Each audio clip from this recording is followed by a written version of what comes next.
Facing West, The Metaphysics of Indian Hating and Empire Building. Richard Drinnon. For our grandson Saul, who has lovely dark brown skin and some understanding already of what this book is all about. As always, I am hopelessly indebted to Anna Maria Drinnon, grandmother of the young man to whom this book is dedicated, critic, co-editor, and companion in all that matters, including the vision quest these pages represent. In this our fifth undertaking together, John F. Thornton provided encouragement from the outset, nudged me toward the final title, curbed my excesses and wanted to delete more, and again acted as an incisive and exemplary editor. Except for the uncurbed vagaries that remain, despite his best efforts, this work is the result of a truly cooperative effort. Judy Gilbert, another veteran of joint projects, patiently typed and retyped the manuscript and again proved herself a friend who cared enough to take pains. In 196,364 I held a faculty research fellowship to study patterns of American violence, war, assassinations, and other studies, including a book of my own, intervened, compelled revision of my plans, and delayed fulfilling my obligations for the grant. However belatedly, I wish to express now my gratitude to the Social Science Research Council for financing the beginnings of this book. I am also grateful to the trustees of Bucknell University for summer grants that helped in the research and writing. Fellow historians, colleagues, and students alike, have read or heard sections of the manuscript. I have already thanked most of them for their criticisms. In specific instances I also acknowledge their help elsewhere. It has been invaluable, especially for a work that presumes to carry its theme across the span of Anglo-American history. No doubt I have been guilty not of minor poaching but of major trespass. Specialists in the various fields and eras will not and should not excuse my inevitable blunders. The most I can hope is that they will point them out with the legendary forbearance of the community of scholars. Whether they forbear or not, I am much obliged to them, for they frequently guided me to the primary sources on which the study is based. I am indebted to ethno-historians for what is by now an impressive body of writing on red-white relations, to those who have studied the complexities of racism, to biographers of figures discussed below and to editors of their memoirs and letters, and in fact to all those cited in the notes and bibliographical essay. Even those authors with whom I am in profound disagreement have helped me identify problems and formulate what I thought about them and about specific individuals, events, and themes. Welcome harbingers of an overdue reinterpretation of our past have been 4 books that came out while this book was at various stages of preparation.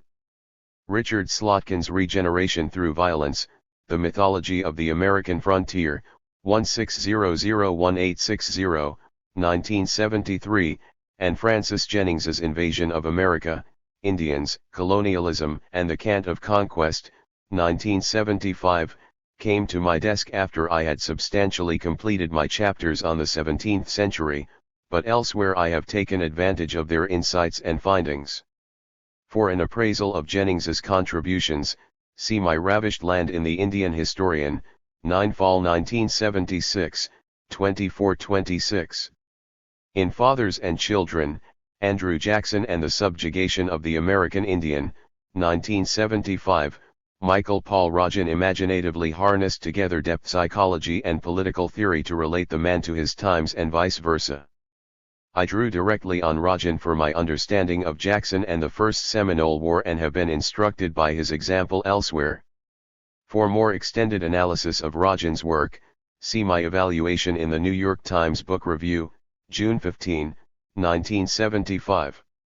Finally, Robert F. Birkhofer, Jr., The White Man's Indian, Images of the American Indian from Columbus to the Present, 1978, relates very directly to my themes and, in its own way, fills in the gap created below when I leave the mainland in the 1890s to go island hopping out in the Pacific. Again, for more extended analysis, see my Red Man's Burden, Inquiry, I June 26, 1978, 2022. I have been reassured by the reflection that all our hands have been, in their very different ways, feeling the same elephant. Facing west from California's shores. facing west from California's shores. Inquiring, tireless, seeking what is yet unfound, I, a child, very old, over waves, towards the house of maternity, the land of migrations, look afar, look off the shores of my western sea, the circle almost circled, for starting westward from Hindustan, from the vales of Kashmir, from Asia, from the north, from the god, the sage and the hero, from the south, from the flowery peninsulas and the spice islands, long having wandered since, round the earth having wandered, now I face home. Again, very pleased and joyous, but where is what I started for so long ago? And why is it yet unfound? Walt Whitman, Leaves of Grass, 186,061. Contents. Part 1. Maypoles and Pequots. I. The Maypole of Marymount. 3. 2. Thomas Morton. 9. 3. John Endicott. 21. 4. The Pequot War. 35. V. The Legacy of the Pequot War. 46. Part 2. Founding Fathers and Merciless Savages. 6. Timothy Dwight of Greenfield Hill. 65. 7. John Adams. 70. 8. Thomas Jefferson. 78. 9. Jefferson, 2, Benevolence Betrayed. 90. X. Driving Indians into Jefferson's Stony Mountains. 99. Part 3. Philanthropists and Indian Haters. 11. Westward Ho! With James Kirk Paulding. 119. 12. An American Romance in Color, William Gilmore Simms. 131. 6. 13.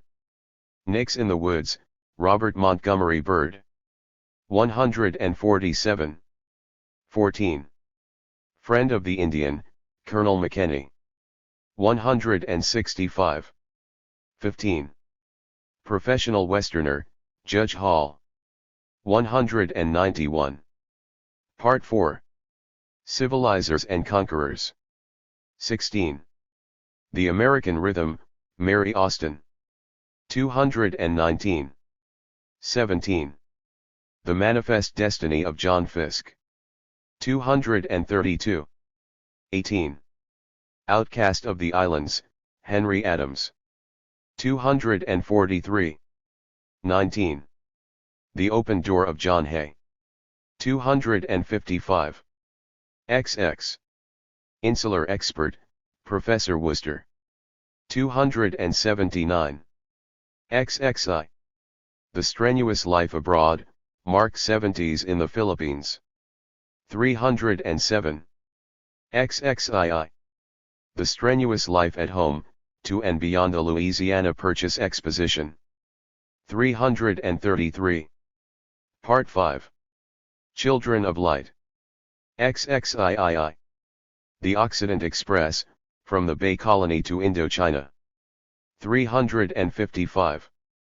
XXIV. The Ugly American. 374. XXV. The Secret Agent, Edward Geary Lansdale. 380. XXVI. Covered Savior of the Philippines. 389. XXVII. Closing the Circle of Empire, Indochina. 402. XXVIII. The Quiet American. 414. XXIX. The New Frontier. 429. XXX. The Problem of the West. 443. 7. Preface to the 1997 edition. Going back to the beginning always highlights continuities. Just the other day the living color cover of the New York Times Book Review carried a likeness of one of the great captains looking out over the fountain of waters at the Continental Divide. Undaunted courage, read the legend. Meriwether Lewis is still a hero in Stephen E. Ambrose's story of the opening of the American West, March 10, 1996. Opening land that had been from time immemorial empty, vacant, closed, is a very old story indeed, older than William Bradford's of Plymouth Plantation, 1642, and his positing therein an unpeopled wilderness, the vast and unpeopled countries of America. With an undaunted tenacity that this book traces through the centuries, Americans still cling to the assumptions behind this preposterous story. Prophetically relevant today is John Quincy Adams's observation after the Louisiana Purchase, westward the star of empire takes its way, in the whiteness of innocence. Former Secretary of Defense Robert S. McNamara, head of the team who pushed the empire westward all the way to Indochina, very recently has cried out with mea culpas that seemingly announce his defection from the closed ranks of the guiltless. We were wrong, he admits in his memoir, in retrospect, 1995, terribly wrong. Acting according to what we thought were the principles and traditions of this nation, McNamara and his empire builders made mistakes mostly honest, he claims the foremost of which was their total failure to identify the nationalist core of the Vietnamese drive to unify their country. I had never visited Indochina, he acknowledges, nor did I understand or appreciate its history, language, culture, or values.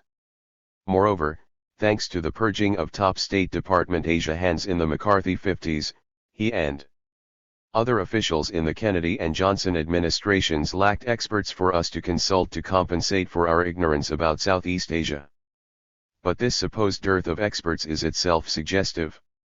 McNamara still does not grasp that his imperial ignorance of other cultures and peoples, especially colored, is as American as the Pledge of Allegiance. It is precisely because he was acting according to the principles and traditions of this nation, which I analyzed throughout this study, that the Vietnamese were as unknown to him as the Seminoles were to Andrew Jackson and the Filipinos to William McKinley. McNamara tells us to focus on one question.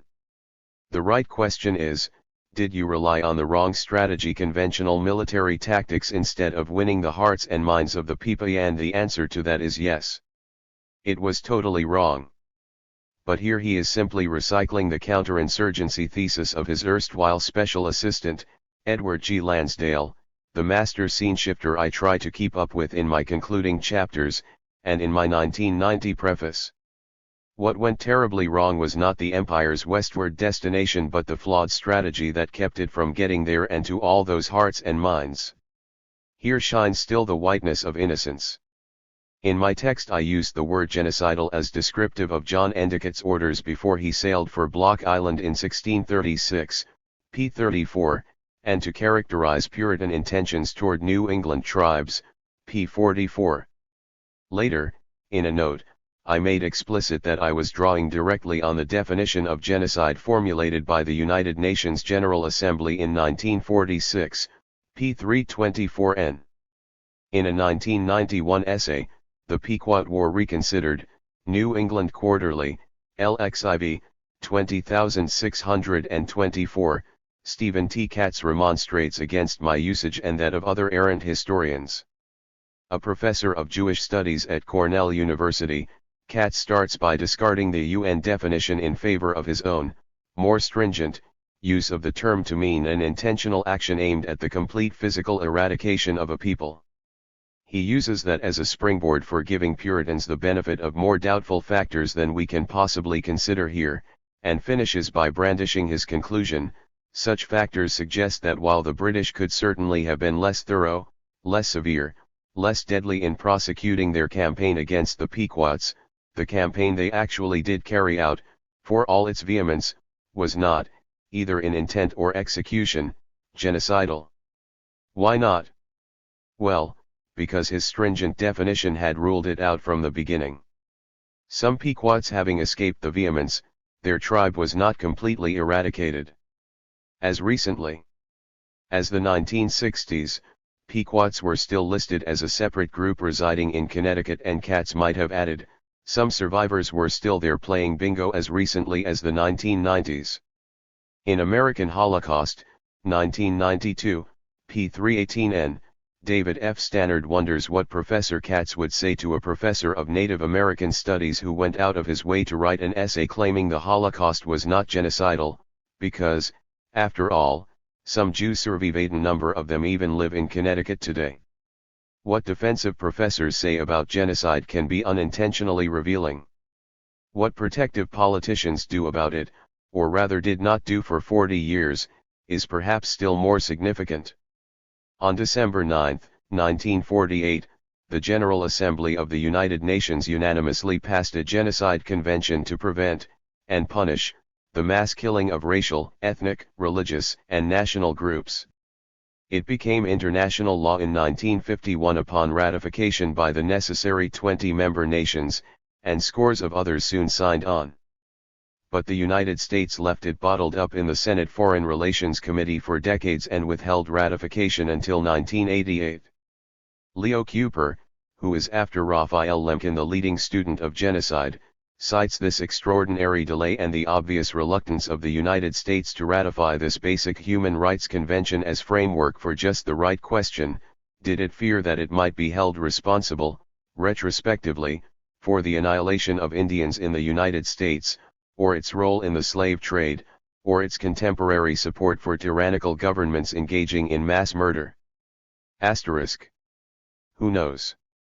But the senators made this an even better question by making U.S. ratification not only late and grudging but also conditional. They excluded the jurisdiction of the International Court and thereby made certain that neither they nor their constituents would ever be hauled before an international penal tribunal to answer for alleged genocidal acts against the Pequots or any other targets of what I call Indian hating. The survivors are left to draw what comfort they can from the likelihood that the overbearing whiteskins have at least betrayed consciousness of guilt. In March 1968, an American task force swept down the Batman Peninsula by the South China Sea, burning hamlets and killing fleeing Vietnamese. "We were out there having a good time," said a ex participant I quoted, p. 454. "It was sort of like being in a shooting gallery." In February 1991, Americans on a carrier in the Persian Gulf launched interminable airstrikes against Iraqis fleeing down the roads out of Kuwait. A dispatch from the deck of the USS Ranger had one pilot saying it was a turkey shoot and another likening the targets to fish in a barrel. So once more, a year after the 1990 edition of this book, American cowboys were out there in Indian country having a good time. Yet the westward star of empire had gone hopelessly off course. Those following in Lewis and Clark's footsteps could lay claim to the Pacific Ocean as an extension of the American West as my Western Sea, in Walt Whitman's words, and those who carried this possessiveness all the way to Asia and the South China Sea could dreamily contend that they had been going in the right direction. But on around to the Persian Gulf in the Middle East? The last traces of the West as an area or place went up in smoke over the electronic battlefields of Desert Storm. True West had become a traveling shooting gallery. By engulfing the other cardinal points it had become global. It was everywhere and bound nowhere. It was ungrounded. With landless Wests of the next millennium incoming at the speed of missiles and rockets, we have good reason to hunker down here and listen to a voice from the northern Cheyennes, a people for whom place has always mattered. To us, to be Cheyenne means being one tribe living on our own land, says John Woodenlegs. Our land is everything to us. It is the only place where Cheyennes remember same things together. Without places that matter that way, this voice would have us reflect, we need no missiles and rockets to make us homeless. So then let us once again go back to the beginning. Richard Drinnon. Port Orford, Oregon. July 1996. 11. Preface to the 1990 edition. Originally I had closed this study with an insight from Lame Deer, seeker of visions. I have seen pictures of Song My Lai, and I have seen pictures of wounded neath dead mothers with their babies, said the Sioux shaman. And I remember my grandfather, Good Fox, telling me about the dead mother with a baby nursing at her cold breast, drinking that cold milk. My Lai was hot and Wounded Knee was icy cold, and that's the only difference. 1972, p. 69. Lame Deer's words underscored, From a Native American point of view, my theme of Indian hating, the white hostility that for 4 centuries had exterminated savages who stood in the path of Anglo-American expansion.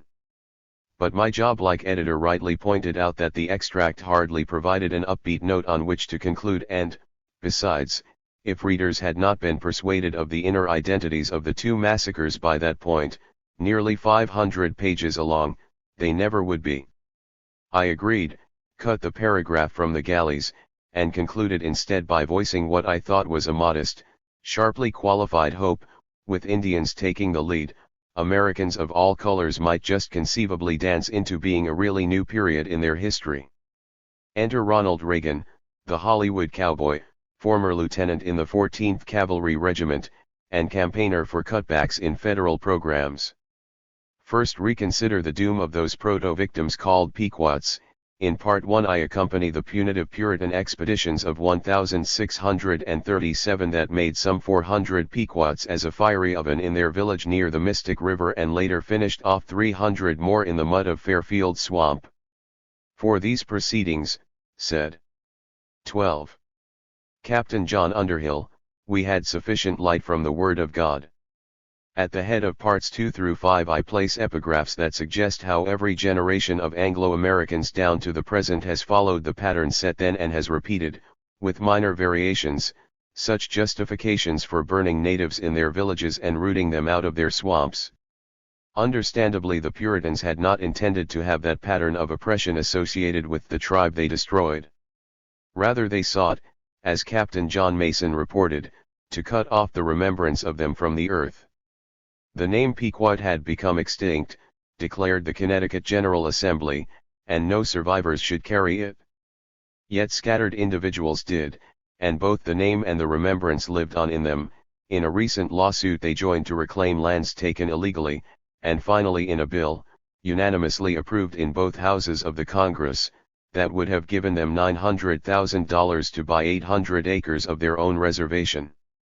In April 1983 President Reagan vetoed the settlement of the Pequot claim on the grounds that $900,000 was too much to pay these improbable survivors. Reagan handed down his Pequot veto just a few months after his Secretary of the Interior had pronounced all such reservations socialist abominations. If you want an example of the failures of socialism, don't go to Russia, urged James Watt. Come to America, and see the American Indian reservations.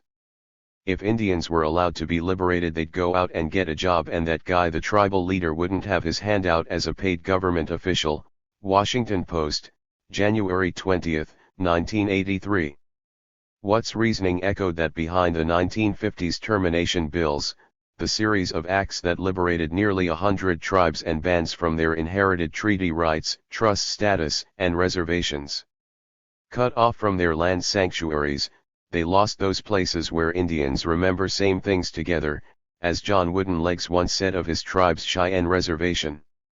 All too aware of these precedents, Indians mounted a sharp protest that moved Watt to say that he did not say what he had said, as it were, and his boss tried to outline a policy that would pursue self-government for Indian tribes without threatening termination. New York Times, January 25, 1983. But many tribal peoples remained unbelievers. The Reagan policy is termination, editorialized Wasatch, the national Indian newspaper, July/August 1983. Reagan and his officials did seek to abrogate the treaties that supposedly guaranteed the Indian land base and cut the Indian budget by 40%. Domestic budget cuts for all other Americans amounted to about 12%. In this mean-spirited 13. milieu racial attitudes hardened, and proliferating anti-Indian organizations lobbied for termination and circulated hate materials, including posters of an arrow-pierced fish saying "I'll be glad when those damn Indians quit fishing and go back on welfare," and bumper stickers urging "Save a fish, spear an Indian." Finally, on June 30, 1988, after 8 years in office, Reagan came as close as he would ever come to issuing an Indian policy statement. "Maybe we had made a mistake in giving Indians reservations," the president told a Russian audience in Moscow. "Maybe we made a mistake in trying to maintain Indian cultures. Maybe we should not have humored them in that, wanting to stay in that primitive lifestyle. Maybe we should have said, no, come join us. Be citizens along with the rest of us. Maybe we should have dealt with the other tribes as the Connecticut colonists had tried to deal with the Pequot-Stowit, to cut off the remembrance of them from the earth. With marvelous compression, the president had revealed his impenetrable ignorance of the status and circumstances of his red constituents. Indians had been citizens since 1924 and their reservations had not been government gifts, while voicing the historic certitude that we white Americans have a natural right to say yes or no to these aboriginal neighbors. The exact measure of Anglo-American racial arrogance has been our arrogation of the right to decide whether they should be humored in their primitive lifestyle or have it wiped out. Woe are we, or should be.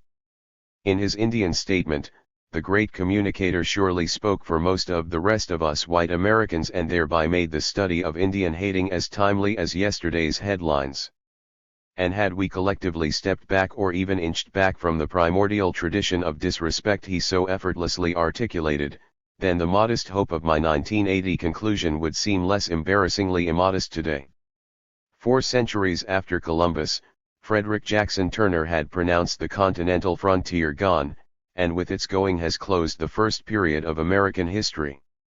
In his seminal 1893 paper, Turner found that thus far, to the Pacific and the present, the dominant fact in American life had been the expansion of its land frontier, the meeting point between savagery and civilization. Now with the passing of free land, the problem he per 14. Sued in another essay was how to find a substitute somewhere else in a remoter West, in education, in science. The historian of the frontier drew hope from the current call for a more assertive foreign policy, for an interoceanic canal, for enhanced sea power, and for the extension of American influence to outlying islands and adjoining countries.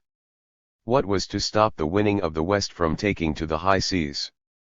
In Part 5 I track Turner's outriders of empire to the outlying islands and adjoining countries he had waved them toward.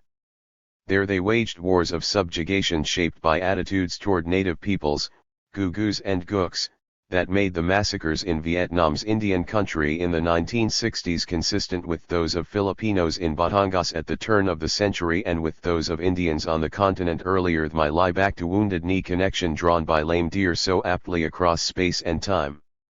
Yet Vietnam represented a novel break in this historical sequence.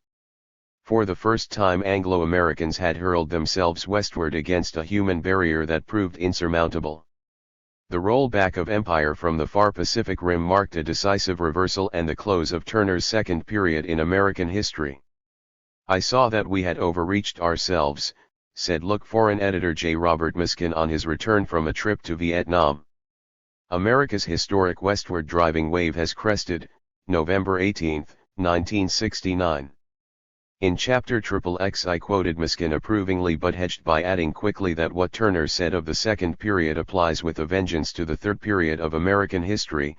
He would be a rash prophet who should assert that the expansive character of American life has now entirely ceased. Indeed, for all my self-protective hedging, I still was unprepared for the swiftness and the effectiveness of the ensuing campaign to restore confidence in the expansive character of American life, Turner's circumlocution for our imperial destiny. Forestalling any possibility of a pause for root and branch rethinking and reimagining, weavers of mystification and blurrers of memory rushed in to patch over the break in narrative sequence and then rewrote the history of the immediate past as though nothing novel had occurred.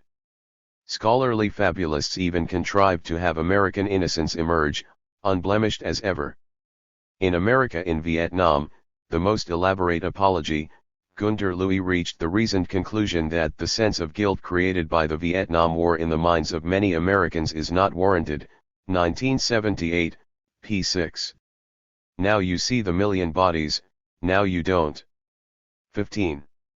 In A Bright Shining Lie, a best-selling and award-winning requiem for our lost colony, Neil Sheehan recently observed that South Vietnam, it can truly be said, was the creation of Edward Lansdale, 1988, p. 138. The claim that the legendary Lansdale created South Vietnam is far less improbable than it might seem, as I try to show in my own chapters on the senior CIA operative who became our best-known secret agent and, in the eyes of many, our preeminent authority on counterinsurgency in the Third World. With what Sheehan calls his brilliantly led counter-revolution against the Filipino peasants just behind him, Lansdale moved on to Vietnam in 1954, made Ngo Dinh Diem president, and helped repulse the first wave of his New Friday's enemies. Without Lansdale, Sheehan argued persuasively, the American venture in Vietnam would have foundered at the outset, p. 137. That it kept afloat allowed Sheehan's flawed subject, the good colonialist John Paul Vann, to come aboard years later, determined to emulate his hero, Lansdale by learning how to manipulate his native advisees, pages 75, 76. Lansdale liked to say that counterinsurgency was another word for brotherly love. In practice, it was another word for manipulation, and the hoary objective at its core was manipulation of expendable natives into furthering American interests while convincing them they were furthering their own. Had we won over the Vietnamese people, argued Lansdale and other covert warriors such as John Vann and Robert Comer, then we might have adopted the guerrillas' own tactics to crush them and win the war. In America in Vietnam, Gunter Louis made their counterinsurgency thesis his own as he deferentially drew on Lansdale and the others to blame the loss of the war primarily on the High Command's big unit attrition strategy. Held the creator of South Vietnam and its possible savior, had American officialdom only listened, Lansdale added these singular tributes to his other distinctions and became still more legendary in the post-war years. In an adulatory biography, Edward Lansdale, The Unquiet American, the military historian Cecil B. Curry joined Sheehan and Louis in claiming that Lansdale had virtually invented Diem and years later might have put his tottering regime on a stable political footing, had he not been ignored and undercut by the American mission at every turn. This gray, unassuming man with the Mount Rushmore head may have held the keys to American success in his hands and yet no one listened. 1988, p. 317. If we had only listened, that is to say, we might still be out there building Lansdale's third force on the farthest edge of our cravings for empire. 16. In May 1984, the Pentagon invited Lansdale to address a two-day conference on new tactics to use against the Sandinista government in Nicaragua and the insurgents in El Salvador. According to Curry, he condemned the current reliance on heavy weapons and conventional forces, and proposed his counterinsurgent alternative, a broad campaign of psychological operations, p. 346. A few months after the conference, the House Select Committee on Intelligence made public two documents proposing psychological operations that I believe may have come directly from the emeritus proconsul's bag of dirty tricks. A CIA covert warfare manual encouraged assassinations in Nicaragua similar in every essential to the targeted killings in Cuba Lansdale had worked out for the Kennedys in the early 1960s, and a CIA comic book for Nicaraguan citizens came up with freewheeling suggestions for sabotage that were suggestive of his psychological warfare operations in the Philippines and Indochina down to and including stopping up toilets with sponges and putting dirt into gas tanks. Even Lansdale's hallmark ignorance of target populations was matched by the comic book's droll advice that Nicaraguans steal mail from mailboxes, but as one anti-Sandinista pointed out, in Nicaragua, we don't have any mailboxes. New York Times, October 19, 1984. So the empire building is ongoing and as timely as yesterday's headlines. In the 1970s I could still suppose that the American invaders would eventually learn from Vietnam the great folly of trying to make the world over in their own white image. But it proved no such lesson to Lansdale, who died in 1987 convinced that he knew what it would have taken to win in Vietnam, and no such lesson to Louis and Sheehan and Curry and no doubt most of the rest of us. The United States now faces the possibility of increased involvement in Central America, Curry cautions. Perhaps it is time, finally, to apply the lessons of Edward G. Lansdale, p. 282. Curry has been comforted to find an identified cadre of Lansdalians who rushed to pick up the torch, including John Singlaub and a young Marine lieutenant colonel named Oliver North who came also to view himself as a Lansdalian, thinking of himself as a Lansdale of the 1980s, p. 347. Whether or not Graham Greene modeled the protagonist in The Quiet American, 1955, on the then Colonel Lansdale, Alden Pyle was an astonishing likeness, and the secret agent rightly saw himself carrying on Pyle's great dream of Americanizing the world. Pyle's deadly innocence also anticipated the next generation of Lansdalians, for to this day they too go abroad like a dumb leper who has lost his bell, wandering the world, meaning no harm, p. 36. From my closing sentence hangs, for now and forever, my impenitent hope of a new day, with Indians taking the lead. Americans of all colors might just conceivably dance into being a really new period in their history. This was an inappropriate ending, reproved a friendly reviewer. Drinnon's own work is testimony to the importance of less dancing and more analysis.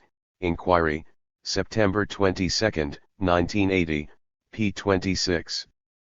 But was it?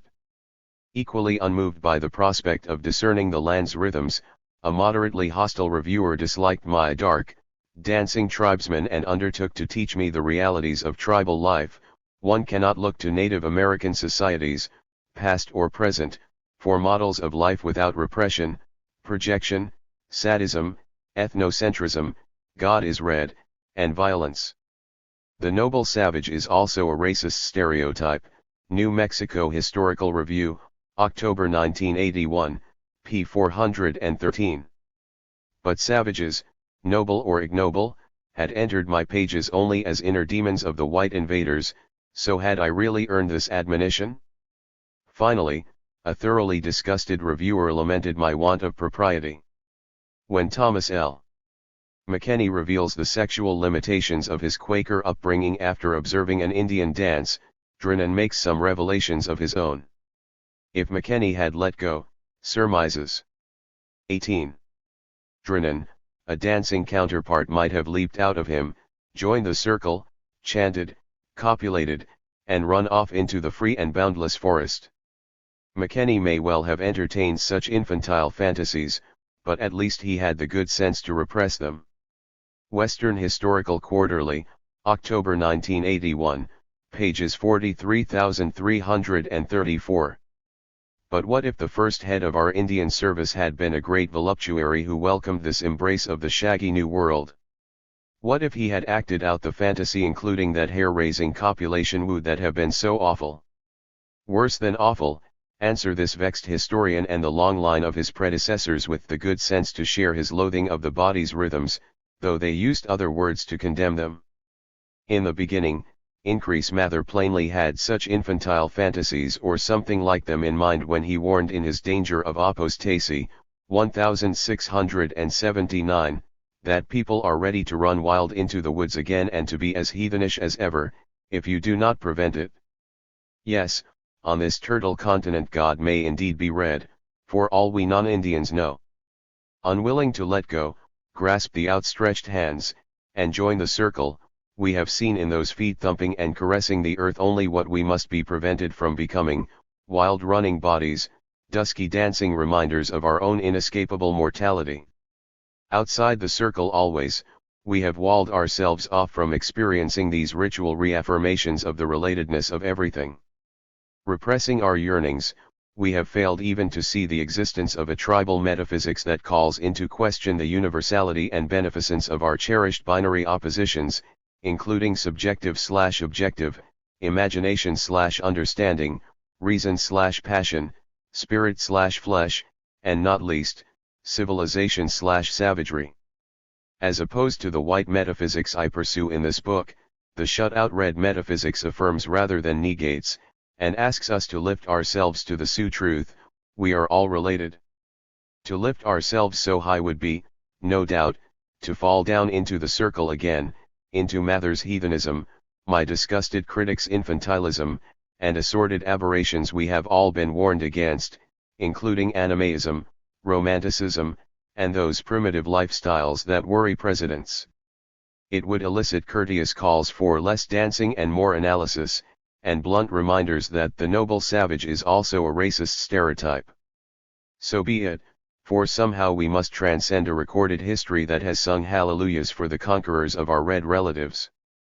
We must learn to speak a new language, the language of the body, as Martha Graham called the dance. Or rather, we shall have to relearn an old language, as the shaman I have quoted knew we would. Human beings have 19. Gotten the secret knowledge of their bodies, their senses, their dreams. Lame Deer, p. 157. I have called the rediscovery of that secret knowledge my modest and my impenitent hope. In 1925, the year of my birth, the poet William Carlos Williams called it, more bleakly, our only hope. However hopeless it may seem, we have no other choice, we must go back to the beginning, it must all be done over. In the American Grain, p. 215. Let us then go back to the beginning. Richard Drinnon. November 1989. XXI. Introduction. Here, said Cotton Mather, hath arisen light in darkness. Here, said Jonathan Swift, hath arisen sure signs of blight. Remark your commonest pretender to a light within, how dark, and dirty, and gloomy he is without. In A Tale of a Tub and its Magnificent Appendix, The Mechanical Operation of the Spirit, 169,698, Swift showed that the Puritans' heavenly light had been deflected within by their cardinal principle, the corruption of the senses is the generation of the spirit. Because the senses in men are so many avenues to the fort of reason, which in this operation is wholly blocked up. All endeavors must be therefore used, either to divert, bind up, stupefy, fluster, and amuse the senses, or else to jostle them out of their stations, and while they are either absent, or otherwise employed or engaged in a civil war against each other, the spirit enters and performs its part. Exalting the spirit while ingeniously suppressing the senses, such Protestant enthusiasts fled from their animal bodies just as the New England Puritans, or God's afflicted saints as they called themselves, had fled from the complex historical process across the Atlantic. Yet their higher and lower natures faced each other across a common frontier, so that the higher they soared above their flesh the further they plunged into the lowest bottom of things, like one who travels the east into the west, or like a straight line drawn by its own length into a circle. My own tale is merely part of the larger story of asceticism marching out into the modern world building economies. XXII. Founding nation-states, and conquering empires all the while corrupting the senses and fashioning the iron cage for humankind. Max Weber lamented in The Protestant Ethic and the Spirit of Capitalism, 19,045. For the last stage of this cultural development, he concluded, it might be truly said, specialists without spirit, sensualists without heart, this nullity imagines that it has attained a level of civilization never before achieved. In the several parts of this volume, I trace this cultural development mainly among the immigrants who became Anglo-Americans, but ask the reader here at the outset to bear in mind their common background and attitudes and assumptions with those Europeans who stayed at home or spread out to colonize other corners of the globe. This awareness of the worldwide context of comparable phenomena becomes all the more necessary in the light of our national habit of seeing U.S. history as being so exceptional as to be unique. Distinctive patterns of response to unfamiliar surroundings did emerge, to be sure, and elucidating these is the task of this book. Yet for it not to miscarry, that elucidation must be grounded in the vigilance I invoke, grounded in watchful recognition that the record of history is nearly barren of authentically novel responses to novel circumstances. In an imaginative piece in the April 1965 speculum titled The Legacy of the Middle Ages in the American Wild West, Lynn White, Jr., easily demonstrated our detailed and massive continuity with the European Middle Ages, including prototypes of the revolver, barbed wire, the windmill, and other paraphernalia for winning the West, down to the rope thrown by lynching parties over a limb of the nearest lone pine. In most societies, White pointed out, there are clear rubrics for execution, a tradition of propriety as to the forms of killings committed by the group, which the group feels deeply impelled to follow, perhaps, because to follow them makes the past share the guilt of the execution. To know the subliminal mind of a society, one must study the sources of its liturgies of inflicting death. XL 199. Societies are known by their victims. On the more inclusive level of wholesale killings and herdings, the metaphysics of Indian hating, as Herman Melville called that national animosity, provided just such a liturgy of inflicting death and just such sources for studying the European-derived subliminal mind. A critical constant of that subliminal mind manifested itself as the will to power over fallen nature. Long before their first landfall, European immigrants were alienated from the howling wilderness that had to be mastered in themselves and in their new surroundings. Yet Native Americans were bodies in that XXIII wildness, indwellers of the very animal world the newcomers so arrogantly sought to rise above. The collision between indigenous nature and imported asceticism had the disastrous consequences that the ethnobotanist Melvin Gilmore expressed succinctly decades ago. The people of the European race in coming into the New World have not really sought to make friends of the native population, he observed, or to make adequate use of the plants, or the animals indigenous to this continent, but rather to exterminate everything they found here and to supplant it with plants and animals to which they were accustomed at home. Uses of plants by Indians of the Missouri River region, 33rd Annual Report of the Bureau of American Ethnology, 191,112. In the several parts of this book I undertake an analysis in depth of a series of encounters with the West, from the Massachusetts Bay Colony and Block Island across the Alleghenies to the Mississippi, on across the Rockies to the Pacific Slope, out from there onto island stepping stones, and touching down most recently in Asia, a straight line of march drawn by its length almost into a circle. 2. Place has always mattered to plants and animals. Mainstream historians pay it their due when they stress the importance of both place and time, yet how often the sensual surfaces of organisms in particular settings fail to grace their pages. In effect trying to leave the growth and decay cycle of their own bodies behind. No, unlike the religious enthusiasts Swift indicted, these Eurocentric historians are the guardians of a linear, continuous, irreversible time of perpetual progress, in which place is largely irrelevant. They are the secular heirs of Judeo-Christian teleology with its reified time, which had and has little or nothing to do with the cycles of organisms. Christian religion and the Western idea of history are inseparable and mutually self-supporting, noted Vine Deloria, Jr., in God is Red, 1973. To retrench the traditional concept of Western history at this point would mean to invalidate the justifications for conquering the Western Hemisphere. Americans in some manner will cling to the traditional idea that they suddenly came upon a vacant land on which they created the world's most affluent society. Not only is such an idea false, it is absurd. Yet without it both Western man and his religion stand naked before the world. XXIV.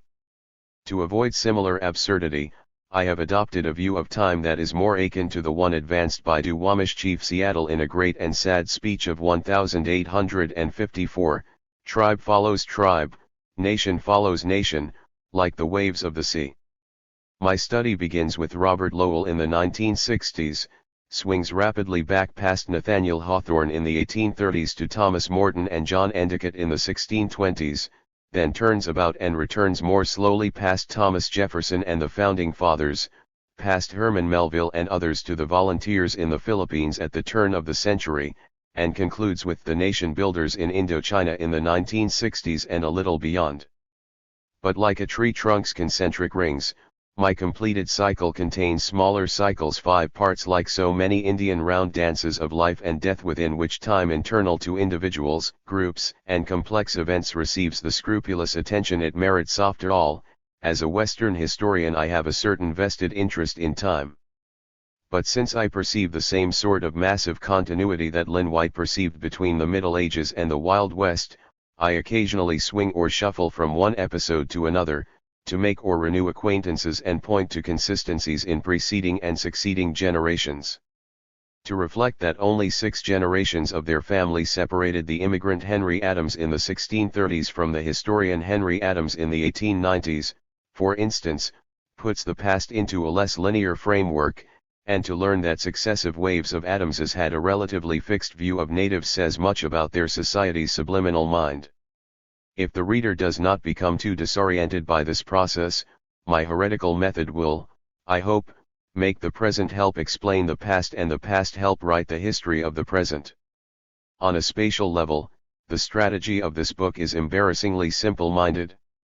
I propose we tag along with these European immigrants as they become citizens of the Republic and push the American Empire into the setting sun, see what they do and listen attentively to what they have to say, and then try to understand all that, as well as their unspoken convictions. Since the psychic history of generations is embedded both in what they say and in what they leave unsaid, language is both the subject and the medium of this inquiry. As faithful amanuensis and interpreter of the historical actors featured in this work, I introduce as many quotations of their prose and verse as space will allow, so they can in a sense be heard speaking their own lines. But why Endicott and Hawthorne and the others in my cast? Because individuals are the living substance of history, the carriers and creators, sometimes, of the attitudes and ideas of their generations. Just as a XXV thoughtful writer on the history of architecture must, I focus on selected edifices as microcosms of larger trends and styles in that generational cycle. Individuals appear because in my judgment they embody mainstream attitudes and assumptions, as do John Adams and Jefferson, or because they swim against the current, as do Morton and Melville. They were not chosen because they are easy targets. Such killers as John Underhill, George Armstrong Custer, and William Laws Cali have in fact only walk-on or minor parts. On the other hand, such overt philanthropists as Thomas Lorraine McKenney and such covert philanthropists as Edward Geary Lansdale have leading roles, since they are more elusive, more interesting, and I venture, more instructively revealing. If my choices have been reasonably judicious, then they will enable us to identify significant national patterns of deracination and extermination that other students of our past can build upon, modify, correct, or refute as they can. Of course, my understanding of three concepts that merit special mention here. 1. Repression. For the saints and their descendants, going native has always been tantamount to going nature. People are ready to run wild into the woods again and to be as heathenish as ever, warned Increase Mather in The Danger of Apostasy, 1679, if you do not prevent it. Prevent it the saints did, by converting bodies from instruments of rhythmic pleasure into instruments of domination and aggression. They withdrew libidinal energies from individuals and from the family level. Witness their practice of placing their own children with other families for fear of spoiling them through natural affection. Simultaneously they harnessed these withdrawn energies to their economy and church state, which in time became the American Empire. The consequences were not entirely denied by the saints themselves, as my discussion of William Bradford shows. Their system of repressions resulted in the corruption of the senses Jonathan Swift saw at the time for what it was. The implied correlation between repression and violence, a central theme in this book, is in accord with evidence accumulated by students working with the familiar frustration-aggression hypothesis and is more vividly illustrated by the bottled-up sexual and other longings periodically rising up out of Attica and other prisons across the country and across the world, for that matter. In our modern carceral society, as Michel Foucault has demonstrated in Discipline and Punish, 1977, time penetrates the body and with it all the meticulous controls of power. For the relatively free body in a less repressive society, on the other hand, we can turn to Melville's novel Typee, 1846, for a definition of joy in the South Pacific, interchange. XXVI. Able days. Or consider Henry David Thoreau's prescription in A Week on the Concord and Merrimack Rivers, 1849. We need pray for no higher heaven than the pure senses can furnish, a purely sensuous life. Plainly, sexual repression was not a purely imaginary phenomenon Sigmund Freud foisted upon an unsuspecting world. To a significant degree he merely fleshed out in psychological terms insights already expressed by imaginative writers, poets, and artists, some of whom are important for my own understanding of progress and impoverishment. Nonetheless, my deep indebtedness to Freud for illuminating the discontents of civilization will be clear to any reader of these pages. I remain indebted even though Freud himself accepted linear time, stages of society, and other Eurocentric notions I reject. Following his own courageous example, I go beyond the master to treat his findings as a set of working hypotheses, some to be accepted if they further our inquiries, others to be rejected if they do not. In my mind, the empirical evidence at hand remains always primary and always finally resistant to any attempt to force it into the scholastic system built by Freud's disciples on his groundbreaking inquiries. Repression, in the non-technical sense in which I use the term, refers not only to restraint and denial of genital gratification, though that is surely an important component, but also to social controls and constraints imposed upon the desires and needs of the whole body. Here a good illustration would be the 50 long years the U.S. Bureau of Indian Affairs refused to let the Plains Indians experience their sun dance. On this level, Freud's ideas have equal importance and dovetail with Johann Huizinga's discussion of dancing as sacred play and with Max Weber's analysis of the antithetical Calvinist drive to bring the things of the flesh under his will. 2. Racism. One of the varieties of Western racism has been what I call, following Melville's lead, the metaphysics of Indian hating, those deadly subtleties of white hostility that reduced native peoples to the level of the rest of the fauna and flora to be rooted out. It reduced all the diverse Native American peoples to a single despised non-white group and, where they did survive, into a hereditary caste. In its more inclusive form, Western racism is another name for native hating in North America, of niggers, chinks, Japs, greasers, Dagos, etc., in the Philippines, of Gugus, and in Indochina, of Gooks. Winthrop Jordan has justly remarked that the term racism is terribly hard to define. I hazard a provisional definition, in Chapter 5, that stresses social prejudices and discriminatory actions or XXVII. Learned emotions and learned behavior. There, I adduce my reasons for rejecting the accepted wisdom that racist practice waited upon systematic racist theory, the 19th century scientific ideology rationalizing Western imperialism and colonialism. Accepting such wisdom is roughly equivalent to saying, though the parallel is more benign, that the practice of birth control waited upon Margaret Sanger to coin the term. But my definition and argument are better left to their evidential context. Here, I should distinguish racism from ethnocentrism, the inner-centeredness of a group united by social and cultural ties, political and economic institutions, language, myths, and the like. Unlike a racial group, an ethnic group may have mixed ancestry and relatively few hereditary ties. It may evince religious bigotry and other forms of intolerance in its dealings with other groups, essays the English with the Irish, but without identifiable hereditary characteristics separating the groups. Bona fide racism remains stillborn. The valiant efforts of the English to turn their ethnocentric feelings of superiority over the Black Irish into racism ultimately failed, despite their best efforts, since the Celts remained at most white niggers in their eyes. In fact, the Irish proved useful to the English in keeping real non-whites, wogs, in line. Rudyard Kipling's Kim in the work of that title, 1901, was a Sahib and the son of a Sahib who had served in an Irish regiment and, precisely because of that white ancestry, was qualified and destined to command natives? The origins of racism remain relatively obscure. This study undertakes to make them less so with findings that buttress those of other scholars who have traced their deep roots in the Western psyche. The evidence suggests that the roots lie there intertwined with more general repressive attitudes toward nature and the body, and with concomitant associations of dark skin color with filth, death, and radical evil generally. Out of this psychosexual complex arose the generic native, that despised, earthy, animalic, suppressed shadow self projected by the Western mind. The consequences of racism are more tangible. Anchored however obscurely in the unconscious, it became a key component of the national theology, from the Bay Colony's New Israel to the Republic's Manifest Destiny and White Man's Burden and New Frontier. In the national experience, race has always been of greater importance than class, the cornerstone of European property-based politics. Racism defined natives as non-persons within the settlement culture and was in a real sense the enabling experience of the rising American empire. Indian hating identified the dark others that white settlers were not and must not under any CIR. XXVIII. Come stances become, and it helped them wrest a continent and more from the hands of these native caretakers of the lands.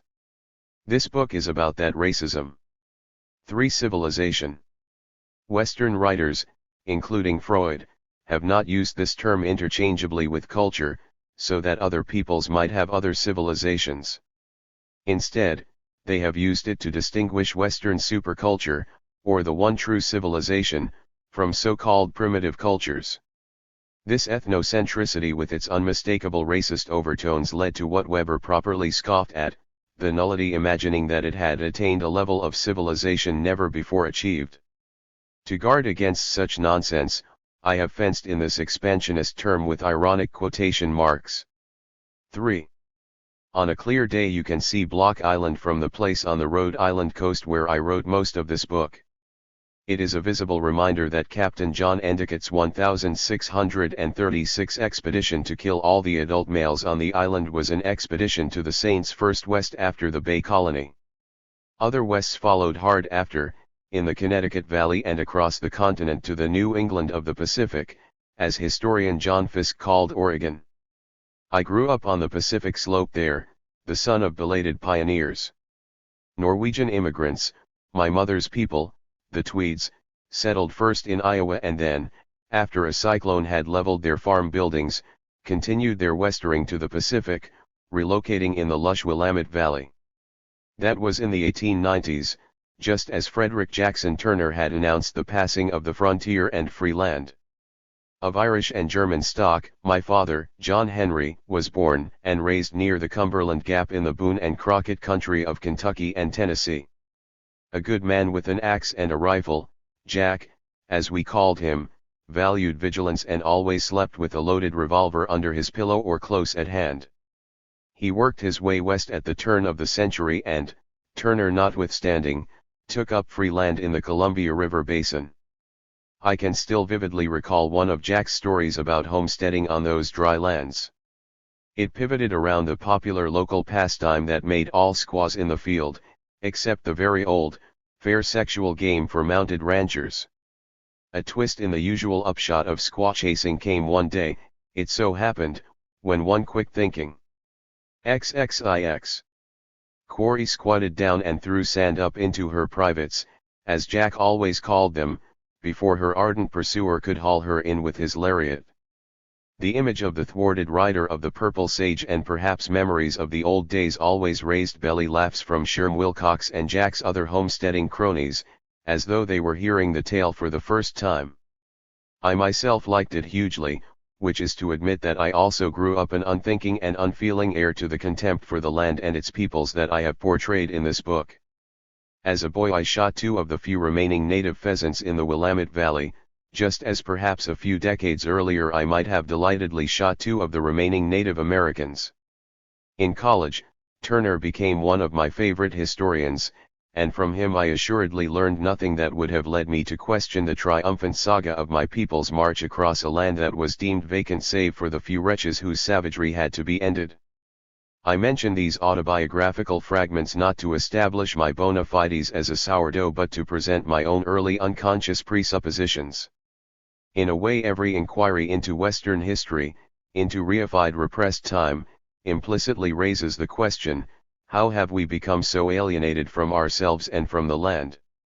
This study differs slightly in raising that question explicitly. But putting it to myself, I have tried to rethink and refeel our past, tried to extricate myself from the strictly internal perspective of Western civilization. The white man does not understand the Indian for the reason he does not understand America, said Sioux Chief Standing Bear. The roots of the tree of his life have not yet grasped the rock and soil. The white man is still troubled with primitive fears. In the chapters that follow, the reader may be certain, however, that as a white man I locate Mijelfall but a painfully extracted sliver of myself within the process under scrutiny. My goal is not to represent, indict, and condemn this common heritage, though judgments are both inevitable and desirable, but to unearth, recall, and respond. My aim has been to be guided by sensuous reason and an ethic of honesty rather than to practice a specious objectivity. On every frontier the perennial rebirth of national fable has yet to happen. Standing Bear's contention that rootless whites were still landless sojourners on this continent was echoed over a quarter of a century ago by Felix S. Cohen in The American Scholar, 195,152. The real epic of America is the yet unfinished story of the Americanization of the white man, the transformation of the hungry, fear-ridden, intolerant men that came to these shores. XXX. With Columbus and John Smith. And he went on, the American way of life has stood for 400 years and more as a deadly challenge to European ideals of authority and submissive obedience in family life, in love, in school, in work, and in government. Still standing with that challenge is the invitation of Native Americans, the lands wait for those who can discern their rhythms. If it is too much to expect that this book will contribute to that perennially desired regeneration, I still cherish the hope that it may be another step toward the land's endance again, in Thoreau's words, toward giving our history some copper tints and reflections at least. Weekapaug, Rhode Island. July 1978. 1. Part 1. Maypoles and Pequots. Moreover, when saints call themselves sinners, they are not so wrong, considering the temptations to instinctual satisfaction to which they are exposed in especially high degree, since, as is well known, temptations are merely increased by constant frustration, whereas an occasional satisfaction of them causes them to diminish, at least for the time being. Sigmund Freud, Civilization and Its Discontents, 1930. 3. Chapter I. The Maypole of Marymount. Jollity and gloom were contending for an empire. Nathaniel Hawthorne, Twice Told Tales, 1837. In May 1968, Robert Lowell's play Endicott and the Red Cross opened at the American Place Theater in New York. One of a trilogy called The Old Glory, it appeared at just the right time. That was the spring of the Columbia University sit-ins and, across the Atlantic, of the insurrectionary Paris May days. That Easter, a half-block from Lowell's apartment in the West 60s, Central Park danced with Indian-clad hippies and yippies making merry. On television the Vietnam show dragged on, while half a world away U.S. soldiers and Marines complained bitterly about an enemy who would not stand up and fight but, elusive as the play of shadows, glided back into the jungles and villages of what American officers like to call Indian country. Ties between these current happenings and the poet-playwright's historical drama were nearly palpable. Set in the Massachusetts Bay Colony of the 1630s, Endicott and the Red Cross was an imaginative reconstruction of the actual suppression of Thomas Morton and his followers and of their dispersal from Marymount near Wollaston, the site of present-day Quincy, Massachusetts. Proving ancestral distastes perennial, Lowell's nostrils took offense at the pleasure-loving Morton, as though he sniffed a yippie Abbie Hoffman who had unexpectedly ambled on stage from the streets of Greenwich Village. As Lowell presented him, Morton was a sloppy, fat, two-faced rogue who sold guns and liquor to the Indians while pretending to believe that the blue-assed Puritans hated him merely because of his love for the Book of Common Prayer. Even the Anglican priest Blackstone, his ally, choked on Morton's salacious doggerel about having free maids, white or red, in the forest or in bed, declaring in revulsion that there had to be some decency, there must be some boundary between the Indian and English subjects. And 4. Though the priest and the invading Puritan captain agreed on little else, that was exactly why Endicott had marched his expedition from Salem to establish such a boundary, to stop the infernal maypole dancing and enforce moral decorum, and to put an end to the horror of drunken whites mating with red women. To their conventional English minds, it was as if Morton had gone native in a big way. Proof existed in the number of his red friends among the revelers seized by the Puritans. The expedition's chaplain, Elder Palfrey, warned Endicott not to consider these Indians harmless nor to underestimate the threat they posed. There are 3,000 miles of wilderness behind these Indians, enough solid land to drown the sea from here to England. We must free our land of strangers, even if each mile is a marsh of blood. To this man of God the Indians were a plague that must be smothered if we want our children to live in freedom. He demanded they be taken out of sight and shot. Endicott later actually so ordered, with the promise that after his men had finished killing the Indians, they might then start burning down the houses of Marymount. Tomorrow would be soon enough to burn the native village itself. It always was. As the actors spoke their lines in the American Place Theatre, traditional burnings and killings had just culminated at My Lai, though the massacre there would not become public knowledge until 1969. But to look forward so prophetically, which is to say realistically, Lowell had first had to look backward for basic historical truths about those immigrants who became Anglo-Americans. As he saw them, Morton and Endicott were archetypes in the development of the national character * repelled by the former. The poet had him appear as a one-dimensional expression of the pleasure principle, an eruption of pure ID. Attracted to Endicott almost in spite of himself, Lowell had that Puritan share his own predilection for antinomies. Endicott surprisingly turned out to be an irresolute and mild man, forced to suppress imprudent sympathies for his victims and unsettling memories of his former life as a courtier of King James. Why did I come to this waste of animals, Indians, and 9-month winters? Yet, when circumstances seemed to demand action, act he did. At the play's end Endicott stood victorious atop Marymount, in control of the present and heir to the future. 2. In March 1837, 13 decades closer to this world of the Puritan fathers, Nathaniel Hawthorne's short story The Maypole of Marymount appeared in Twice Told Tales. In great measure the inspiration and foundation of Lowell's play, it, too, had ties to current events.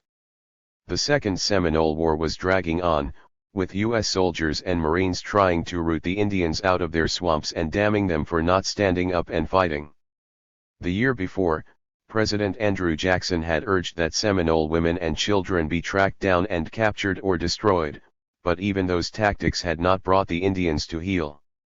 From Baltimore the Niles Weekly Register continued to hope, nevertheless, that the miserable creatures will be speedily swept from the face of the earth. Elsewhere preparations were underway to send the Cherokees on their trail of tears to the west. Worthy forerunners of this Jacksonian America, then, were Endicott and his band as they appeared in Hawthorne's short story. Their weapons were always at hand to shoot down the straggling savage, he wrote of the saints. When they met in conclave, it was never to keep up the old English mirth, but to hear sermons 3 hours long or to proclaim bounties on the heads of wolves and the scalps of Indians. In Hawthorne's hands that curious incident at Marymount 200 years earlier came to resemble a sort of primal Woodstock nation of epical significance. Nothing less than the future of the national character was at stake. Jollity and gloom were contending for an empire. On one side were the children of Penn, though Hawthorne sensibly questioned whether they had come directly from classical Greece. It could not be that the fauns and nymphs, when driven from their classic groves and homes of ancient fable, had sought refuge, as all the persecuted did, in the fresh woods of the West. These were Gothic monsters, though perhaps of Grecian ancestry.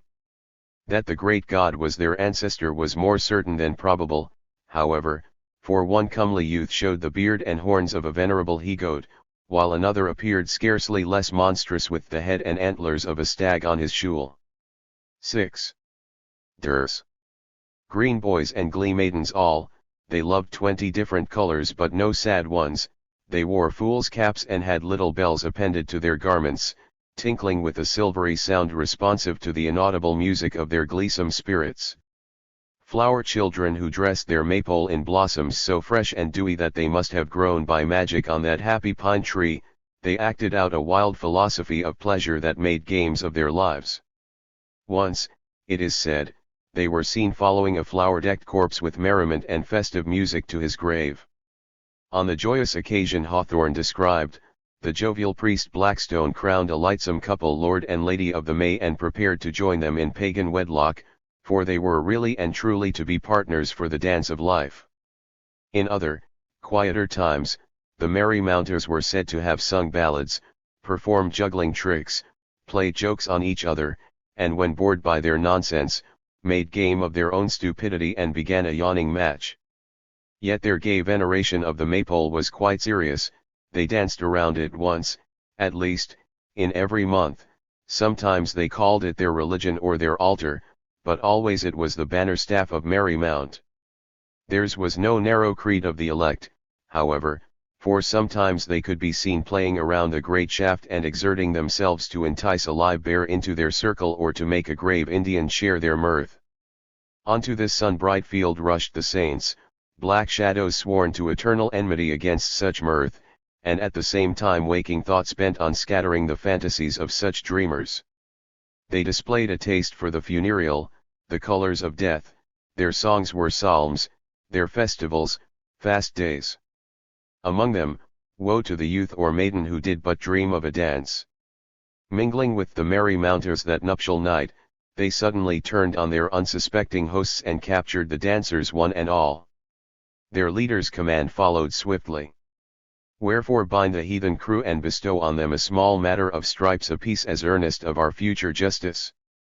Set some of the rogues in the stocks to rest themselves so soon as Providence shall bring us to one of our own well-ordered settlements where such accommodations may be found. Further penalties, such as branding and cropping of ears, shall be thought of hereafter. The lovelock and long glossy curls of the bridegroom challenged Puritan proprieties, and shall not the youth's hair be cut? Asked ancient Palfrey. Crop it forthwith, and that in the true pump. 7.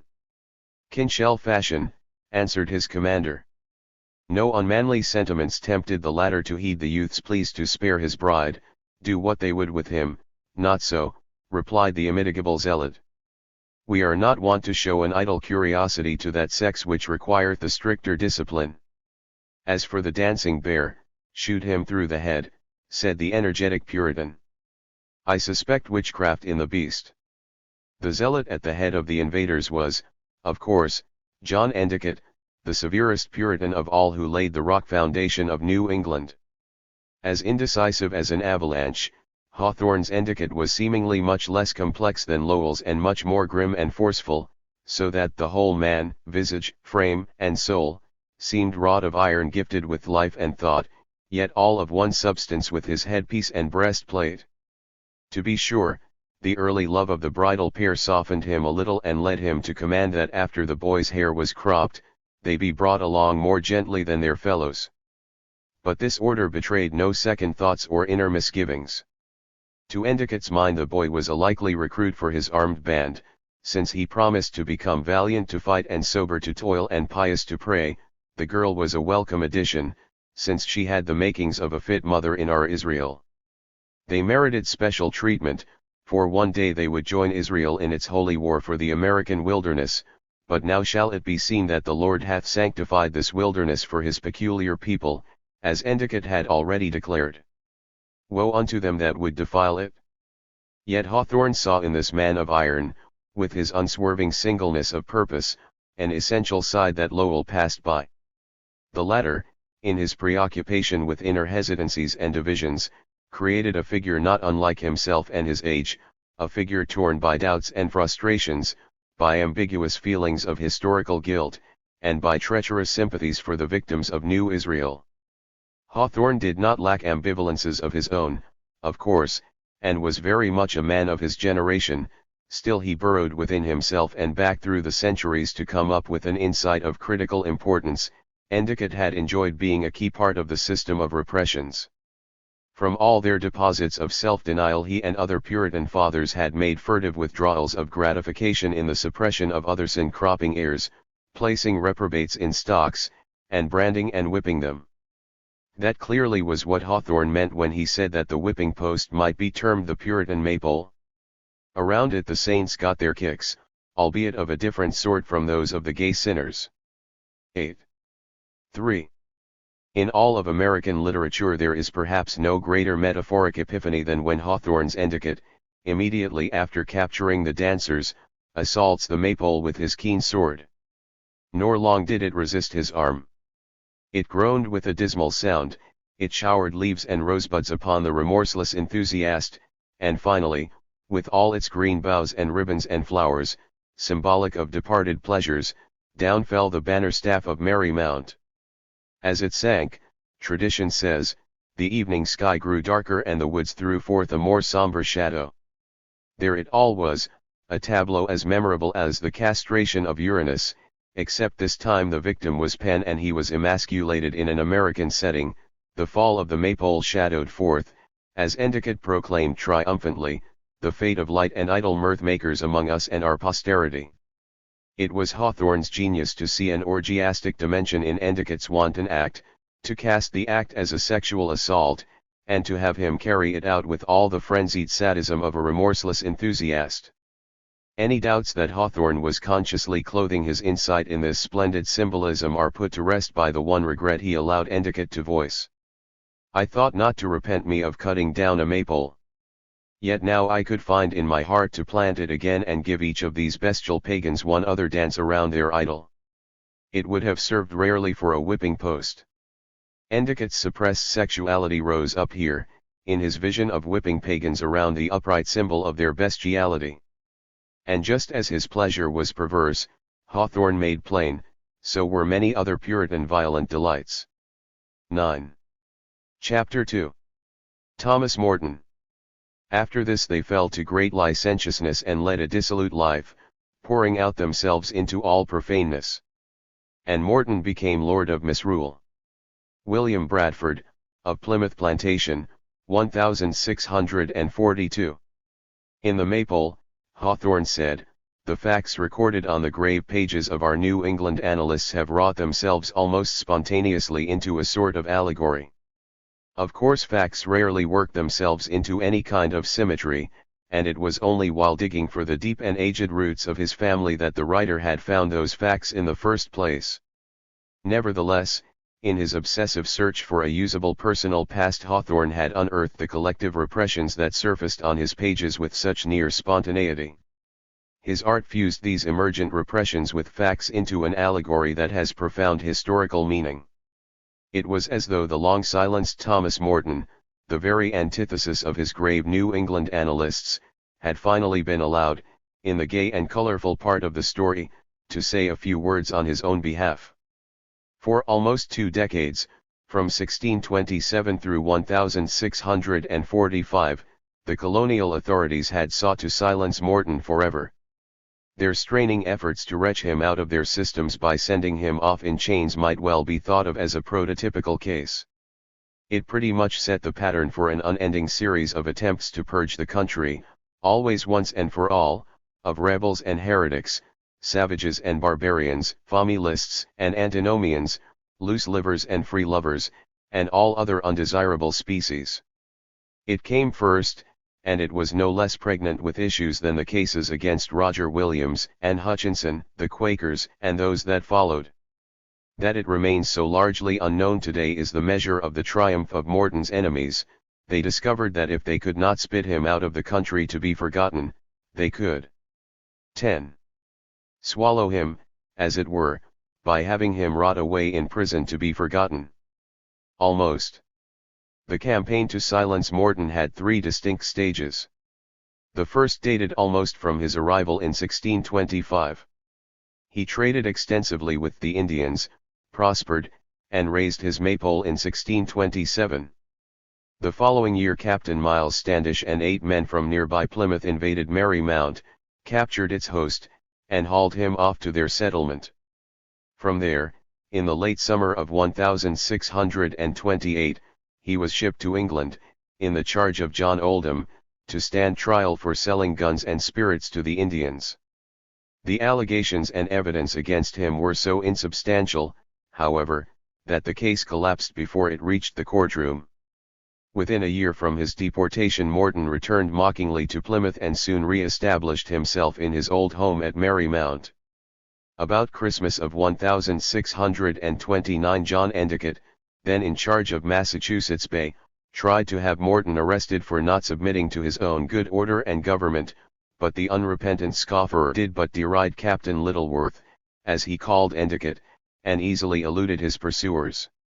The second stage dated from the fall of 1630, shortly after the arrival of Governor John Winthrop and the first wave of the Great Migration.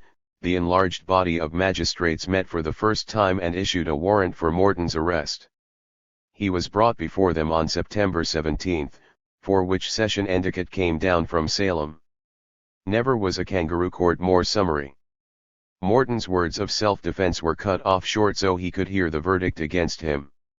He was to be set in the stocks, his goods were to be seized to pay for his transportation back to England, to meet his debts, and most curiously, to give satisfaction to the Indians for a canoe he unjustly took away from them, and his house, after the goods are taken out, shall be burnt down to the ground in the sight of the Indians, for their satisfaction, for many wrongs he hath done them from time to time.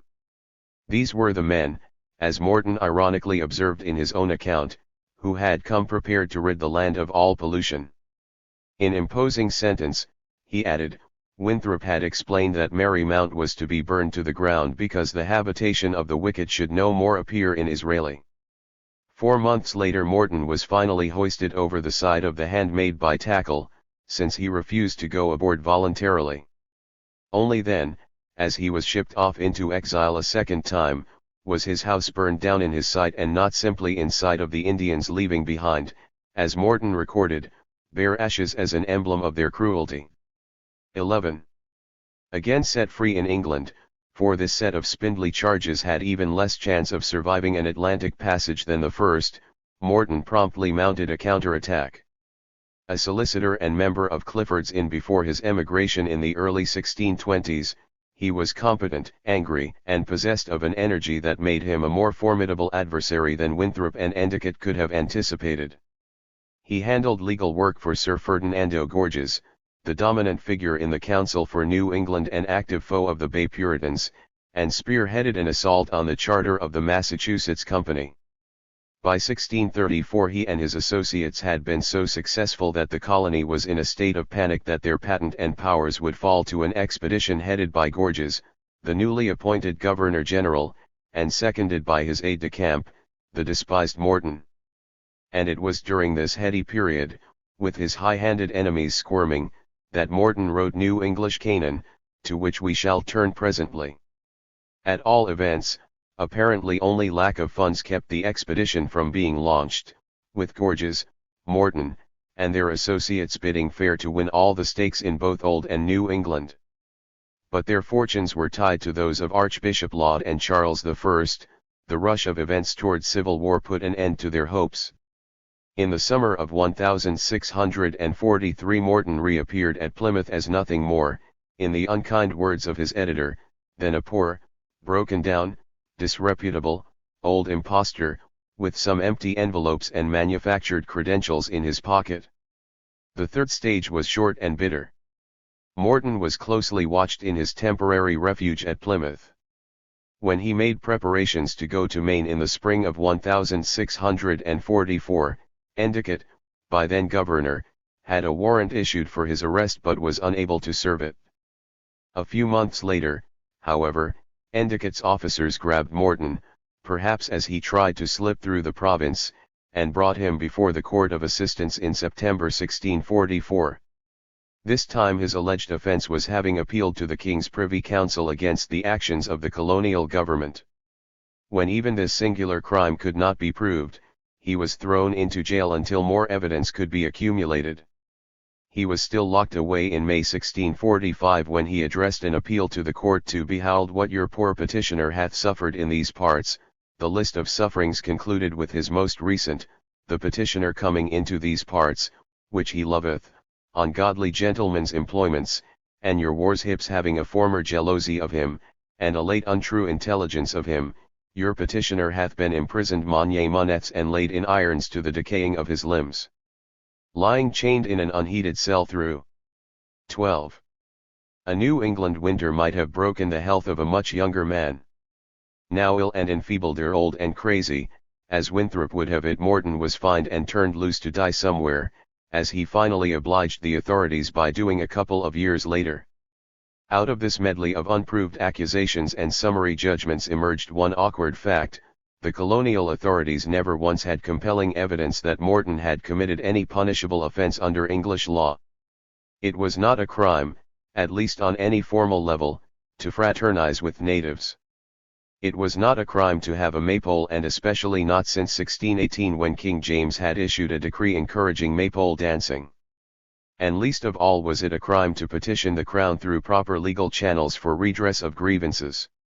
To move against Morton, the Puritans were thus forced into indirection and extra-legally, into veiling the true source of their fear and hatred of him. His true offense against Massachusetts magistrates, as Samuel Maverick observed, was he had touched them too near. The least trumped up and most serious of all the counts was that he had sold guns to the Indians.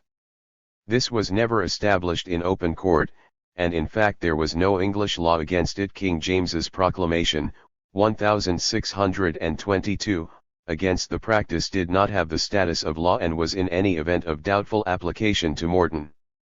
But say that he had traded firearms to the Indians for furs, as he almost certainly had, and then, as William Bradford angrily recorded, had given the Indians instructions in their use. So what? Why prohibit one set of human beings something permitted another? The saints affirmed they wished to live in harmony with the Indians and bring them Christian light. What then was more logical than for them also to share their technology with red friends who could thereby more efficiently share their wilderness? Alas, the logic was not that of sharing. The planters were colonizers. They were the cutting edge of a colonial empire that was currently subjugating Ireland and moving to apply that experience to North America. To arm those about to be conquered struck them as illogical to the point of madness. They knew that were they despoiled of their lands and subjected to foreign discipline, they would use the guns in their hands. It took little imagination for them to sense that others would do likewise, especially if the others were Indians. Of course the planters and their kinsmen preferred to put the matter the other way round. Not their expansion but their very existence was threatened. They warned Morton, according to William Bradford, that the country could not bear the injury he did. 13. By trading pieces to the Indians, it was against their common safety and against the king's proclamation. And this became the fixed view of the matter. 4 generations later John Adams forcibly restated its essentials. Morton's fun, he wrote in 1802. His songs and his revels were provoking enough, no doubt. But his commerce with the Indians in arms and ammunition, and his instructions to those savages in the use of them, were serious and dangerous offenses, which struck at the lives of the newcomers, and threatened the utter extirpation of all the plantations. 3 generations still further along, Charles Francis Adams, Jr., approvingly quoted his great-grandfather's dictum in the course of editing the 1883 edition of New English Canaan, conceding as well that Morton's suppression was not a question of law but one of self-preservation. Yet it is by no means clear that, under similar circumstances, he would not have been far more severely and summarily dealt with at a later period, when the dangers of a frontier life had brought into use an unwritten code, which evinced even less regard for life than, in Morton's case, the Puritans evinced for property. But the dangers of frontier life had seemed real enough to Bradford and the colonists of his day as they acted on the leading assumption of the vigilante code the Adamses later defended. Throughout, I venture, from 1628 to 1883 and after, the unwritten code assumed Indians not to be persons, who might be responsive to kindness and fair dealing, but savages, who would inevitably use any available weapon to strike at the lives of newcomers, those bearers of civilization. 2. Were it not for New English Canaan, there we would have to leave Morton, a curious footnote in the accounts of the first English settlements, known only through the hostile pages of Bradford and Winthrop as a man who, for gain and out of spite, transgressed the American way. And indeed the book did narrowly escape the oblivion to which its author had been consigned. It excited little or no public interest when it was published in Amsterdam in 1637. It may not have reached the colonies in more. 14. Ton's lifetime, though Bradford seems to have seen a copy, perhaps one that passed from hand to hand in Plymouth before it disappeared or was destroyed. John Quincy Adams finally ran it down in Europe and brought it home, but in 1825 this copy was still the only one known to exist in North America. Toward the end of the century, when Charles Francis Adams, Jr., worked with the family copy to produce an annotated edition, only a dozen or so others were known to have survived in the various public and private collections on both sides of the Atlantic. But survive somehow the book did, and that was a great good thing. It was like the man, sprawling and disorderly, abrasive and sometimes obtuse, yet usually intelligent, erudite and observant, overflowing with wit and high spirits, richly suggestive.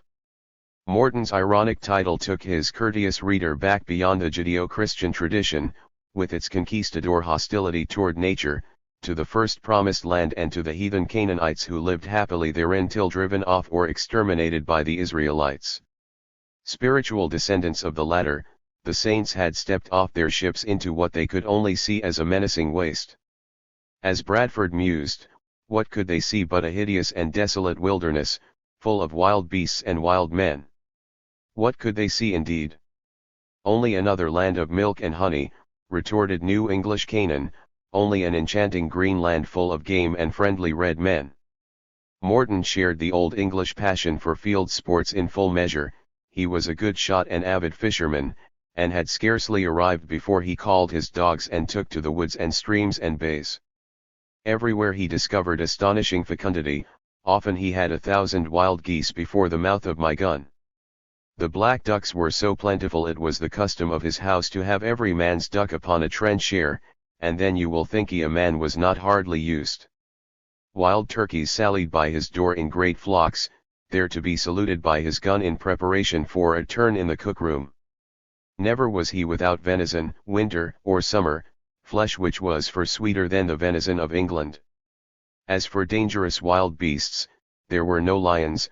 Bears, though numerous, were not to be feared, since they will run away from a man as fast as a little dog. The New England coast so abounded with local cod, the inhabitants dug their grounds with them.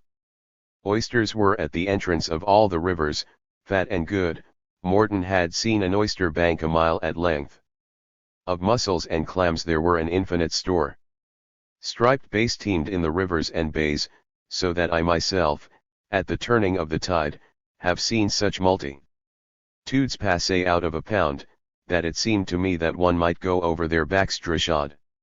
For this unspoiled moment, continent and man fused, the power of the one to arouse awe embraced by the nearly commensurate imagination of the other. Morton's lyrical summary of his findings should be known by every student of America's past. The more I looked, the more I liked it. And when I had more seriously considered of the beauty of the place, with all her fair endowments, I did not think that in all the known world it could be paralleled, for so many goodly groves of trees, dainty fine round rising hillocks, delicate fair large plains, sweet crystal fountains, and clear running streams that twine in fine meanders through the meads, making so sweet a murmuring noise to hear as would even lull the senses with delight asleep, so pleasantly do they glide upon the pebble stones, jetting most jocundly where they do meet and hand in hand run down to Neptune's court, to pay the yearly tribute which they owe to him as sovereign lord of all the springs. Contained within the volume of the land, are fowls in abundance, fish in multitude, and I discovered 17. Besides, millions of turtle doves won the green boughs, which sate pecking of the full ripe pleasant grapes that were supported by the lusty trees, whose fruitful load did cause the armes to bend, among which here and there dispersed, you might see lilies and of the Daphnean tree, which made the land to me seem paradise, for in mine EIET was nature's masterpiece, her chiefest magazine of all where lives her store. If this land be not rich, then is the whole world poor. Partly promotional tract for the schemes of Morton and his patron Gorges and partly anti-Puritan polemic, New English Canaan was also much more. The work represented an authentic and almost singular effort of the European imagination to extract a sense of place from these new surroundings or, better, to meet the spirit of the land halfway. There was thus absolutely no reason to question the sincerity of his 1645 petition, wherein he stated he had returned to these parts which he loveth. Like the Indians, he loved the wilderness the saints hated. A prime reason the country was so beautiful and commodious, more like an English park than the delusory waste of the saints, was the Indian practice of firing the underbrush every spring and fall. Without that, Morton pointed out, it would be all a coppice wood, and the people would not be able in any wise to pass through the country out of a beaten path. In this and the other sections that made up the first of the 3 parts of New English Canaan, he proved himself a shrewd and sympathetic field observer of Indian manners and customs. To be sure, he did not always rise above colonial bigotry, as in his flat statement that the natives had no religion, a view he accepted on the authority of Sir William Alexander, and in his ethnocentric, Bradford-like celebration of the plague of 161,617 that swept away so many natives, the place became so much the more fit for the English nation to inhabit in, and erect in it temples to the glory of God. Nevertheless, he placed the ethnographic chapters at the head of his work and in enthusiastic detail paid the Indians the uncommon tribute of taking their culture seriously. The natives of Morton's pages had much to teach the European immigrants. These people are not, as some have thought, he wrote, a dull, or slender-witted people, but very ingenious, and very subtle. They made their wampum or money from clam shells, built wigwams that looked like the houses of the wild Irish, tanned the skins of deer and other animals into very good leather, had excellent midwives who helped their women have a fair delivery, and a quick, and even had their own physicians. 18. And surgeons, who do make a trade of it, and boast of their skill where they come. Morton related an anecdote of one Powa, or medicine man, he did undertake to cure an Englishman of a swelling of his hand for a parcel of biscuit, which being delivered him he took the party grieved into the woods aside from company, and with the help of the devil, as may be conjectured, quickly recovered him of that swelling, and sent him about his work again. The playful conjecture may have reflected Morton's sober belief, for he said elsewhere of the medicine men, some correspondency they have with the devil out of all doubt. But he was himself an ingenious and subtle man, quite capable of parodying the Puritan conviction that the Indians were in league with the devil. I see no other way of reading his conclusion that the Indians lived rich and contented lives, wanting nothing needful, the younger being ruled by the elder, and the elder by the Powas, and the Powas by the devil, and then you may imagine what good rule is like to be amongst them. Sir William Alexander's views notwithstanding, Morton discovered that in fact the Indians were not altogether lacking in religion and that they had traditions that spoke of the creation and of the immortality of the soul. His account of their mournings for the dead had an ethnographic precision not to be found in John Bradbury, Henry Murray Brackenridge, or other explorers who centuries later encountered the same phenomena among the trans-Mississippi tribes. The natives of New England held it impious to deface graves and their monuments, Morton wrote, and have a custom amongst them to keep their annals and come at certain times to lament and bewail the loss of their friend, and use to black their faces, which they so wear, instead of a mourning ornament, for a longer or a shorter time according to the dignity of the person. The grave of the mother of one chief, Sachem Chickatawbut, had 2 bearskins sewed together and propped up over it as a monument, he recorded, which the Plymouth planters defaced because they accounted it an act of superstition. To all appearances he joined the Indians in accounting this act a wanton desecration of a sacred place. Subsequently Chickatawbut had a vision that Morton tried to translate for his readers. He pictured the chief standing before his angry tribespeople speaking eloquently of his holy experience. When last the glorious light of all the sky was underneath this globe, and birds grew silent, I began to settle, as my custom is, to take repose, before mine eyes were fast closed, methought I saw. 19. A vision, at which my spirit was much troubled, and, trembling at that doleful sight, a spirit cried aloud, Behold, my son, whom I have cherished, see the paps that gave thee suck, the hands that lapped thee warm and fed thee oft. Canst thou forget to take revenge of those oiled people that hath my monument defaced in despiteful manner, disdaining our ancient antiquities and honorable customs? See now the Sachem's grave lies like unto the common people of ignoble race, defaced. Thy mother doth compel implores thy aid against this thievish people new come hither. If this be suffered I shall not rest in quiet within my everlasting habitation. This said, the spirit vanished, and I, all in a sweat, not able scarce to speak, began to get some strength, and recollect my spirits that were fled. If not the first, this has to be one of the very earliest attempts by Europeans to catch the metaphors and rhythms of Indian oratory. More remarkably still, as Morton rendered the speech, notwithstanding its overlay of Anglicisms, it proved him capable of entering into the lives of the victims of colonial aggression and of sympathizing with how they felt as persons. 3.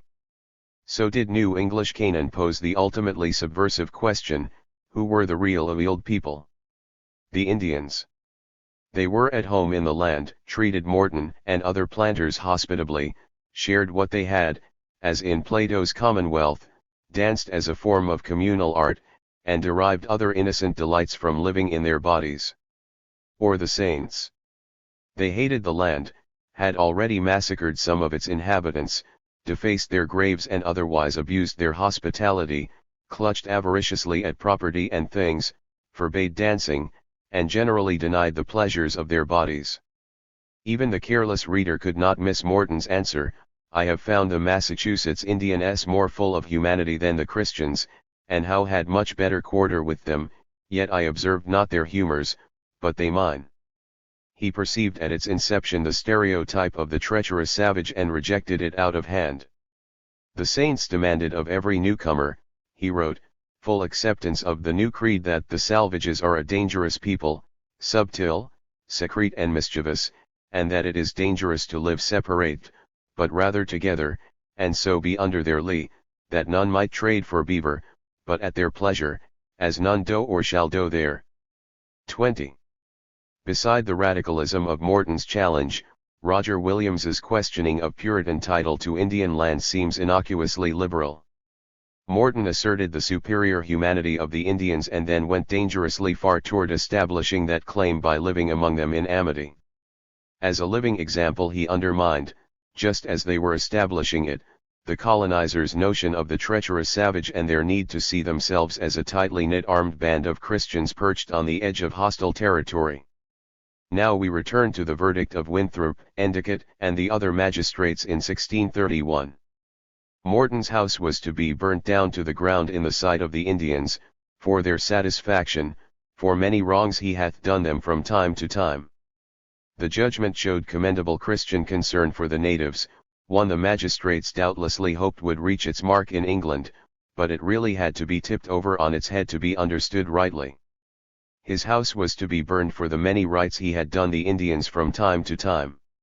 He had willfully violated the racist core of the magistrates' nascent code by hunting with the Indians, trading them guns, enjoying their culture with them, dancing with them, sleeping with them all just as if they were persons. As it happened, the Indians responded humanely and were not at all satisfied by the sight of Morton's house burning to the ground. While he was being shipped off in irons, he later learned, the Harmel salvages, his neighbors, at Marymount, came up to the saints, grieved to see these arsonists at work, and did reprove these elephants of wit for their inhumane deed. 21. Chapter 3. John Endicott.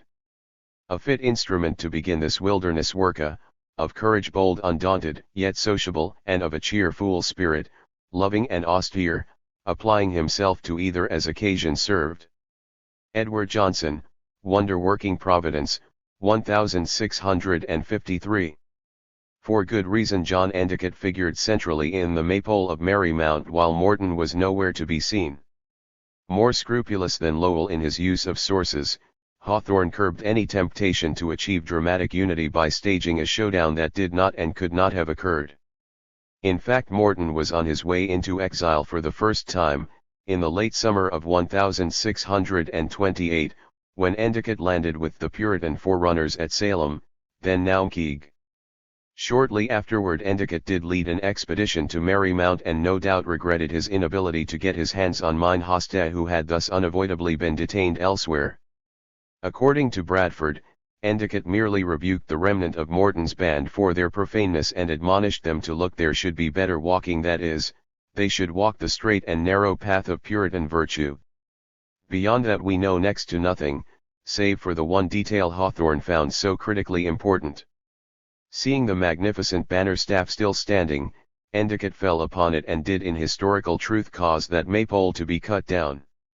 Endicott was in charge of the colony from 1628 until the summer of 1630, when he turned his authority over to Governor John Winthrop and became an assistant, in which post he served from 1630 to 1634, 1636 to 1640, and 1645 to 1648.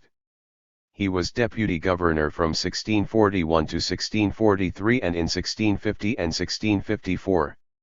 He was governor in 1644, in 1649, from 1651 to 1653, and from 1655 until his death in 1665. In 1637 he was elevated to the council for life, later declared unconstitutional, on which the only other members were Winthrop and Thomas Dudley. Throughout his life, clearly, he enjoyed the high esteem of his fellow saints. As Lawrence Shaw Mayo pointed out in his filial biography, it may be significant that Endicott was born in 1588, the year of the defeat of the Spanish Armada. It was also the natal year of John Winthrop. Who will say that fundamentally 1588 is not the most important date in the history of Massachusetts? If it had not been for the defeat of the Armada and the birth of John Endicott and John Winthrop, where should we be today? Where indeed? And there are other good questions. Was Endicott the relatively irresolute leader depicted by Lowell? Or was he the iron-willed zealot who appeared in Hawthorne's pages and in the old portrait of the American Antiquarian Society? Or was he but the fit instrument another admirer, Captain Edward Johnson, saw in him, loving or austere? As occasion served? It appears that almost invariably the occasions of his public life served austerity and not love, presumably reserved for family and close associates. Before Winthrop's arrival, Endicott had not only cut down Morton's maypole but had also deported two Puritan brothers whom he pronounced schismatical for opposing his ideas of church government. As an assistant he physically assaulted Thomas Dexter of Lynn, for which act he apologized to Winthrop, acknowledging that he had been too rash in striking him, understanding since that it is not lawful for a justice of the peace to strike. But if you had seen the manner of his carriage, with such daring of me with his armes on Kembo and C. It would have provoked a very patient man. Never a patient man, he verbally assaulted three Anabaptists from Rhode Island who came before the General Court in 1651. After sentence had been imposed, they had had the temerity to ask what law they had broken. In his Ill News from New England, 1652, John Clark, one of the defendants, recalled Governor Endicott's response, that they had denied infant baptism. Then being somewhat transported he broke forth and told the prisoners they really deserved death. He held them to be trash and declared the magistrates of Massachusetts would not have such trash brought into their jurisdiction. Endicott earned his reputation as a greater persecutor. As head of the Commonwealth he shouldered primary responsibility. 24. For whipping, branding, and banishing, and ultimately for executing the open and capital blasphemers called Quakers. His general court hanged 4 members of the Society of Friends. With the Restoration, the unrepentant governor explained why in a letter to Charles II. The Quakers were open enemies to government itself in any other than the hands of their friends. He and his assistants had, therefore, to pass a sentence of banishment against them upon pain of death. Such was their turbulency, however, he had at last, in conscience both to God and man, to keep the passage with the point of the sword held toward them. And since the Quakers had wittingly rushed on the point of the sword by their own act, we with all humility conceive a crime bringing their blood upon their own head. Unresponsive to this humble appeal for sympathy, Charles commanded Endicott to cease any current actions against Quakers and to forbear to proceed any farther therein. 2. Every shred of believable evidence supports Hawthorne's view of the man. Oddly enough, the novelist approached Endicott as if he had New English Canaan at hand, a most unlikely possibility. Still, had it been available, Hawthorne would have found it most engaging. Of course Morton could hardly have given him or us a balanced view of the man he called Captain Littleworth, for Endicott truly had an aching tooth at mine host of Maury Mount and proved it time and again. Yet just as obviously Morton had a direct personal interest in understanding his inveterate adversary. His prescient chapter, of the manner how the separatists do pay debts to them that are without, anticipated Hawthorne's key insights. Morton knew well the case of an honest man, one Mr. Innocence Fairclough, since he had helped present it to the Privy Council in the course of his attack on the Massachusetts Charter. Fairclough, or Philip Ratcliffe, as he was known in the flesh, had come over as an agent of Matthew Craddock. Members of the Salem congregation found his beliefs without their church, however, so disdained to be employed by a carnal man, as they termed him, and sought occasion against him, to do him a mischief. They worked their way into his debt and, when he sought to collect, sent him an epistle full of zealous exhortations to provide for the soul, and not to mind of these transitory things that poor. 25. Ished with the body. The council moved Ratcliffe to exclaim in a moment of unguarded anger, "Are these your members? If they be all like these, I believe the devil was the setter of their church." Endicott promptly charged blasphemy and determined Ratcliffe would be made an example for all carnal men to presume to speak the least word that might tend to the dishonor of the Church of Salem, yea, the mother church of all that holy land. In court the charges against him multiplied, seeing he was a carnal man, of them that are without. In June 1631, according to Winthrop's journal, Ratcliffe was sentenced to be whipped, have his ears cut off, pay a fine of £40, and be perpetually banished. All this for most foul, scandalous invectives against our churches and government. Morton dwelt on the pleasure the punishment gave the saints. Shackles, or the deacon of the church at Charlestown, sobbed and wept with Ratcliffe, and his handkercher walks as a sign of his sorrow for Master Fairclough's sin, that he should bear no better affection to the church and the saints of New Canaan, and strips Innocence the while, and comforts him. The executioner of their vengeance then went to work in such manner that he made Fairclough's innocent back like the picture of rawhead and bloaty bones, and his shirt like a pudding wife's apron. In this employment Shackles takes a great felicity, and glories in the practice of it. And B. Morton concluded, "This is the payment you shall get, if you be one of them they term, without." Morton rather deftly emphasized the sanctimonious cupidity of the saints by having the punishment carried out in the counting house, with the deacon expostulating with Ratcliffe about being so hasty for payment. More obvious still was Morton's denunciation of the nature of their sentence. Its stupefying harshness created a stir in England, and word even came back to Massachusetts, through one of Winthrop the Younger's correspondents, that there had been divers complaints against the severity of your gouvernement, especially Mr. Endicott, and that he shall be sent for OUER, about cutting off the lunatic man's ears, and other grievances. Morton also put before his readers Endicott's menacing conviction that the Puritans were God's chosen, so that to speak against them was to defile their holy mission, and as Hawthorne later had Endicott say, "Woe unto them that would defile it." But Morton's analysis went beyond the economic level of pious acquisitiveness and the political level of religious nationalism to a psychological truth. His enemies were not coldly righteous monsters, however great their hypocrisy, but men who found their 26. Cruelty bloody good fun. Though they could hardly admit it, it gave them great felicity, and glories in the practice of it. Morton recognized in effect, again before Hawthorne, that the pleasures they took from the whipping post made it their equivalent of his maypole. 3. As a Puritan, Endicott believed in a two-species theory of European humankind.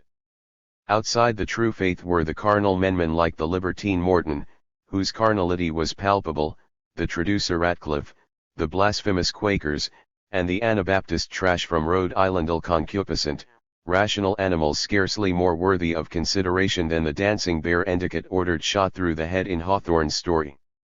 Within the faith were the grace-endowed men redeemed from their sinful bodies by Jesus, men like Endicott, Winthrop, Dudley, Bradford, all instruments of God's purpose. But it was hard, devilishly hard as it were, For spiritual men not to ease down into their sinful bodies, not to think of sex for more than procreation, to avoid impurity of thought and act. Not to fall back into nature required no less than 24-hour watches all the days of their lives. Within this context Endicott naturally would have commanded, as Hawthorne had him do, that the young lord of the may be shorn of his lovelock and curls. In fact, as governor in 1649 he and the magistrates had sought to stop such adornment of wickedness. Forasmuch as the wearing of long hair after the manner of ruffians and barbarous Indians, hath begun to invade New England contrary to the rule of God's word, which saith it is a shame for a man to wear long hair, as also the commendable custom generally of all the godly of our nation until within this few years we the magistrates who have subscribed this paper, for the clearing of our own innocency in this behalf, do declare and manifest our dislike and detestation against the wearing of such long hair, as against a thing uncivil and unmanly whereby men do deform themselves, and offend sober and modest men, and do corrupt good manners. Long hair took root in the lubricous skin, flaunted its origins, and seemed barbarously ungroomed, pubescent, suggestive of the unmentionable of carnality, mortality, beastliness. The Magi's 27 traits, with Endicott at their head, entreated the elders to manifest their zeal in ensuring that the members of their respective churches be not defiled therewith. At the very least Endicott had cleared his name and witnessed his own innocency of such defilement. Women were the opposite sex and as such a threat to purity. It was admittedly better to marry than to burn, so Endicott, before he emigrated and then nearly 40, married Anna Gover, a cousin of Matthew Craddock. She died shortly after their arrival at Naumkeag. However, Morton unkindly suggested that it was through the good offices of Samuel Fuller, butcher turned Plymouth physician, that Endicott had been cured of a disease called a wife. In August 1630 he married Mrs. Elizabeth Gibson, a widow, of whom little more is known than of the first Mrs. Endicott, save that she bore him 2 sons and survived him. The obscurity of his wives was not fortuitous, for Endicott would have considered it unmanly to let a weaker vessel take the lead or share authority and responsibilities. During the examination of Anne Hutchinson, for instance, he revealed keen interest in whether she had presumed to teach at meetings of men, found her defiance intolerable, hoped the court takes notice of the vanity of it and heat of her spirit, and joined his brothers in finding her unfit for our society. For a woman to presume to act as an enlightened individual with a conscience of her own would subvert the patriarchal family, church, and state, and lead to all the anarchic evils of the Antinomians, the Anabaptists, the Familists, that filthy sin of the community of Wayman, as John Cotton defined the sect for Anne Hutchinson, all promiscuous and filthy comminge together of men and Wayman, without distinction or relation of marriage, all of which will necessarily follow. Endicott, too, knew very well where the foundation of all these troubles among us lies. He frankly believed, as Hawthorne had him say, that the female sex required the stricter discipline, and supported Paul's injunction that woman not pray with her head uncovered, which he interpreted to mean that she had to wear not only a bonnet but also a veil to meetings. Her reproductive flesh being more accessible, woman was the devil's gateway to sin. Endicott had occasion to reflect on this commonplace of the times, for he had left a bastard son behind in England. The product of an amorous episode in earlier years, in the words of biographer Mayo, the first John Endicott, Jr., was put out to a collier and provision made to apprentice the poor boy in some good trade. Though Endicott provided for his support, under no circumstances did he want the boy with him as a standing reminder of a lustful past he was miserably ashamed to write of. As he wrote his agent, "Only I would not by any means have the boy sent over." He made no mention, of course, of the person who had given birth to the shame, the boy's mother. 4. Eternal vigilance against the body so as not to fall into former lusts required inordinate energy and was not always possible. Marvelous it may be to see and consider how some kind of wickedness did grow and break forth here, in a land where the same was so much witnessed against and so narrowly looked unto, and severely punished when it was known. Bradford puzzled. He listed, among the sundry and notorious sins that had become surprisingly common, drunkenness and uncleanness, incontinence between persons unmarried and even married, and, worse, sodomy and buggery, things fearful to name. Perhaps the devil was moved to greater spite by the greater holiness of the New England churches, perhaps the close examination of church members simply exposed sins that would have remained hidden elsewhere, and, closer to the marrow of the matter. Another reason may be, that it may be in this case as it is with waters when their streams are stopped or dammed up. When they get passage they flow with more violence and make more noise and disturbance than when they are suffered to run quietly in their own channels, so wickedness being here more stopped by strict laws, and the same more narrowly looked unto so as it cannot run in a common road of liberty as it would and is inclined, it searches everywhere and at last breaks out where it gets vent. Flash floods of backed-up life left behind absurd deposits of the sodomitic saints. In this remarkable passage Bradford directly foreshadowed Freud, even down to the damn simile, on the discontents of repressive civilization. What Bradford could not see. 29. Understandably, was that the pent-up natural impulses could find opening not only in forbidden venery but also, alternatively, in Puritan virtue. Endicott's outbursts against the unchosen were partial returns of this suppressed sexuality. In the role of judge and executioner he gave socially sanctioned outlet to his hatred and fear of carnality, struck at his own by branding and whipping it in others, demonstrated all the while his own innocency, preserved the purity of church and state, and therewith extended their sway. He could measure his spirituality by the number of carnal men and women stretched out prostrate behind him. Unlike the poor buggers who channeled their frustrations into sex crimes, Endicott gained the acclaim of all right-minded people. 5. Specific biographical details aside, the exemplary religious life of the 17th century followed a set pattern. Wild youth ran into the misgivings of early maturity and a rising awareness of the tasks to which God put the soul of man. Yet, since the flesh would not give up her interest but shook off this yoke of the law, secret corruptions led to intermissions. The real conversion came toward age 30, and then only after the man had been laid low by a realization of the emptiness of his spiritual pretensions. He then had revealed unto him the Lord's free mercy in Christ and felt his soul filled with joy unspeakable. Yet this estate too declined by degrees as worldly employments and the love of temporal things did steal my heart. Thus down through the years to the present, 1637, I have gone under continual conflicts between the flesh and the spirit, and sometimes with Satan himself, which I have more discerned of late than I did formerly. Many falls I have had, confessed John Winthrop, whose illuminating relation of his religious experience I have been quoting and paraphrasing.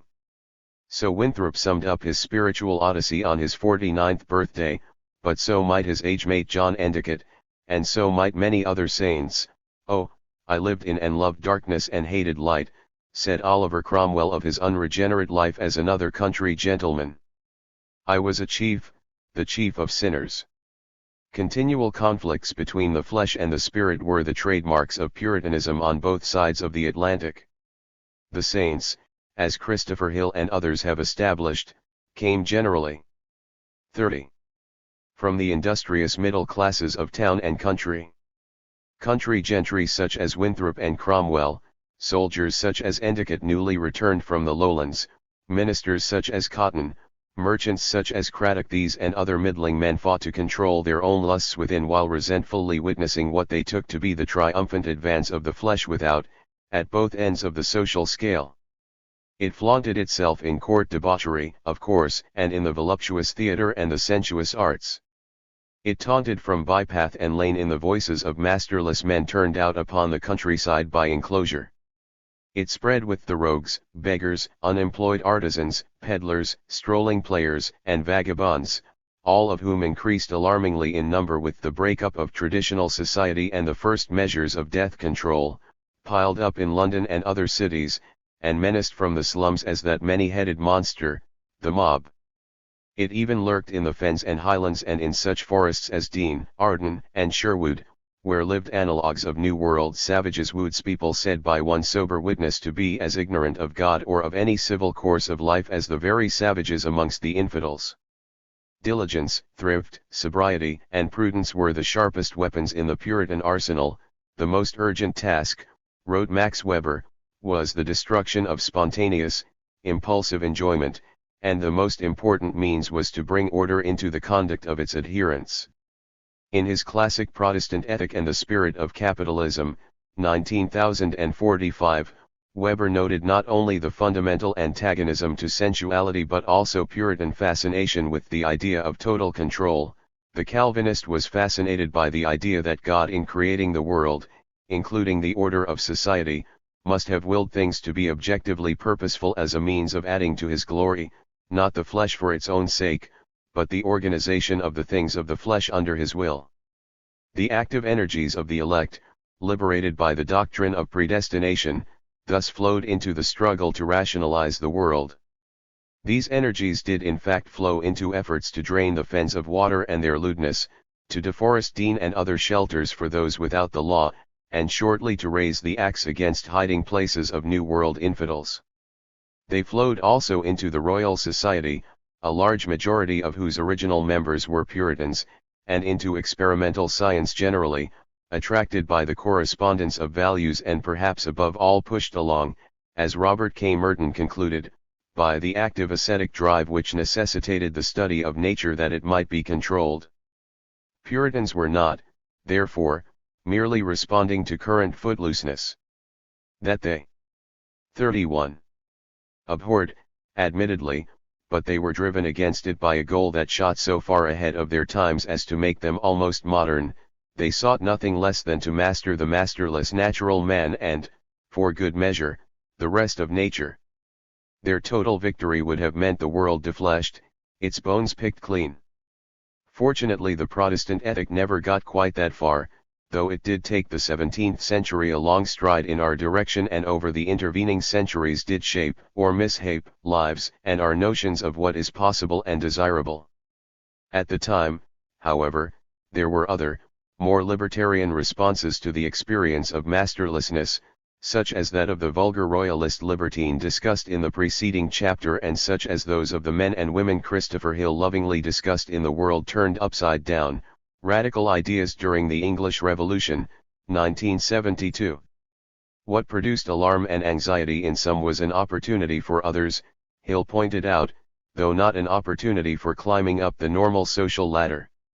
A masterless man was nobody's servant. This could mean freedom for those who prized independence more than security. Familism, so hated by Cotton and Winthrop, was a case in point. It held that Christ was in every believer and referred to its adherents as members of the family of love who held property in common and thought all things come by and from nature, including bodily gratifications. As an underground tradition it had been spread by wayfaring traders since Elizabeth's reign.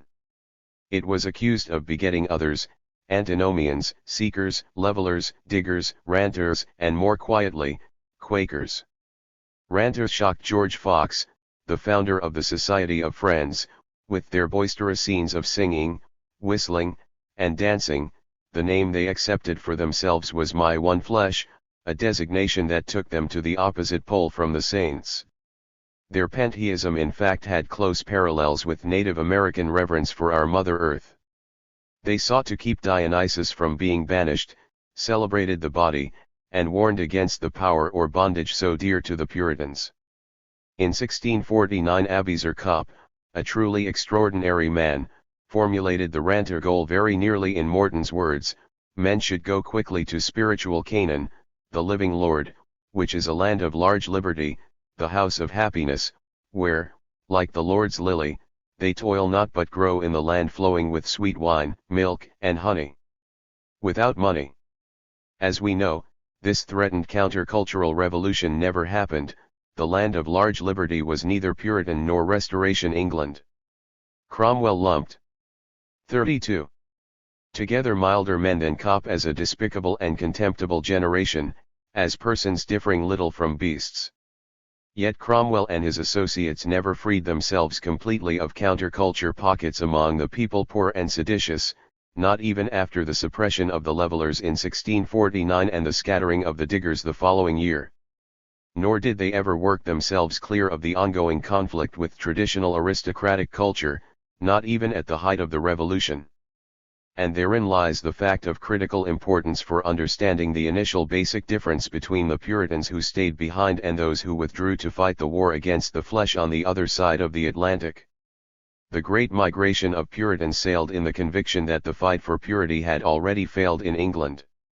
In his canvass of reasons for emigrating, John Winthrop recorded that the land itself seemed to have grown weary of her inhabitants. Proof was to be seen in the throngs of sturdy beggars in his native Suffolk. The Massachusetts Bay offered economic opportunities and land acquisition. Then too there were always the Indians to convert. But a careful reading of the current situation in Britain led him to the most pressing reason: all other churches of Europe are brought to desolation, and it cannot be, but the like judgment is coming upon us. In fine, a relatively safe shelter for purity lay off their bow. There were no safe havens astern. Once across the ocean, the emigrants no longer had to maintain their version of the Protestant ethic against other versions and other ideologies. By movement through space, this transplanted Puritanism had become the one true faith, and with no one recognizable either above or below them, the emigrant middling men had become the only true men. To their minds they were the only carriers of the last best hope of the Protestant Reformation. Hence, while the English Puritan version of the Protestant ethic was harshly intolerant, the New English variation was more so. The tempers of Winthrop and Endicott were more hair-trigger sensitive than Cromwell's when someone threatened to defile their holy mission.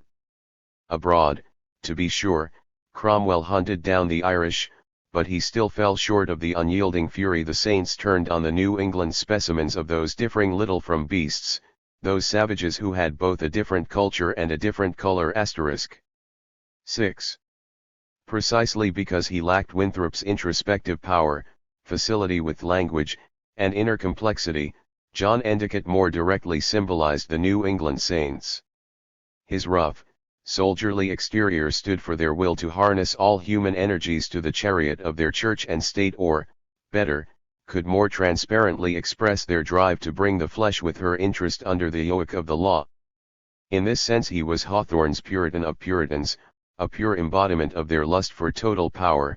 In this sense he was a representative or pattern Puritan, clearly cast in the same mold as all the other Johns: Winthrop, Cotton, and, as we shall see, Oldham, Gallup, Underhill, and Mason, even Stoughton, though the last's Christian name was Israel. Of course their eternal opposite was Thomas Morton.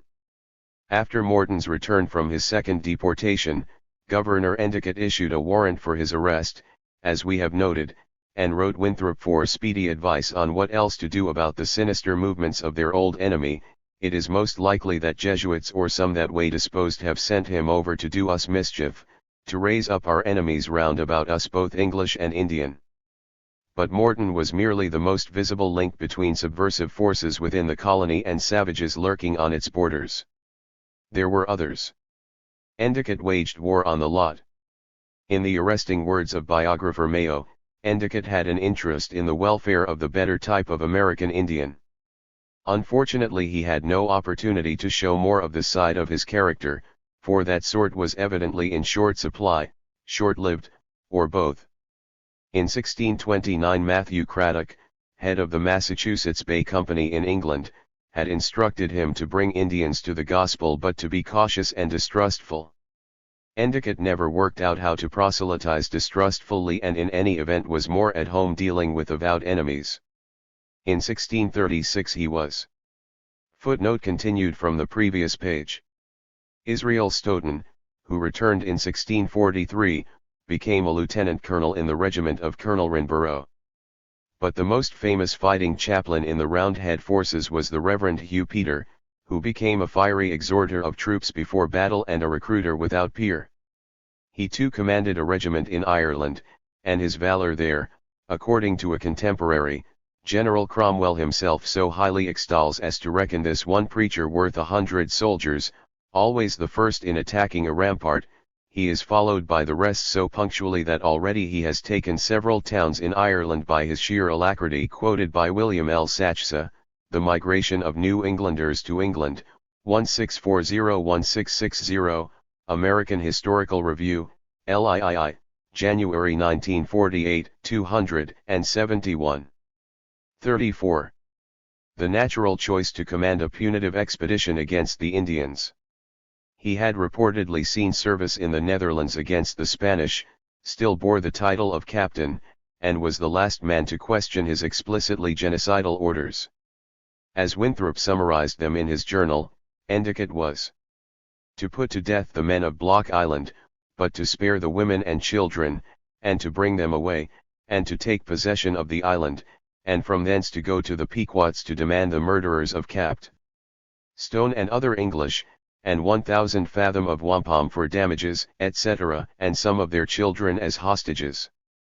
35. Chapter 4. The Pequot War.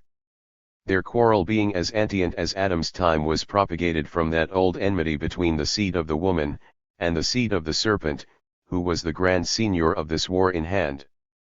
Edward Johnson, Wonder-Working Providence, 1653. To all appearances it began innocently enough with the first victim. On his return from a voyage to the mouth of the Connecticut, John Gallup was skirting Block Island when he spied a pinnace belonging to John Oldham, another trader and an old planter. Made apprehensive by the cluster of Indians on her deck, Gallup fired on them with small arms and rammed his 20-ton bark into the quarter of the lighter craft. 6 Indians then leaped into the sea and drowned. Another ramming induced almost as many to plunge to their death. With most of the natives over the side, Gallup and his crew, consisting of 1 man and 2 boys, boarded the stricken pinnace, whereupon, John Winthrop noted in his journal, 1 Indian came up and yielded, him they bound and put into the hold. Then another yielded, whom they bound. But John Gallup, being well acquainted with their skill to untie themselves, if 2 of them be together, and having no place to keep them asunder, he threw him bound into the sea. Under an old seine he found John Oldham's body, head cleft to the brains, legs slashed almost off. The blood of the innocent, John Underhill declared, called for vengeance.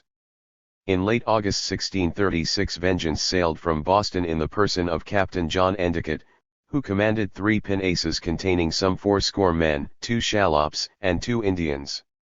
The fleet made Block Island at dusk a week later, landed through heavy surf, and easily dispersed 40 or so Indians who sought to contest the invasion. Their arrows bounced harmlessly off English armor that consisted of back, belly, thigh, and head pieces and of 36 gorgets. Posting sentinels, the landing party bivouacked for the night, prepared to carry the war to the enemy in the morning. The sole surviving eyewitness account of the first phase of the campaign that followed was John Underhill's invaluable News from America, containing a true relation of their warlike proceedings these 2 years last past, published in London in 1638.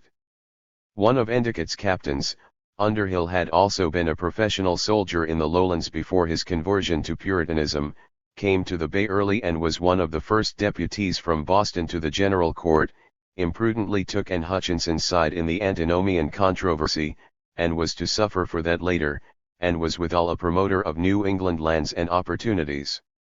Indeed, Underhill's eccentric feeling for the wilderness made him resemble Morton a little, though he did not of course share the latter's friendly relations with its native inhabitants. For 2 days Endicott's men hunted natives to kill or capture. The only reason they did not kill every man on Block Island, Underhill made clear, was because no one would stand up and fight, the Indians being retired into swamps, so as we could not find them. We burnt and spoiled both houses and corn in great abundance, but they kept themselves in obscurity. The first day the invaders spent in burning and spoiling the island, and so the next. In all they burned the wigwams of 2 villages, threw Indian mats on and burned great heaps of pleasant corn ready shelled, destroyed some of their dogs instead of men, and staved in canoes.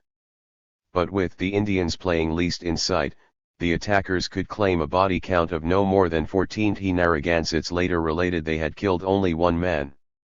From Block Island they went down to Saybrook Fort at the mouth of the Connecticut and thence to the mouth of the Pequot, the Pequots having slain one Captain Norton, and Captain Stone, with 7 more of their company.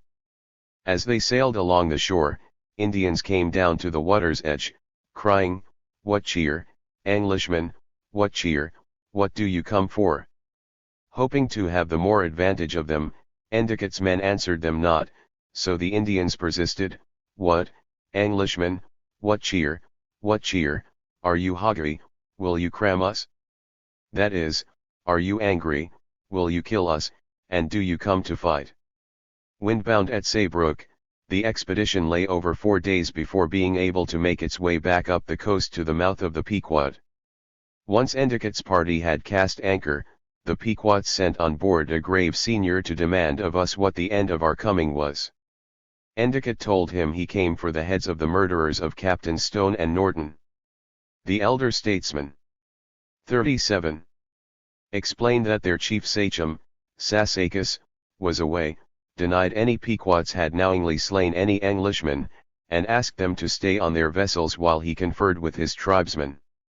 Endicott refused, ordered his men ashore, threatened to beat up the drum, and march through the country, and spoil your corn, and announced the particulars of his commission, including the demands for wampum and hostage children. In return these devil's instruments, as Underhill called them, offered to parley unarmed, they would leave their bows behind if the English soldiers would lay down their muskets. Endicott rather chose to bid them battle. Marching into a champagne field we displayed our colors, but none would come near us, but standing remotely off did laugh at us for our patience. Angered by this further show of insolence, Endicott and his men fired on any Indians they could come near, burned their wigwams, spoiled their corn, and many other necessaries that they had buried in the ground we raked up, which the soldiers had for booty. Thus we spent the day, Underhill again recorded, burning and spoiling the country. That night they sailed for Narragansett Bay, where in the morning we were served in like nature. No Indians would come near us, but run from us, as the deer from the dogs. So there too they burnt and spoiled what we could light on before setting sail for Boston. And so began what has been called the Pequot War. But Captain John Mason, hero of the events that followed, put it well in his own brief history of the Pequot War: if the beginning be but obscure, and the ground uncertain, its continuance can hardly persuade to purchase belief, or if truth be wanting in history, it proves but a fruitless discourse. The truth is that the beginning of the Pequot War was both less innocent and more obscure than it appeared, and Mason unfortunately went on to perpetuate its uncertainties. Reconsider the first victim, John Oldham. Would not the dozen or so Indians John Gallup made pay with their lives satisfy any normal appetite for vengeance? Was Oldham all that innocent? He was in fact a grasping, contentious man who picked quarrels with everybody. Banished from Plymouth, Oldham was angry, according to Bradford, and more like a furious beast than a man. Even Morton, whom Oldham had conducted to England in 1628, you will recall, found him passionate and moody, a mad jack in his mood. Oldham was more than capable of provoking the quarrel that led to his death. At an absolute minimum, an inquiry into the particulars of the case might have allocated responsibility for his death and pointed the way toward the real criminals, dead or alive. Why then undertake to 38. Kill every man on Block Island? Above all, why undertake it if the natives there were not Pequots but Eastern Nyantics, allies of the Narragansetts? Of course rulers eager to make war can make do with almost any first victim, so long as his death will infect everyone with the feeling of being threatened and provide basis for belief that the enemy, broadly defined, is responsible. If this minimal foundation be laid, every other reason for his death may be ignored or suppressed, as Elias Canetti observed, save one: the victim's membership of the group to which one belongs oneself. In the present instance of functional racism determined this group membership. But if every war requires a John Oldham, the Puritans overdid it in the Pequot War by having at least 2 earlier known first victims. In 1633 Captain John Stone had come north from Virginia with a cargo of cattle. In Boston he drank a good deal, according to Winthrop's journal, was found upon the bed in the night with one Barcroft's wife, and after using braving and threatening speeches against one of the assistants, was clapped in irons, fined £100, and ordered upon pain of death to come here no more. In Plymouth he attempted to stab Governor Prence with his dagger. On the Connecticut River he and Captain John Norton, who had sailed with him from Plymouth, quarreled with Indians and were killed aboard ship. Ill cast always for the role of an innocent, Stone died under circumstances forever obscure. John Mason, for example, maintained that the Indians responsible were not native Pequots, but had frequent recourse unto them. Whosoever responsibility, the incident did not become an issue until 1634, when the Pequots sought an alliance with the English and were told they would first have to give up the murderers of Stone and Norton. But the following year the possible use of their deaths became clearer with the arrival of John Winthrop, Jr., who had been commissioned by Lord Say and Brooke to plant a new colony on the Connecticut and appointed to serve as its governor. The narrative of Lyon Gardner demonstrated beautifully the commonplace that authorities are not infrequently better known by what they do than what they say. Gardner had served the Prince of Orange as a professional army engineer before he was hired and brought over to take charge of the construction of Saybrook Fort. On his arrival in November 1635 he remonstrated with Winthrop the Younger, George Fenwick, Hugh Peter, and other employers over their willingness to make war for a Virginian stone and expose us to the Indians, whose mercies are cruelties. 39. He entreated his associates to rest a while until the threat of Capt. Hunger had been met, till we get more strength about us, and that we hear where the seat of war will be, may approve of it, and provide for it. Mr. Winthrop, Mr. Fenwick, and Mr. Peters promised me that they would do their utmost endeavor to persuade the Baymen to desist from war a year or two, till we could be better provided for it. That time had not arrived. The next summer, in Gardiner's estimation, the sudden descent of Endicott and his men on Saybrook was to his great grief, for, said I, you come hither to raise these wasps about my ears, and then you will take wing and flee away.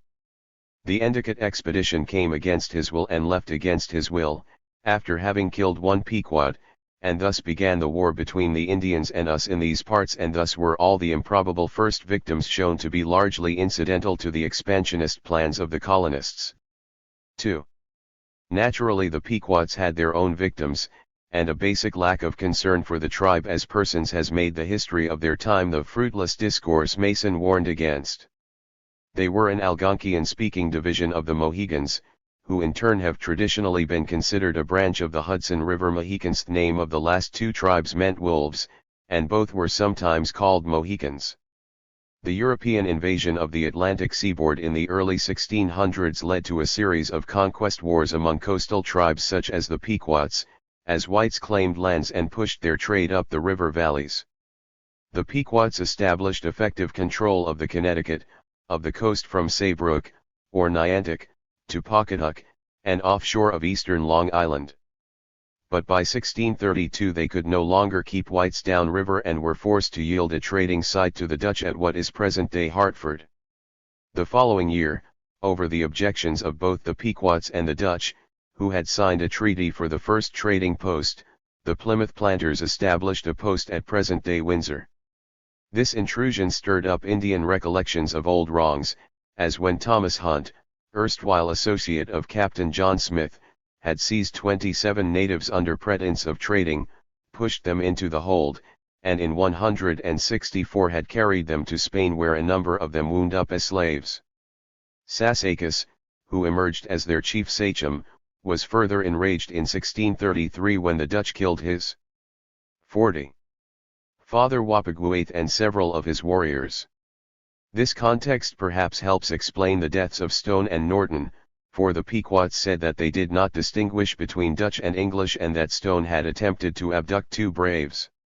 Nothing in any of this or elsewhere, to my knowledge, supports the colonists' contention that the Pequots were especially treacherous and perfidious or made them, as the Reverend William Hubbard said, the dregs and lees of the earth, and dross of mankind. The Pequots were insolent only if it be insolent to resist subjugation and dispossession. They rightly saw the alleged murders as pretexts to those ends. At this point, after the unprovoked attack on them for Oldham's death, Sassacus and his council made a daring move to strike an alliance with their old rivals and enemies, the Narragansetts. As Bradford summarized their proposals, the Pequot ambassadors pointed out to the Narragansetts that the English strangers were overspreading the country and would in time deprive them of their lands.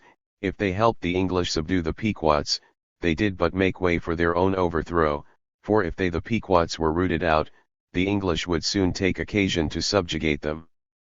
But if the Narragansetts would hearken to the Pequots, they need not fear English firepower, for the Indians would not come to open battle with them but fire their houses, kill their cattle, and lie in ambush for them as they went abroad upon their occasions, and all this they might easily do without any or little danger to themselves. The which course being held, they well saw the English could not long subsist but they would either be starved or be forced to forsake the country. This sophisticated plan for guerrilla warfare more than half persuaded the Narragansetts. Winthrop made a journal entry that Mr. Williams wrote, that the Pequods and Narragansetts were at truce, and that Miantonoma told him, that the Pequods had labored to persuade them, that the English were minded to destroy all Indians. Historians have since marveled at the magnanimity of Roger Williams, symbol of the American liberal tradition. Overlooking his recent banishment, he not only kept Winthrop informed, as above, but sought to protect all the Massachusetts colonists from the dangers inherent in Indian combination. He energetically opposed the Pequot plan, and at very considerable personal risk, as he wrote John Mason decades later when they were both old men. 41.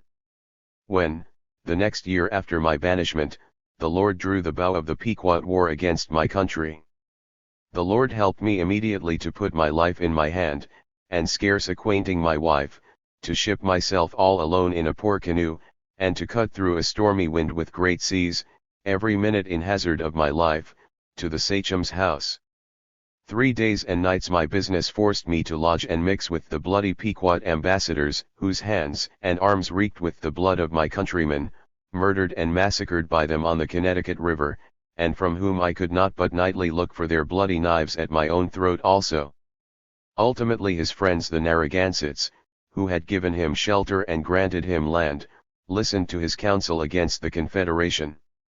In fact, Williams acted as a one-man office of strategic services, watching out for any perfidious dealing, warning Winthrop that the Pequots had heard of his preparations for war, proposing a Narragansett hit-and-run raid that would much enrage the Pequots for war against them, a thing much desirable, and sending a sketch of the Pequot forts and a Narragansett battle plan against them, including night assault, a plan that was later followed in all its essentials save one, that it would be pleasing to all natives, that women and children be spared, etc.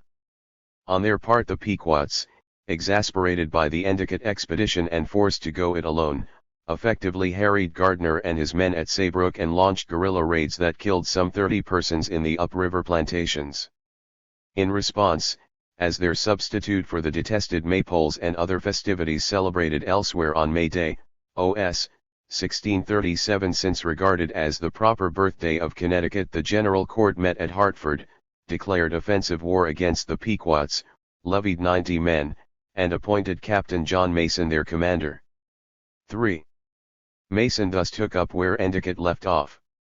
Also a veteran of service in the Dutch Netherlands, Mason had first migrated to Dorchester before moving from Massachusetts to Windsor, to lay the foundation of Connecticut colony. A century later his editor, the Reverend Thomas Prince, held him to be of the same mettle as Captain Miles Standish, who spread a terror over all the tribes of Indians round about him, except that Mason became the 42. Equal dread of the more numerous nations from Narragansett to Hudson's River. They were both the instrumental saviors of this country in the most critical conjunctures. Though a plain military man of action, Mason spoke the same language in his important narrative of the war. He shared the conviction of Endicott and other saints that they were the proper recipients of God's special providences. The Lord was as it were pleased to say unto us, the land of Canaan will I give unto thee, though but few and strangers in it. He also remembered the rather more direct prophecy of the Reverend Thomas Hooker as they set out to fight Pequots. That they should be bred for us, so they could eat their fill. Mason shunned Endicott's tactics of open challenges and awkward lunges at the natives, only to have them fly away and hide in their swamps and thickets.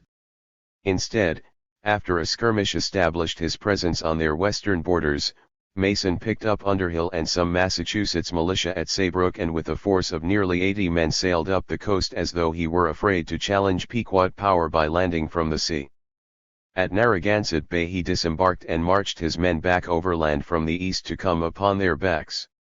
The surprise was complete.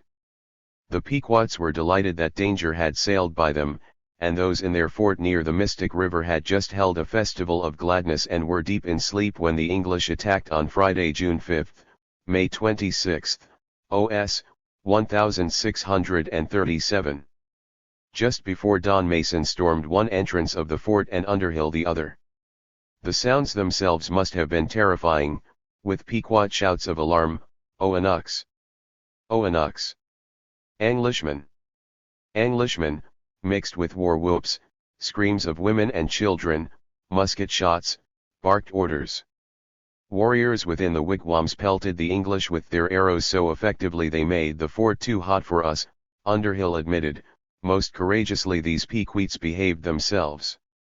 Mason, reaching the same conclusion, declared to his men, "We must burn them." Immediately stepping into a wigwam he brought out a firebrand, and putting it into the mats with which they were covered, set the wigwams on fire. Underhill from his side started a fire with powder, both meeting in the center of the fort, blazed most terribly, and burnt all in the space of half an hour. The stench of frying flesh, the flames, and the heat drove the English outside the walls. Many of the Pequots were burnt in the fort, both men, women, and children. Others who were forced out. Our soldiers received and entertained with the point of the sword. Down fell men, women, and children, Underhill observed, and all but a half-dozen of those who escaped the English. 43. Fell into the hands of their Narragansett and Mohegan allies in the rear. A short, quick step had thus taken the English from burning and spoiling the country to burning and spoiling some 400 persons in little over an hour. Mason rejoiced that God had laughed his enemies and the enemies of his people to scorn, making them as a fiery oven.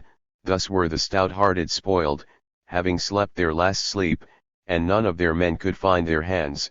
Thus did the Lord judge among the heathen, filling the place with dead bodies. Underhill granted that the most doleful cry from within the fort might have moved the English to commiseration, if God had not fitted the hearts of men for the service. But every man being bereaved of pity, fell upon the work without compassion, considering the blood they had shed of our native countrymen, and how barbarously they had dealt with them. When he was later asked, "Why should you be so furious?" he referred questioners to the scriptures and their justification for killing women and children. When a people is grown to such a height of blood, and sin against God and man, and all the confederates in the action, there he hath no respect to persons, but harrows them, and saws them, and puts them to the sword, and the most terriblest death that may be more than a bad pun. Then was his complacent assertion, "We had sufficient light from the word of God for our proceedings."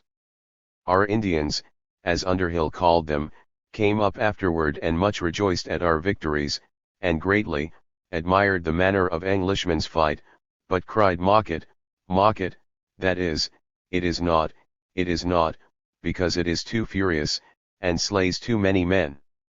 Watching these Narragansett and Mohegan allies as they engaged the Pequots, shooting their arrows compass or at an elevation and then waiting to see if they came down on their targets, Underhill had already reached the professional conclusion that Indians might fight 7 years and not kill 7 men. Their fight is more for pastime, than to conquer and subdue enemies. Mason concurred that their feeble manner did hardly deserve the name of fighting. Asterisk. Though the Pequots were the first of the New England tribes to sense the genocidal intentions of the English and the implications of their different style of battle, the fury of the attack on their fort still was demoralizing. Almost certainly they did not anticipate the relentless pursuit that followed. In late June, well after the slaughter at the fort, Captain Israel Stoughton arrived at the Pequot River in command of 120 Massachusetts militiamen. Later to become a colonel in Cromwell's army, and the father of Governor William Stoughton, of Salem witchcraft trial fame, Stoughton was then a principal man in the Bay Colony and like Endicott an assistant.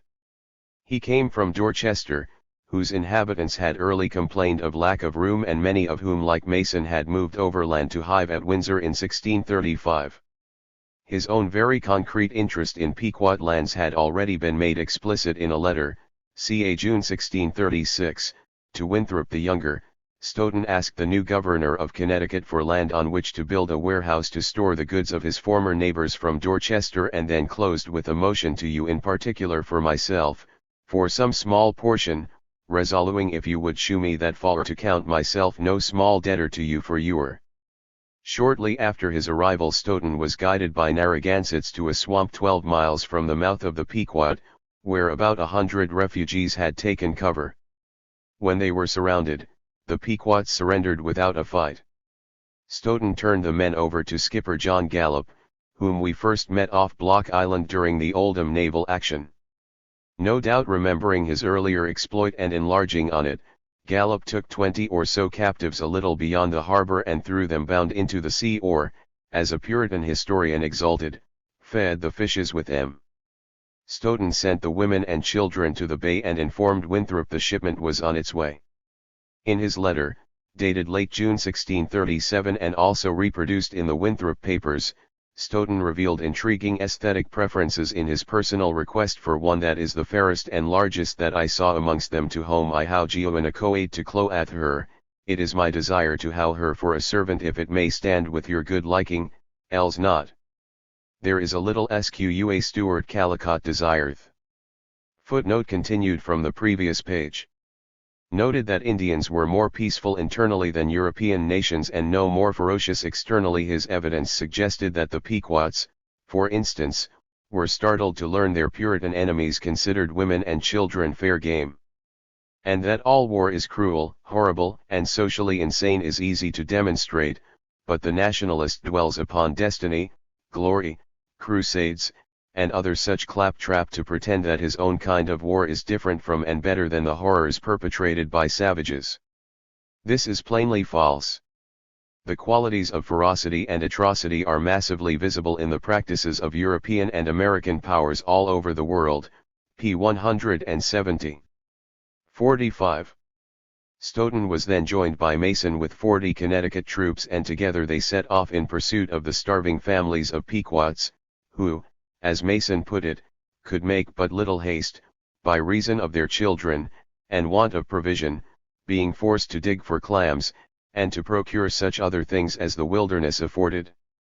The chase stretched out over 60 miles to Quinnipiac, present-day New Haven, and beyond to 3 miles westward of Fairfield, where 300 of the quarry were literally run to ground. Many of those killed were tramped into the mud or buried in swamp mire. Hard by a most hideous swamp, so thick with bushes and so quagmiry, as men could hardly crowd into it, Winthrop wrote, they were all gotten. On his return to the bay, Israel Stoughton stopped off where Endicott had started, killed 1 or 2, burned some wigwams, and forced the Block Island Niantics to become tributaries. Myantonimo, sachem of the Narragansetts, Winthrop also noted with pleasure, acknowledged that all the Pequot country and Block Island were ours, and promised he would not meddle with them but by our leave. 46. Chapter V. The Legacy of the Pequot War. The devil would never cease to disturb our peace, and to raise up instruments, one after another. John Winthrop, Journal, December 1638. Thus was God pleased to smite our enemies, said John Mason, and to give us their land for an inheritance. Thus was God a mercantilist, he could have said, for on the economic level that is exactly what the Pequot War was about, the acquisition of Block Island and Connecticut. The Niantics and the Pequots were so insolent as to possess land the English wanted, and the story of their dispossession was repeated, with significant variations, up and down the Atlantic seaboard. Earlier the 1622 attack by Opechancanough and the Powhatan Confederacy had led whites on the Chesapeake Bay to establish an open hunting season on Indians, a precedent well known in New England. Indeed, the attitudes of John Stone and John Oldham toward natives were probably influenced by this climate of extermination to the south, for Stone shipped out of Virginia and Oldham spent time there. Later John Underhill put his experience to good use for the Dutch, whose mercenary he became, in their wars with the Indians located just beyond what had been Pequot country. In these and other instances the Indians were on the receiving end of European imperialism, their lands furthering the objectives of mercantilism and eventually of market capitalism. In this sense the Pequots were early victims of a process Marxists would later call primitive accumulation. Instruments of this larger historical process, the New England settlers also had their own very concrete individual interests. Stoughton sought land and a fair captive. If Mason sought fame and fortune, he got them in full measure.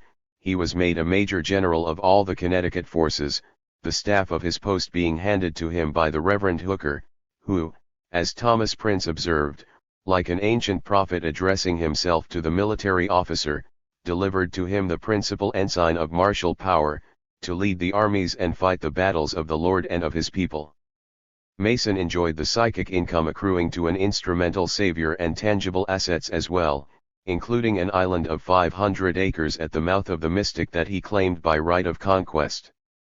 Gardner had a bay and an island named after him. The name of the skipper of Charon's ferry boat was perpetuated by Gallup's Island in Boston Harbor. And in recognition of his great services to this country, the Massachusetts General Court later fittingly granted John Endicott a quarter of Block Island. At the time, Endicott passed on a more modest request for a share of the spoils. In July 1637 his pastor at Salem, Hugh Peter, wrote Winthrop, "Mr. Endicott and myself salute you in the Lord Jesus, etc. We have heard of a diudence of women and children in the bay and would be glad of a share, viz., a young woman or girl and a boy if you think ye good. I wrote to you for some boys for Bermudas, which I think is considerable." Roger Williams had already put in his claim in a letter to Winthrop of June 30, 1637.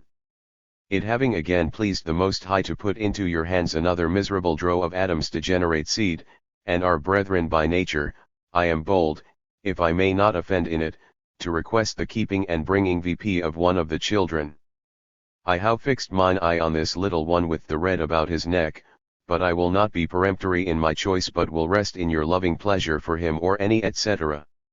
Unlike the Reverend Hugh Peter, Williams had no part in the mania for selling boy captives into slavery in the West Indies but was merely an early seeker of a war orphan on the calm assumption that he knew and could promote the boy's good and the common good, in him, as he put it in his letter of thanks to Winthrop, July 31, 1637. Unfortunately, an analytical history of the forcible relocation of native children in white homes, from Williams's day to our own, remains to be written. At its worst, as in Endicott's case, it seems to have meant the collection of trophies. 48. Of the chasiest though one hunted wolves and brought home a pup. At its best, as in Williams's case, it generously bestowed upon the native, even though he was thought of as one of Adam's degenerate seed, a chance to live like whites. But this takes us beyond the economic benefits of the war. On the political level, the Pequot War was about extending English rule and laws, and about pacification of the countryside. Block Island was opened up for settlement and Connecticut launched as another colony. In a very real sense, the Saints made the Pequot War do for the Connecticut Valley what the plague of 161,617 had done for the Massachusetts Bay. It removed natives from the premises. Another clear political gain also came by design, with the Indians in all quarters so terrified, as Winthrop wrote Bradford, that former friends of the Pequots were afraid to give them refuge. The war established the credibility of the English will to exterminate, lessened the likelihood of conspiracies to resist their rule, and established a peace based on terror that lasted more or less for 4 decades until the outbreak of what was called King Philip's War. 2. But the saints were more than an armed band on the edges of empire and nascent capitalism, more than unconscious or half-conscious agents of a process men would come to call modernization. They were there as this army of Christ, as Edward Johnson called them. A mere enumeration of their economic and political motives will not put us within sight of others that were complementary but not necessarily less fundamental. These English settlers were also Calvinist Christians.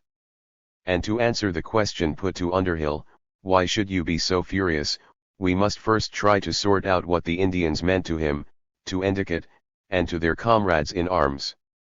Certainly before they left England their prejudices had already commenced to harden. They knew of the Portuguese and Spanish experience with non-whites.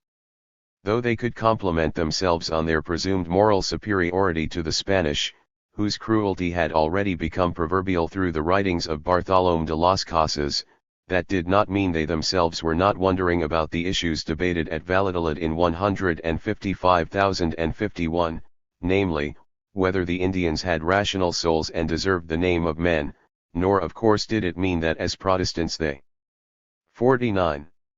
Had to subscribe to the bull Sublimis Deus of Pope Paul III, the Indians are truly men. Plenty of English pamphlets and books denied just that. Thus before he left Leyden, Bradford knew that the vast countries of America were unpeopled, there were only savage and brutish men which range up and down, little otherwise than the wild beasts of the same. On the other hand, as Christians they shouldered the awful responsibility of bringing the clear sunshine of the gospel to those savage and brutish men in 1623, after Captain Standish had slaughtered 8 friendly Indians at Wessagusset. The colonists' failure to resolve this dilemma in practice led to the famous lament of their former pastor John Robinson, "Oh, how happy a thing it had been, if you had converted some before you had killed any." Genesis made clear that all men were the progeny of Adam. Indians might be Adam's degenerate seed, as Williams said, perhaps descendants of the wandering Ham, but they still were of Adamitic origin and as such are brethren by nature. This was the light side of Indians, one that showed them to be men and, no matter how heathen, susceptible to conversion to the one true faith. On their dark side, however, they were barbarous, brutish savages, much otherwise than the men who peopled Europe, and as devil's instruments, beyond reach of the word. At all times the realities of dispossession and subjugation threatened, notwithstanding the theological stakes, to superimpose the Indians' dark side over their light. In times of crisis the saints could hardly see beyond the shadows of the Indians' darkness of origin and being. The Pequot War was the Puritans' first decisive answer to the question of whether the Indians were truly men. The nature of that answer and the release it provided from profound ambivalences of attitude were vividly illustrated by Philip Vincent's A True Relation of the Late Battle Fought in New England, published in London in 1638. A veteran of the antinomian controversy in Massachusetts, Vincent's distaste for heretical views probably had much to do with his quarrel with John Underhill, whom he went out of his way to accuse of cowardice in the assault on the Pequot Fort. Vincent was a Cambridge-trained scholar and former rector of Stoke-d'Auvernon in Surrey. In addition he brought to his analysis of the war experiences in other colonies in the Western Hemisphere, including Guyana and probably the West Indies and Virginia. Vincent started out with a view of the natives that was mandatory if he were to avoid the heresy of entertaining the possibility of their separate origin. 50. Their outsides say they are men, their actions say they are reasonable. As the thing is, so it operateth. Their correspondency of disposition with us, argueth all to be of the same constitution, and the sons of Adam, and that we had the same matter, the same mould. Only art and grace have given us that perfection which yet they want, but may perhaps be as capable thereof as we. Yet within 5 pages, in a contrast between the excessive lenity of the English towards the Virginian salvages before 1622 and the resolute killings at Mystic in 1637, Vincent gave the natives a fixed characteristic of which they were more capable than whites. These barbarians, ever treacherous, abuse the goodness of those that condescend to their rudeness and imperfections. Asterisk and a half dozen pages farther along the natives had become not so much brutish as quite simply brutes. The triumph over the Pequots had assured the New England colonists of their peace, by killing the barbarians, better than our English Virginians were by being killed by them. For having once terrified them, by severe execution of just revenge, they shall never hear of more harm from them, except, perhaps, the killing of a man or two at his work, upon advantage, which their sentinels and Cordu guards may easily prevent. Nay, they shall have those brutes their servants, their slaves, either willingly or of necessity, and doceable enough, if not obsequious. My italics. The fires at the Pequot fort had consumed Vincent's reluctant conclusion that, as sons of Adam, the Indians were men. If their outsides said so, appearances were often deceiving. The loud and clear answer of the war was that the Indians were truly animals that could be killed or enslaved at will. Vincent could close his narrative serene in the confidence that colonists held the whip hand over natives and that as Englishmen they enjoyed a biological edge over other Europeans through their capacity to beget and bring forth more children than any other nation in the world, a capacity that, combined with their honoring of marriage, and careful preventing and punishing of furtive congresssion, giveth them and us no small hope of their future puissance and multitude of subjects. This close he came to a fully articulated racism but felt no need to go farther. Through the simple expedient of denying the humanity of the Indians he sidestepped the issue of heresy and ignored the theological havoc his denial in fact left behind.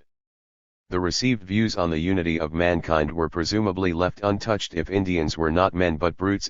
Not for another 4 decades were the implications of this tactic confronted on the theoretical level. Then Sir William Petty, physician and member of the Royal Society, tried to establish the scale of creatures, 167,677, by assigning savages an intermediate or middle place between man proper and animals in the chain of being, but this was just another instance of theory catching up with practice. Yet the practice had a theory of sorts all along, which is to say that racism as a phenomenon came into existence long before the 19th century ideology, with which it is usually identified, was concocted to justify overseas expansion and exploitation. Even then, as a theory, it was always left very bare and rudimentary, as Odore Manini observed, and those who believe it most firmly are precisely those who would be the least capable of explaining it. Whatever its ultimate definition, racism as I use the term in these pages consists of more than theory. It consists in habitual practice by a people of treating, feeling, and viewing physically dissimilar peoples identified as such by skin color and other shared hereditary characteristics as less than persons. White racism developed in precisely those terms in early 17th century New England. It was embodied in the prohibition against selling guns to the Indians and in the new creed Morton said the saints imposed on every newcomer, that the salvages are a dangerous people, subtle, secrete, and mischievous. It engendered the reasonable Pequot fear that the English were minded to destroy all Indians. It was embedded in Endicott's orders to kill every man on Block Island. It led Bradford to speak of North America as unpeopled. In May 1637 it prompted Winthrop to remind Bradford and his associates at Plymouth that the Bay colonists consigne you that you look at the Pequot's, and all other Indians, as a common enemy. My italics. Only Morton and Roger Williams seemingly did not share these racial attitudes. The proposition that all Indians were a common enemy was directly attacked in A Key into the Language of America, 1643. 53. Boast not, proud English, of thy birth and blood, thy brother Indian is by birth as good. Of one blood God made him, and thee, and all, as wise, as fair, as strong, as personal. Elsewhere in that remarkable work Williams discussed the Narragansetts with respect and drew favorable contrasts between them and the colonists. As he was fond of saying, it was not price nor money that could have purchased Rhode Island. Rhode Island was purchased by love. Yet by act and word Williams illustrated a painful truth, a belief in the brotherhood of man could share psychic space, in the same man, with a belief in its negation, the nascent white racism of the day.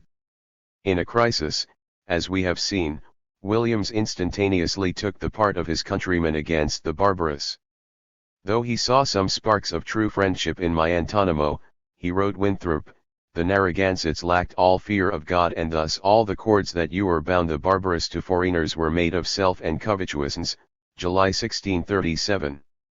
In another letter he went beyond saying the Narragansetts were heathens by affirming that he would not fear a jar with them, yet I would fend of F from being foul, and deal with them wisely as with wolus indeed with men's brains, July 10, 1637. When the Indians were not Narragansetts, beast metaphors replaced the simile, the Mohawks were these mad dogs, July 3, 1637.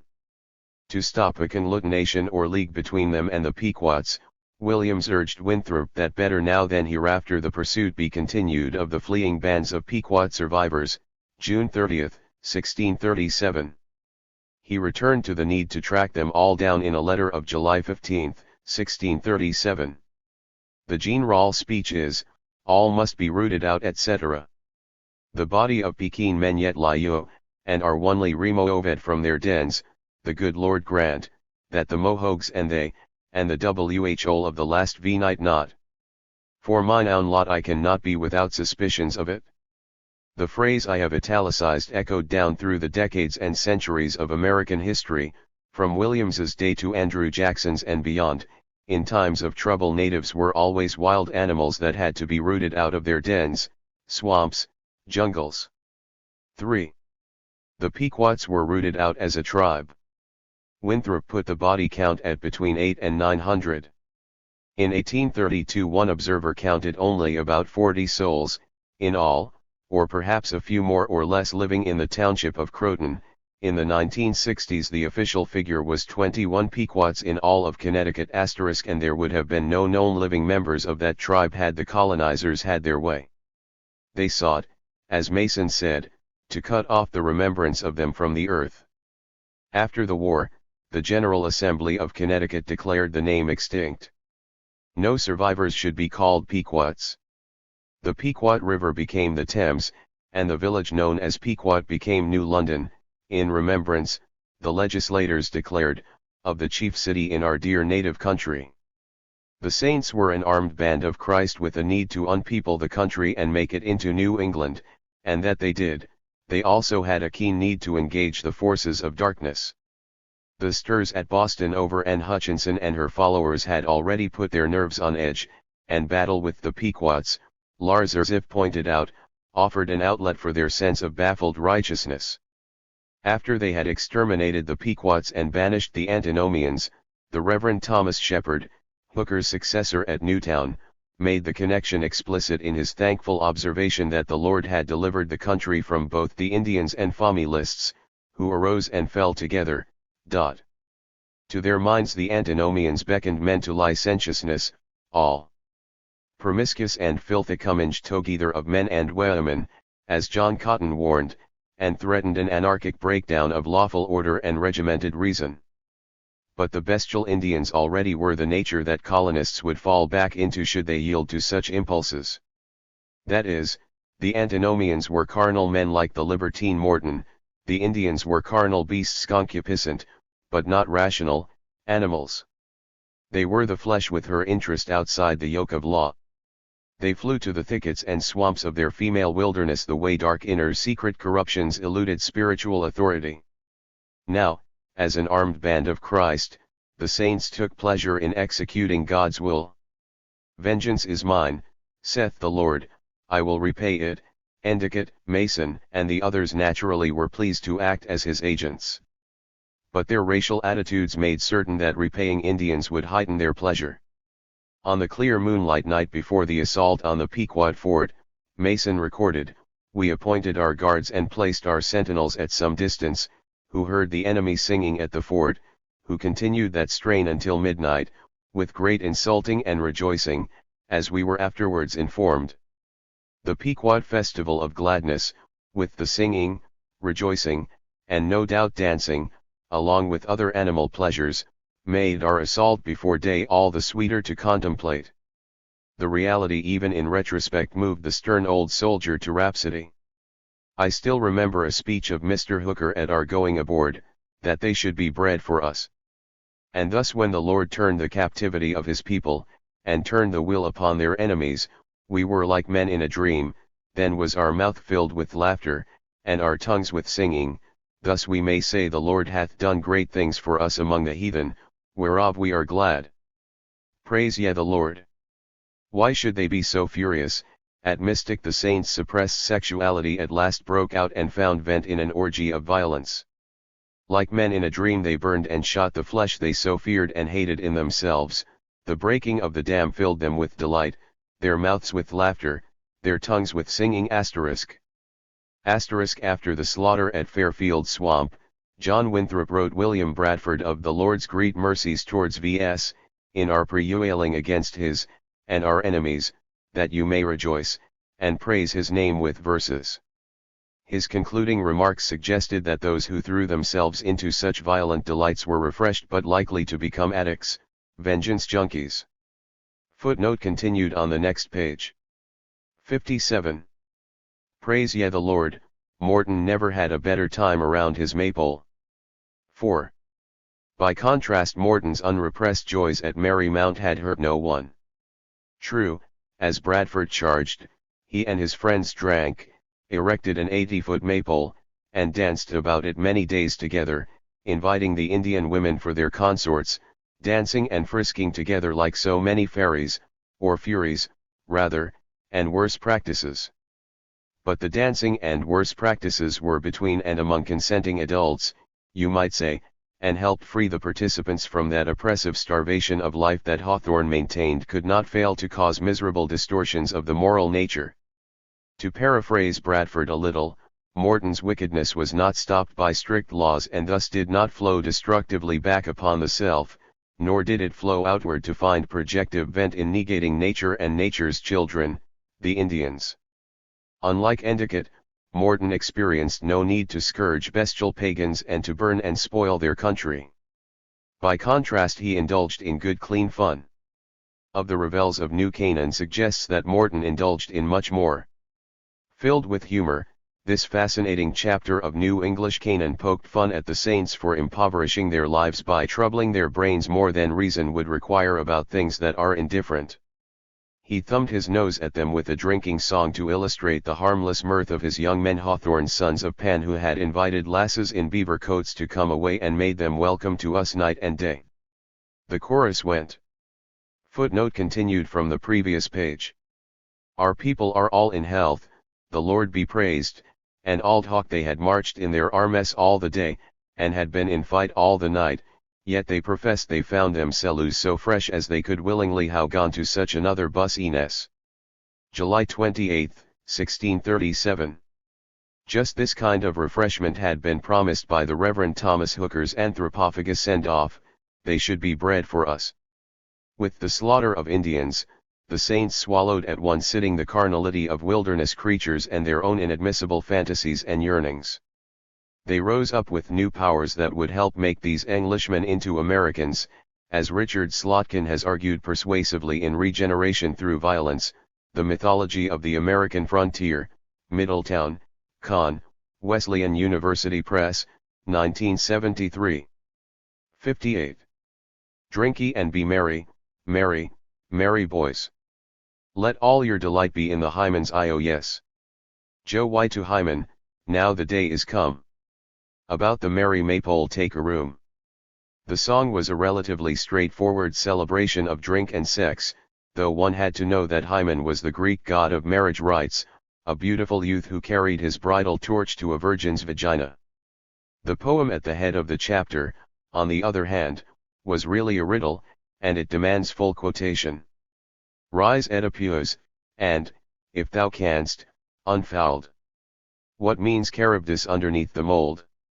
When Scylla solitary on the ground, sitting infirmy of Niobe, was found, till Amphitrite's darling did acquaint grim Neptune with the tenor of her plaint, and caused him send forth Triton with the sound of trumpet load, at which the seas were found so full of protean forms that the bold shore presented Scylla a new paramour so strong as Samson and so patient as Job himself, directed thus, by fate, to comfort Scylla so unfortunate.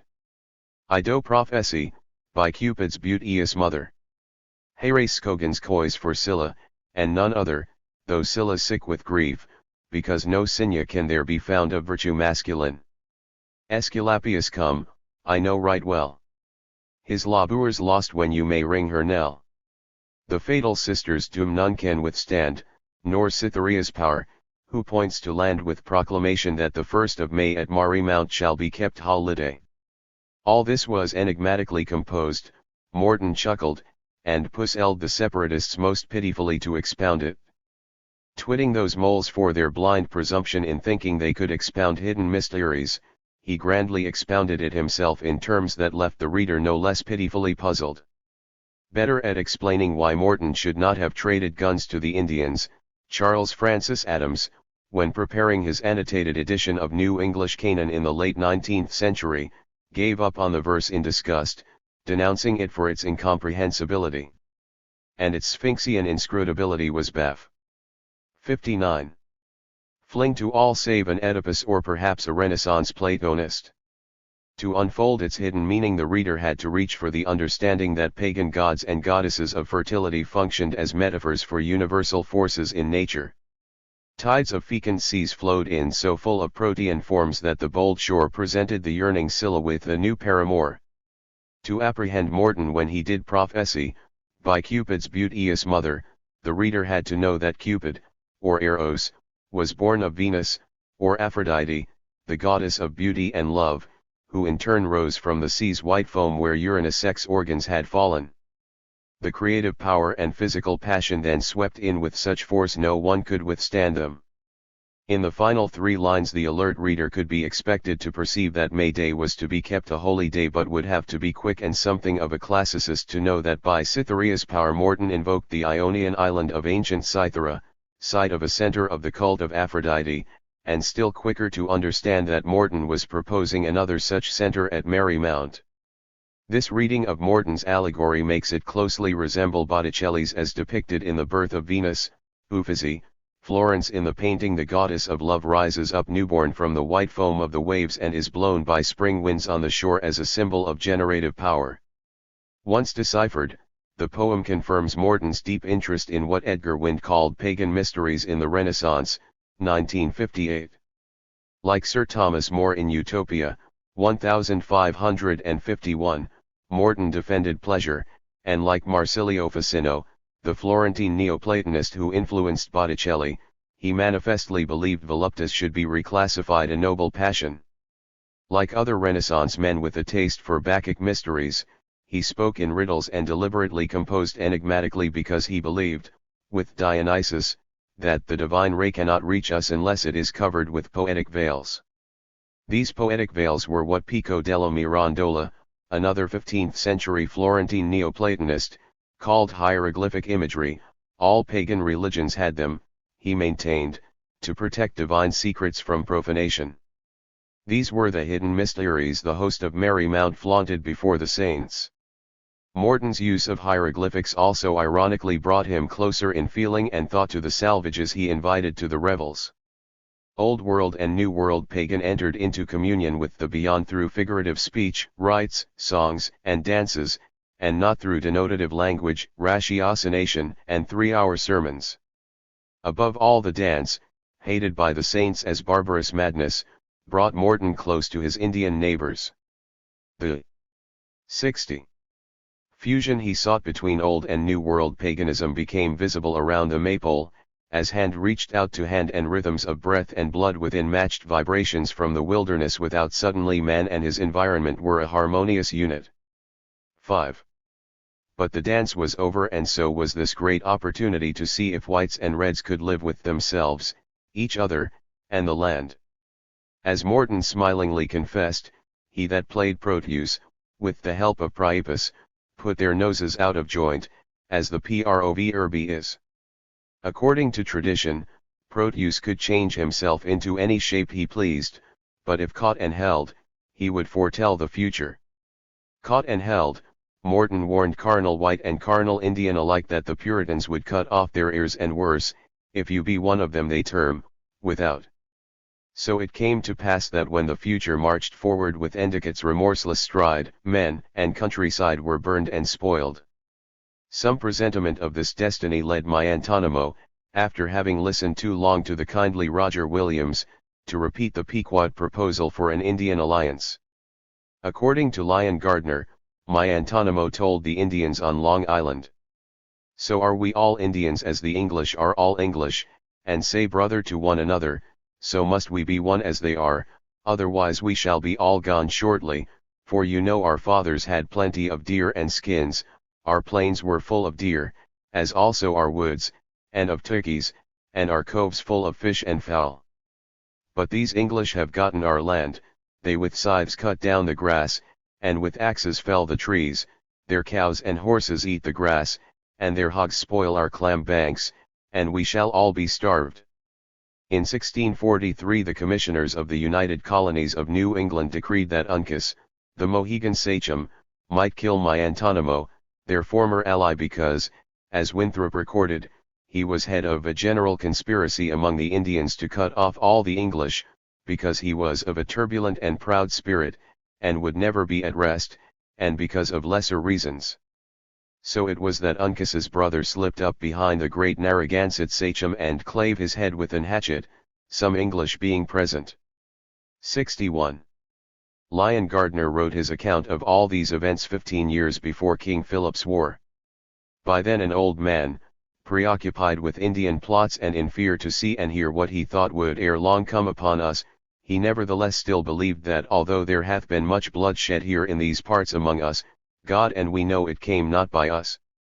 But it was as if even in death my Antonimo would never be at rest, for Gardner confided in a moment of self-realization, I think the soil hath almost infected me. 63. Part 2. Founding Fathers and Merciless Savages. Indulge, my native land. Indulge the tear that steals, impassioned, o'er a nation's doom to me each twig, from Adam's stock is near and sorrows fall upon an Indian's tomb. Timothy Dwight, The Destruction of the Pequods, 1794. 65. Chapter 6. Timothy Dwight of Greenfield Hill.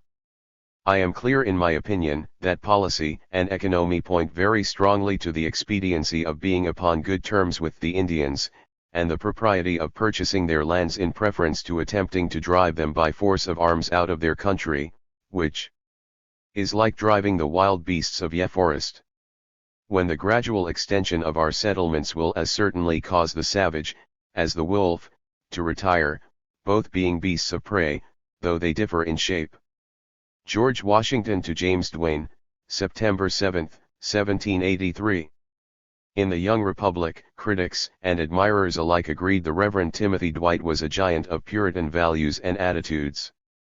He preached an unyielding Calvinism that went back to his grandfather Jonathan Edwards and beyond, at least to his forefather John Dwight, who emigrated from England to Massachusetts in 1635.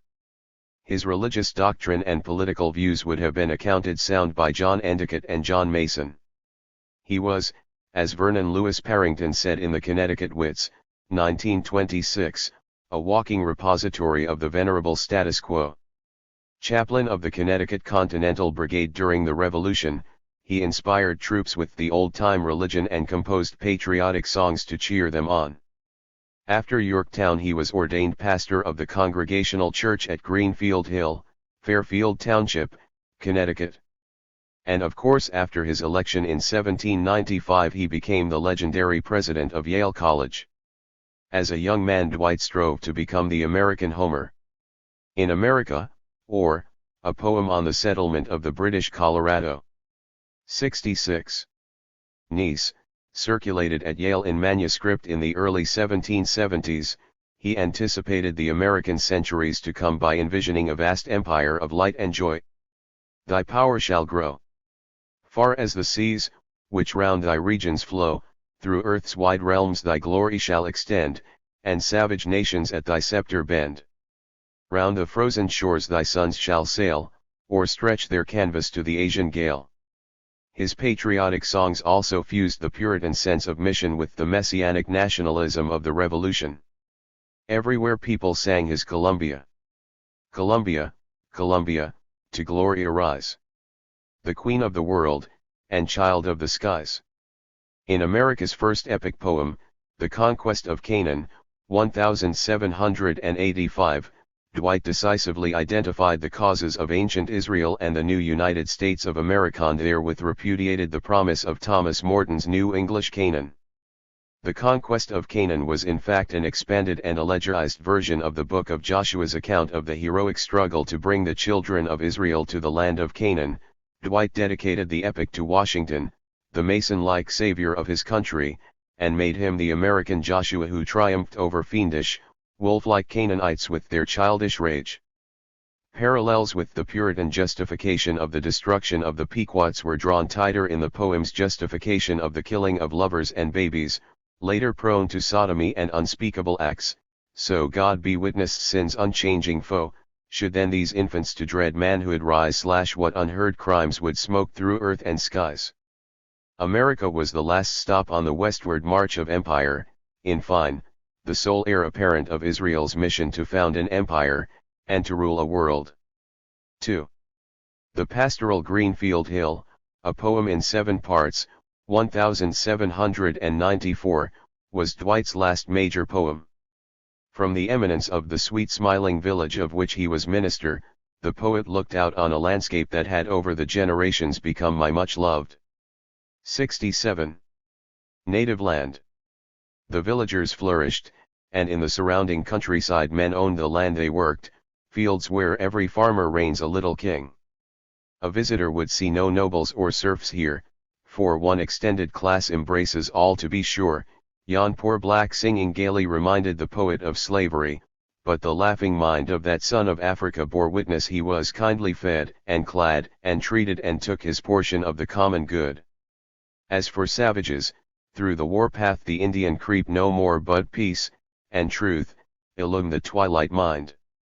In Part 4, The Destruction of the Pequods, Dwight looked from his vantage point toward Long Island Sound a few miles away and could see with pleasure a field called the Pequod Swamp, in which, most of the warriors of that nation, who survived the invasion of their country by Capt. Mason, were destroyed. Lion Gardner notwithstanding, the land had not been infected but fertilized by all the Indian bodies.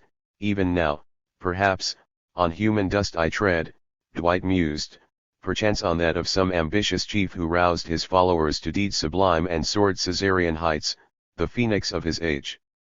The sleeping nations below were America's vanished ancient empires. They gave the land a past.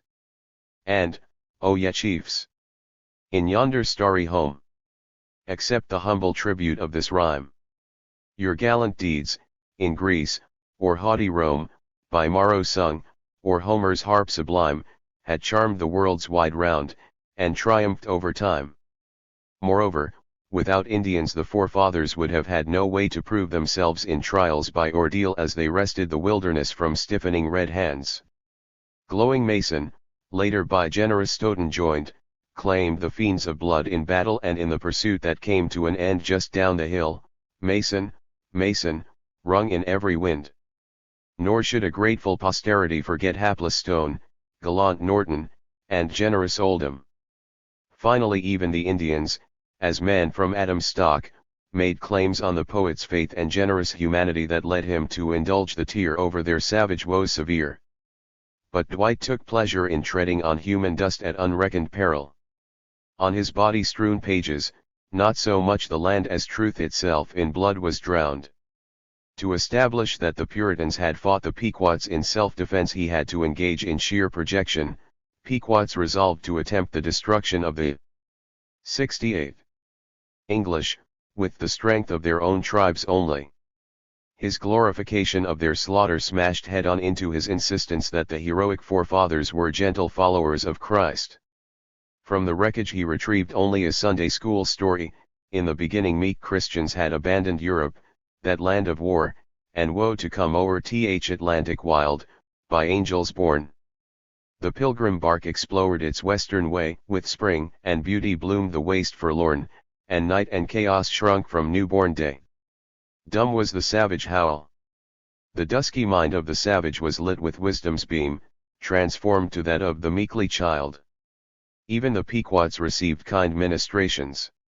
Even Pequod foes they viewed with generous eye, and, pirked with injuries keen, that virtue try, the savage faith, and friendship, strove to gain, and, had no base Canadian fiends been nigh, even now soft peace had smilled on every plain, and tawny nations lived, and owned Messiah's reign. In the last analysis outsiders, Canadian fiends no less, had forced the hands of innocent Puritan killers. Wolves played with lambs, Dwight said of the Indians after they had been instructed by missionaries John Eliot and Thomas Mayhew, but the Indians at his Pequot swamp were the beasts of old. On the level of statement, Indians were as Genesis dictated, brother offshoots of Adam; on the level of action, and the words and images flowing from acts that mattered, Indians were New World Canaanites. They were animals of the forest, murderous fiends who often disemboweled captives in their dark abodes, sable forms who crept along snaky paths to aim their death unseen and scream the tiger yell. They were the tawny animal side of creatures, incarnations of the night and chaos that shrank from the saint's newborn day. Fierce, dark, and jealous, is the exotic soul, that, celled in secret, rules the savage breast. Their treacherous thoughts of gloomy vengeance roll, and deadly deeds of malice unconfessed, the viper's poison rankling in its nest. 69. Yet savages are men, Dwight reminded himself, only a Spencerian stanza later, but still too late. Christian creation myth had already sunk beneath the surface with all hands aboard. 3. Like John Adams, to whom Greenfield Hill was dedicated, Dwight had inherited his racist attitudes intact. His bad poetry provided good evidence of the continuity of Indian hating. Perhaps one extended class embraces all, as he said, but that did not mean it embraced such non-persons as yon poor black and yon poor Indian. Indeed, the one class could barely embrace radical whites who contended they were as good as their betters. Like John Endicott, Dwight came to see parallels and linkages between savages lurking on the frontiers and the rebellious commons at home. In his prose and verse he fought the banded hellhounds who favored the French Revolution with wrathful and by now familiar invective. The Indian snaky paths became snaky anarchy, the child of hell beloved by champions of personal freedom. In his tract The Duty of Americans at the Present Crisis, 1798, he put the issue bluntly: without religion we may possibly retain the freedom of savages, bears, and wolves, but not the freedom of New England. Here the animality of Indians was unquestionable, but the white enemies of Christ were not much better when they generated the cruelty and rapacity of the beast. And like Endicott, Dwight saw close ties between politics and sex, and the dangers of physical passion given vent by song and dance. Again the dance: would the present crisis change our holy worship into a dance of Jacobin frenzy, and that we may behold a strumpet personating a goddess on the altars of Jehovah? But for all his bitterness, Dwight was involved here in a family quarrel with fellow citizens of the new republic. As the Pope of Federalism he fought deists and advocates of the Enlightenment with the same fervor Endicott had fought Anabaptists from Rhode Island. The advancing Jeffersonianism provoked his hatred precisely because to his mind it freed men to act like savages and other animals. Within the family of whites, on the other hand, there was not much dispute over the nature of Indians. After all, one of the more heinous crimes charged against George III in the Declaration of Independence was that he had instigated the merciless Indian savages. 70. Chapter 7. John Adams. The Indians are known to conduct their wars so entirely without faith and humanity, that it will bring eternal infamy on the ministry throughout all Europe if they should excite these savages to war. The French disgraced themselves last war by employing them. To let loose these bloodhounds to scalp men and to butcher women and children is horrid. John Adam Stowe, James Warren, June 7, 1775. It is said they are very expensive and troublesome confederates in war, besides the incivility and inhumanity of employing such savages with their cruel, bloody dispositions, against any enemy whatever. Nevertheless, such have been the extravagancies of British barbarity in prosecuting the war against us, that I think we need not be so delicate as to refuse the assistance of Indians.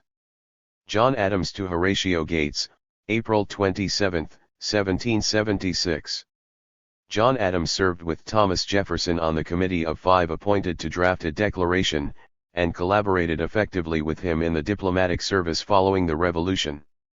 A period of estrangement blew up out of the political passions and controversies surrounding their presidencies, but their friendship took root again in the tranquility of retirement.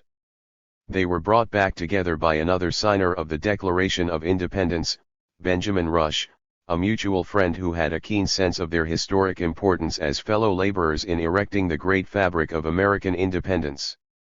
Not unaware themselves of their seminal role as founding fathers and 71 personifications of the Republic, they wrote in the full knowledge that posterity was already peering at their every word.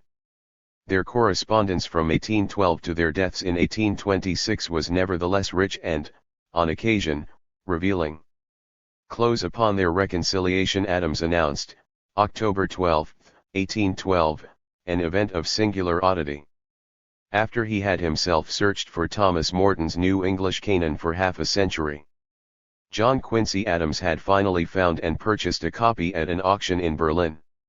His father, an acquisitive bibliophile, exulted in the find, in the likelihood the Berlin adventurer is, I believe, the only one in America, and in the whimsical turn of events that this book, so long lost, should be brought to me, for this hill that Morton called Merry Mount is in my farm. There are curious things in it, about the Indians and the country. If you have any inclination, I will send you more of them. For openers, he summarized the goings-on at Merry Mount. On May Day this mighty maypole was drawn to its appointed place on the summit of the hill by the help of savages males and females, with the sound of guns, drums, pistols, and other instruments of music. A barrel of excellent beer was brewed, and a case of bottles, of brandy I suppose, with other good cheer, and Englishmen and Indian sannops and squaws, danced and sang and revelled round the maypole till Bacchus and Venus, I suppose, were satiated. But maypole dancing and singing and revelling had little appeal to Adams's angular, Apollonian correspondent, who was most fond of reading he could apply immediately to some useful science. Jefferson's reply, December 28, 1812, showed him more interested in bibliography than in Bacchus and Venus. Even declined the invitation to discuss interracial sex, a topic presumably of concern to him, as we shall see. Adams had naturally hoped for more. He half apologetically thanked Jefferson for digging out data for him on a matter that was selfish, personal, and local. Still he doggedly pursued it by reporting that, after a philippic against the Puritans and a panegyric on the Indians, Morton had maintained there was evidence Indians had heretofore worshipped the great god Pan, and that, along with other proofs, showed them to be descendants of the scattered Trojans. This time, January 26, 1813, Adams struck a spark. Jefferson had long pondered the question of whence descended the Indian tribes and had derided the bootless speculation of those who traced them back to the ancient Hebrews, the 72 Tartars, the Persians, and others. Moreton's deduction of the origin of our Indians from the fugitive Trojans, he wrote, and his manner of accounting for the sprinkling of their Latin with Greek is really amusing. May 27, 1813. One might as well assume a separate creation of the Indians, he observed, or no creation at all, but that all things have existed without beginning in time, as they now exist, producing and reproducing in a circle without end. This would very summarily dispose of Mr. Morton's learning. Such serene philosophizing did not really advance the discussion, however, for Adams had already seized the occasion to make fun of Morton's erudition and critical judgment. An uncompleted draft of a letter, dated February 2, 1813, further revealed the passing absorption with Morton he was never quite able to communicate to the Virginian. Morton's New English Canaan, Adams wrote, was infinitely more entertaining and instructive to me, than our friend Condorcet's New Heaven was almost 30 years ago, or than Swedenborg's New Jerusalem is now.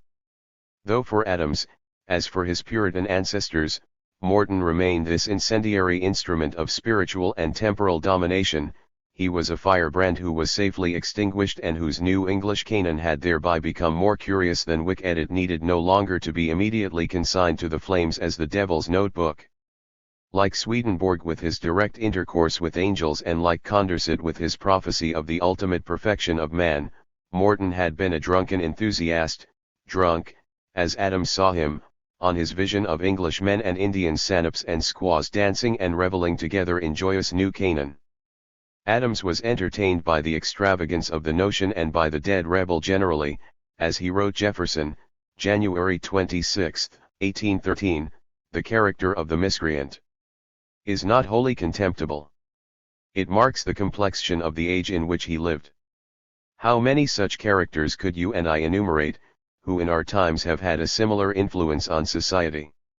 No more than Adams had Jefferson tolerated live firebrands. Indeed, the latter's recent vendetta against Aaron Burr suggested a lower tolerance level.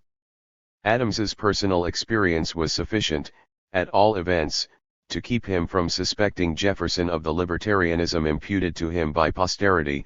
In the critical year 1776 he and Jefferson had drafted another document, the first United States Articles of War. Their draft passed with a provision punishing traitorous or disrespectful words against Congress or the state legislatures. As Leonard Levy has pointed out, they drew on the British model, simply substituting legislatures for king and 73. Royal family as the bodies against whom it became a crime for militiamen and Continentals to speak contemptuously. Adams could be confident that Jefferson felt as he did about such characters as Morton. Those who defied well-ordered states put themselves outside civil society and were the proper recipients of governmental wrath. 2. Adams had the satisfaction of knowing that was exactly what had happened to Morton, and the added pleasure of owning both the Miscreant's book and his Merry Mount. His was the delight of being a surviving heir of the victors. As he outlined the family saga for Benjamin Rush, July 19, 1812, the first Adams in America was named Henry, a Congregational dissenter from the Church of England, persecuted by the intolerant spirit of Archbishop Laud, who came over to this country with 8 sons in the reign of King Charles I. The Adamses acquired Merry Mount, or Mount Wollaston, and were the original proprietors of the town of Braintree, incorporated in 1640.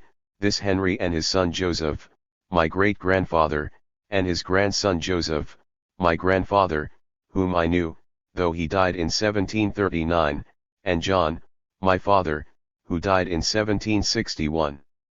All lie buried in the Congregational churchyard in Quincy, half a mile from my house. Each of the 5 generations in this country had reared numerous children, multiplied like the sands on the seashore or the stars in the Milky Way, to such a degree that I know not who there is in America to whom I am not related. My family, I believe, have cut down more trees in America than any other name. What a family distinction! His family had multiplied and prospered, he believed, through industry, frugality, regularity, and religion, but especially through the last. What has preserved this race of Adamses in all their ramifications, in such numbers, health, peace, comfort, and mediocrity? I believe it is religion, without which they would have been rakes, fops, sots, gamblers, starved with hunger, frozen with cold, scalped by Indians, and see. The faithful shall inherit the earth. What a family distinction! Even when allowances are made for Adams's half-facetiousness, he still provided backing for Hans Huth's contention in Nature and the American, 1957, that the axe 74 was the appropriate symbol of the early American attitude toward nature. So did another Henry Adams, author of the Great History of the United States, 188,991, and great-grandson of John Adams, who wrote of white Americans in 1800, from Lake Erie to Florida, in long, unbroken line, pioneers were at work, cutting into the forests with the energy of so many beavers, and with no more express moral purpose than the beavers they drove away.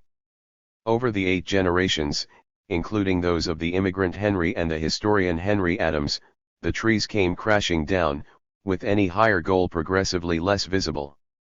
And in his discussion of Indian affairs during the administrations of Jefferson and Madison, the historian penned some lines with wry bearing on the preservation of this race of Adamses.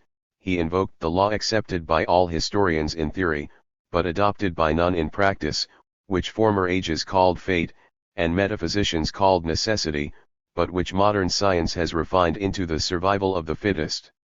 His great-grandfather knew nothing of this latest refinement, of course, and would have been nonplussed by the note of skepticism in the historian's tone. John Adams had no thought of questioning the providential necessity that led to a withering away of scalping Indians and such rakes as Morton. Despite his notorious temper and vanity, John Adams was by no means an unkind man, uninterested in the Indians and unconcerned over their plight. When Jefferson wrote that his early familiarity with the Indians had given him a lifelong attachment to them, June 11, 1812, Adams replied that I also have felt an interest and a commiseration for them from my childhood, June 28, 1812.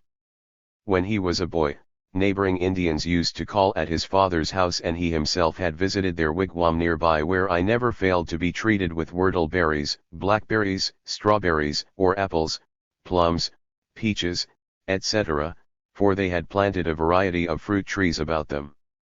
But that was 70 years ago, and now we scarcely see an Indian in a year. The New England tribes had so withered away that Adams had to turn to Jefferson as the expert on current Indian affairs. He questioned him in particular about their religion and about the Wabash prophet, as he called Tenskwatawa, Tecumseh's brother, February 10, 1812. What Jefferson told him enabled him to come up with an insight of startling originality. The opinions of the Indians and their usages, as they are represented in your obliging letter of 11 June, appear to me to resemble the Platonizing Philo of Alexandria, or the Philonizing Plato, more than the genuine system of Judaism, June 28, 1812. Though Adams Con. 75. Fest himself weary of contemplating nations from the lowest and most beastly degradations of human life, to the highest refinement of civilization, he at least took the trouble to inquire into Indian thought, to sense that the profound inwardness of its embrace of the great mystery established affinities with the civilized shamanism called Platonism, and to note as well parallels with modes of Egyptian and Oriental thought. 3. The trouble was that the Indians were beastly degradations of human life. They scalped men, butchered women and children, and were by disposition cruel and bloody-minded.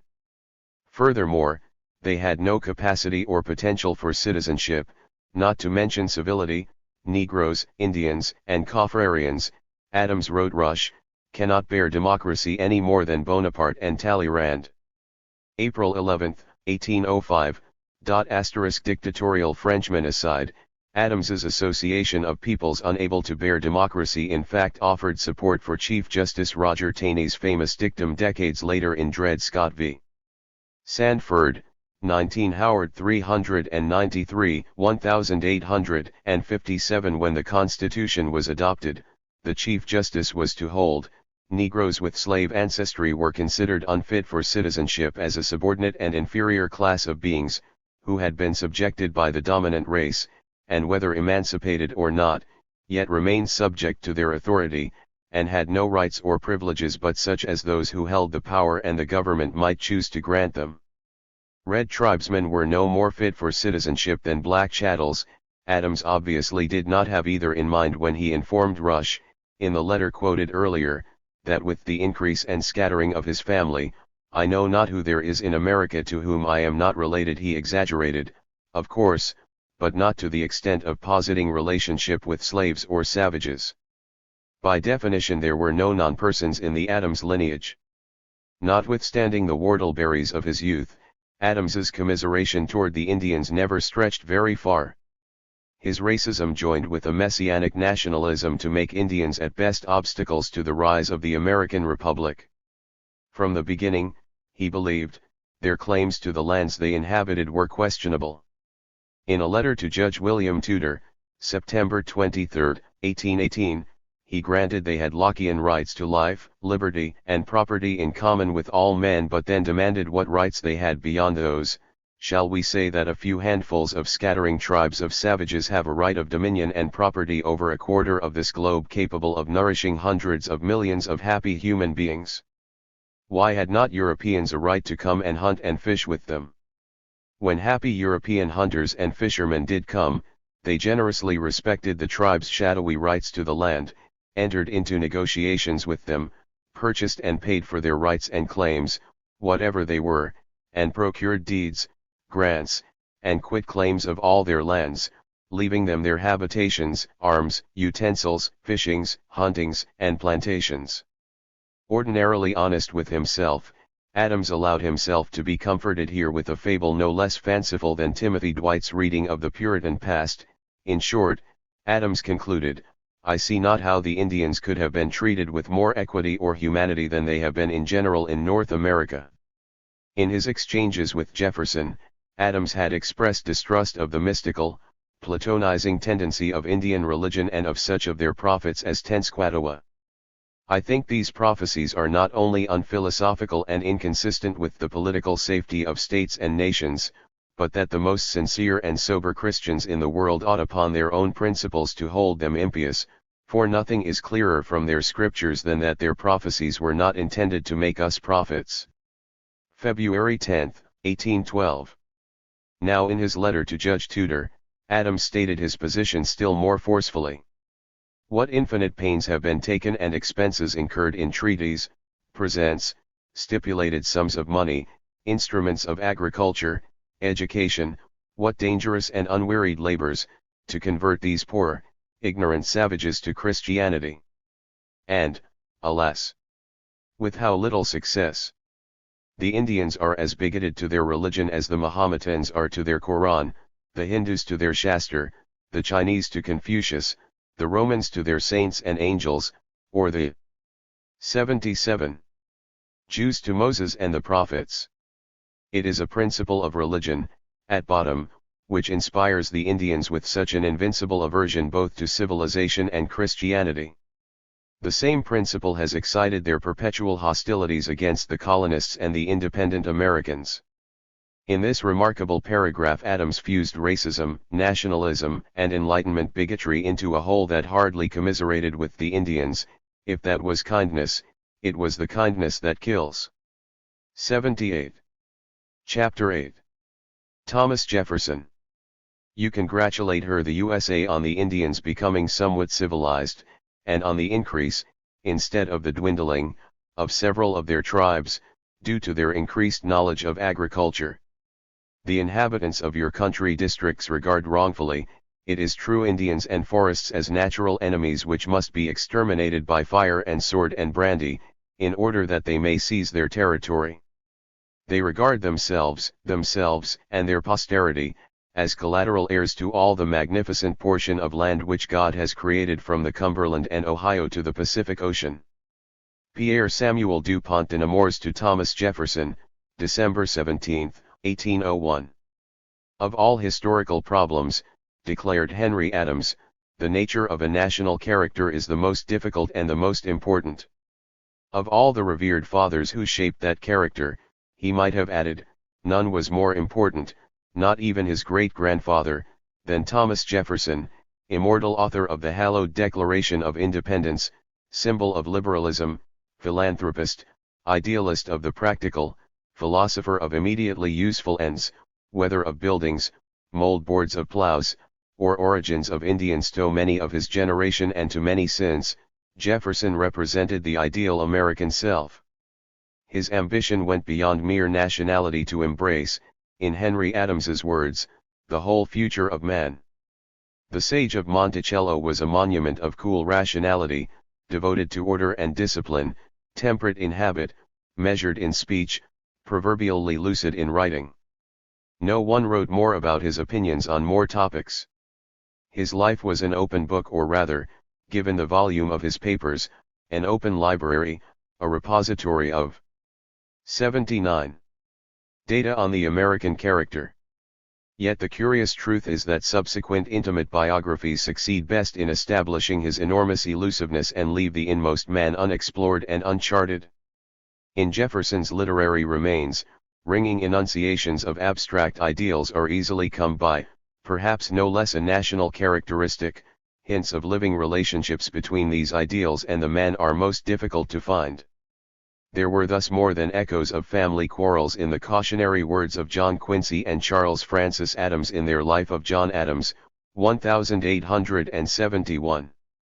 The character of Thomas Jefferson presents one of the most difficult studies to be met with by the historian of these times. More ardent in his imagination than his affections, he did not always speak exactly as he felt towards either friends or enemies. As a consequence, he has left hanging over a part of his public life a vapor of duplicity, or, to say the least, of indirection, the presence of which is generally felt more than it is seen. This timely warning has largely gone unheeded. That politicians and scholars have so easily fixed a different Jefferson image in the American mind, however, says more about the eager receptiveness of their countrymen than about the persuasiveness of the historian's arguments. Parrington, Henry Steele Commager, Dumas Malone, Julian P. Boyd, and Merrill D. Peterson have presented a hero who was the voice of imperishable freedoms, the man who wanted posterity to remember, "I have sworn upon the altar of God, eternal hostility against every form of tyranny over the mind of man." But this eternal hostility falls under the weight of evidence assembled by Leonard W. Levy in his brilliantly iconoclastic Jefferson and Civil Liberties, 1963. The ideologue of freedom came out for dictatorship in times of crisis, supported loyalty oaths, favored prosecution at the state level for seditious libel, accepted concentration camps for the politically unreliable, adopted censorship, and indulged in other authoritarian acts that led Levy to find a strong pattern of unlibertarian, even anti-libertarian thought and behavior extending throughout Jefferson's long career. When it came to slavery, Jefferson early spoke out against the institution and confided to correspondents he hoped for its end. Yet the careful analysis of David Bryan Davis in The Problem of Slavery in the Age of Revolution, 1975, demonstrated that Jefferson consistently trimmed and equivocated about emancipation, had only a theoretical interest in it, and never in fact transcended the loyalties of Virginia's wealthiest families in 80. Instead, he had an extraordinary capacity to sound like an enlightened reformer while upholding the interests of the planter class. Winthrop D. Jordan had already reached a comparable conclusion in White Over Black, 1968. Jefferson's vigorous anti-slavery pronouncements were always redolent more of the library than the field. In his view, Jefferson did not implement his theoretical commitment to abolition because his hand was stayed by his own unrealized prejudices against blacks. Though he shared these prejudices with other planters, along with their interests as a class, he had his personal cross to bear as the slave-holding philosopher of freedom. Thus in Notes on the State of Virginia, Paris, 1785, he tried to extricate himself by depicting blacks as creatures of the body and sensation rather than of the mind and reflection, and doubted their fitness for freedom, but he disguised this anti-Negro diatribe by casting it as a scientific hypothesis subject to further verification. Jordan took us below a generalized class analysis to Jefferson's great personal aversion to miscegenation or, as he put it, to the mixture of color here. On November 24, 1801, shortly after he became president, he wrote James Monroe, then governor of Virginia, his rhapsodical reflections on the destiny of American white men. They would multiply and cover the whole northern, if not southern continent, with a people speaking the same language, governed in similar forms, and by similar laws, nor can we contemplate with satisfaction either blot or mixture on that surface. So that no black would ever blot that surface and stain the blood of the master, the great revolutionary proposed to rid the country of them all, those previously freed and those newly emancipated, through expatriation to Africa or the West India. Shea wavered on the most desirable receptacle. The problem would disappear with the last shipload. By going beneath the manifest content of Jefferson's rhetoric about blacks, Jordan went deeper into his racism than anyone before or since. At the risk of appearing singularly ungrateful for this remarkable contribution, I must add that it is a pity he did not submit Jefferson's statements on the Indians to the same kind of skeptical, probing analysis. Instead, he embraced as heartfelt the passages in Notes on Virginia defending the Indian against the aspersions of Buffon, The famous French naturalist with no less validity Jordan might have accepted as heartfelt Jefferson's nationalistic defense of New World quadrupeds, those other animals of America, as he put it in his famous letter to General Chasteluz. 81. June 7, 1785, v. 6. Confronted by three races in America, Jordan asserted, Jefferson determinately turned three into two by transforming the Indian into a degraded yet basically noble brand of white man. Though Jefferson stressed the color of blacks, he denied the Indians' tawny color by not mentioning it, favored intermixture of whites and Indians over removal of the latter, and in an 1813 letter to Baron von Humboldt welcomed this mixture of their blood with ours. Hence Jordan's conclusion, amalgamation and identification, welcomed with the Indian, were precisely what Jefferson most abhorred with the Negro. The Indian was a brother, the Negro a leper. But it was precisely when Jordan himself turned from blacks to reds that he suffered his vision to cloud by vapor rising off Jefferson's lines.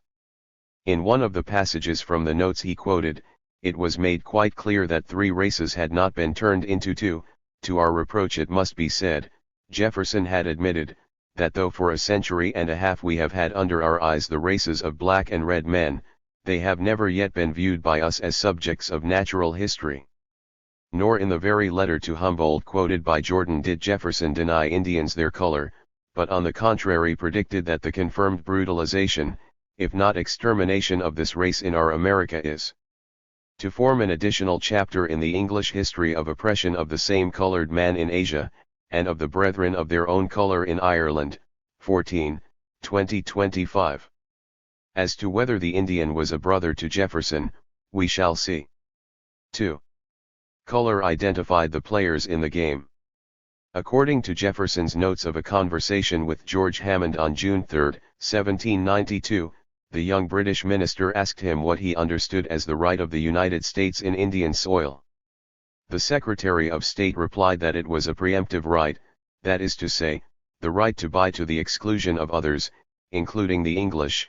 We consider it as established by the usage of different nations into a kind of jus gentium law of nations for America. Jefferson declared, that a white nation settling down and declaring that such and such are their limits, makes an invasion of those limits by any other white nation an act of war, but gives no right of soil against the native possessors. But in the contest with American whites for their lands, Hammond saw the native possessors as the big losers. The British believed, he told Jefferson, that it was the intention of the United States to exterminate the Indians and take the lands. Such directness was hardly diplomatic finesse, nor was it true, apparently, for Jefferson assured him that on the contrary, our system was to protect them, even against our own citizens, that we wished to get lines established with all of them, and have no views even of purchasing any more lands of them for a long time. 32,829. Less than 2 decades later, before Jefferson handed over the presidency to Madison, white America had acquired through purchase and otherwise 109,884,000 acres of Indian land. Notwithstanding Hammond's grasp of the motives of his American cousins, it was true that Jefferson had long thought of himself as a protector of the Indians. There were those early associations and attachments he mentioned to John Adams. Our Indians, as he revealingly called them, were products of the environment, of our America, and therefore proper subjects of the natural history he reproached his countrymen for neglecting. In the notes his ranking of Logan's speech with the best of Demosthens or Cicero was testimonial sufficient of his appreciation of native eloquence.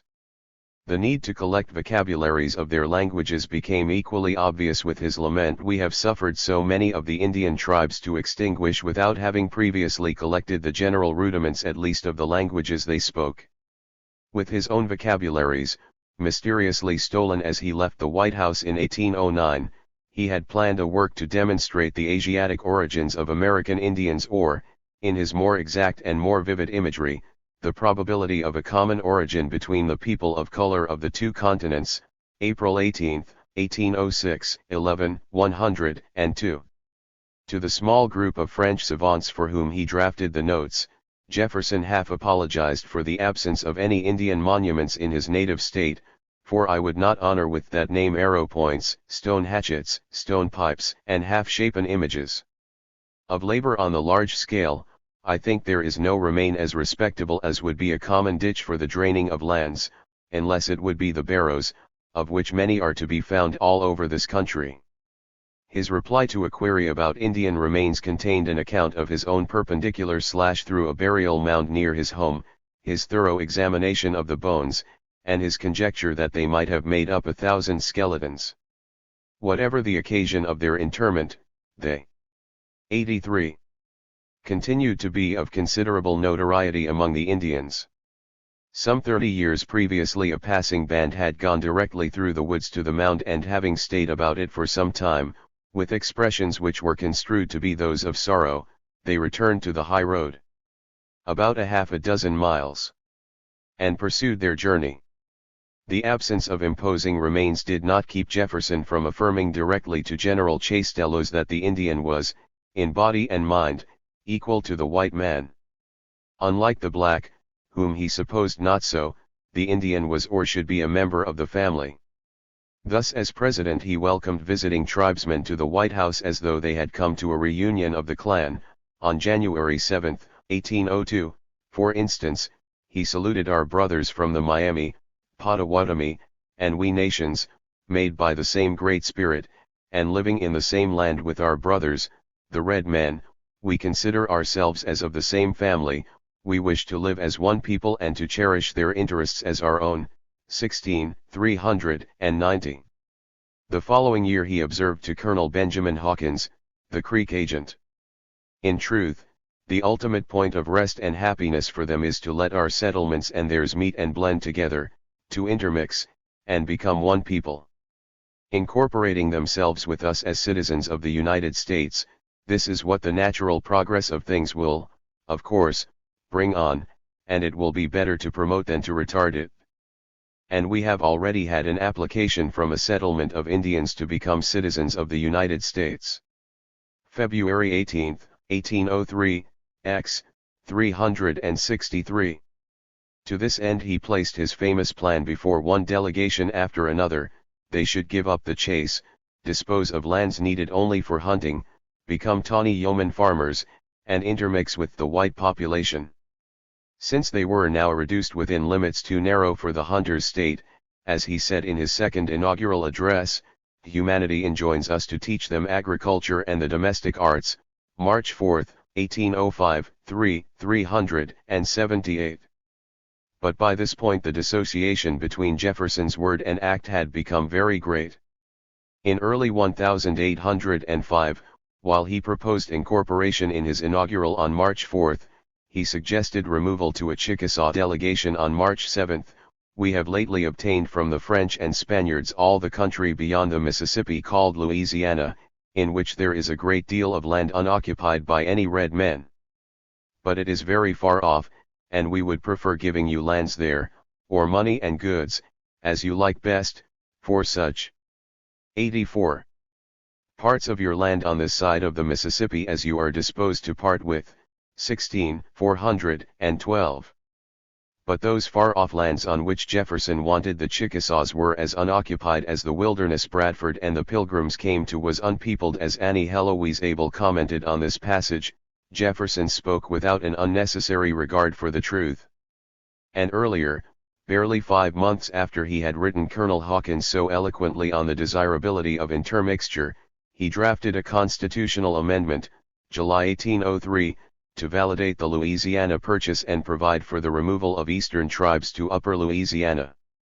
His abortive amendment was the first formal advocacy of colonizing Indians across the Mississippi.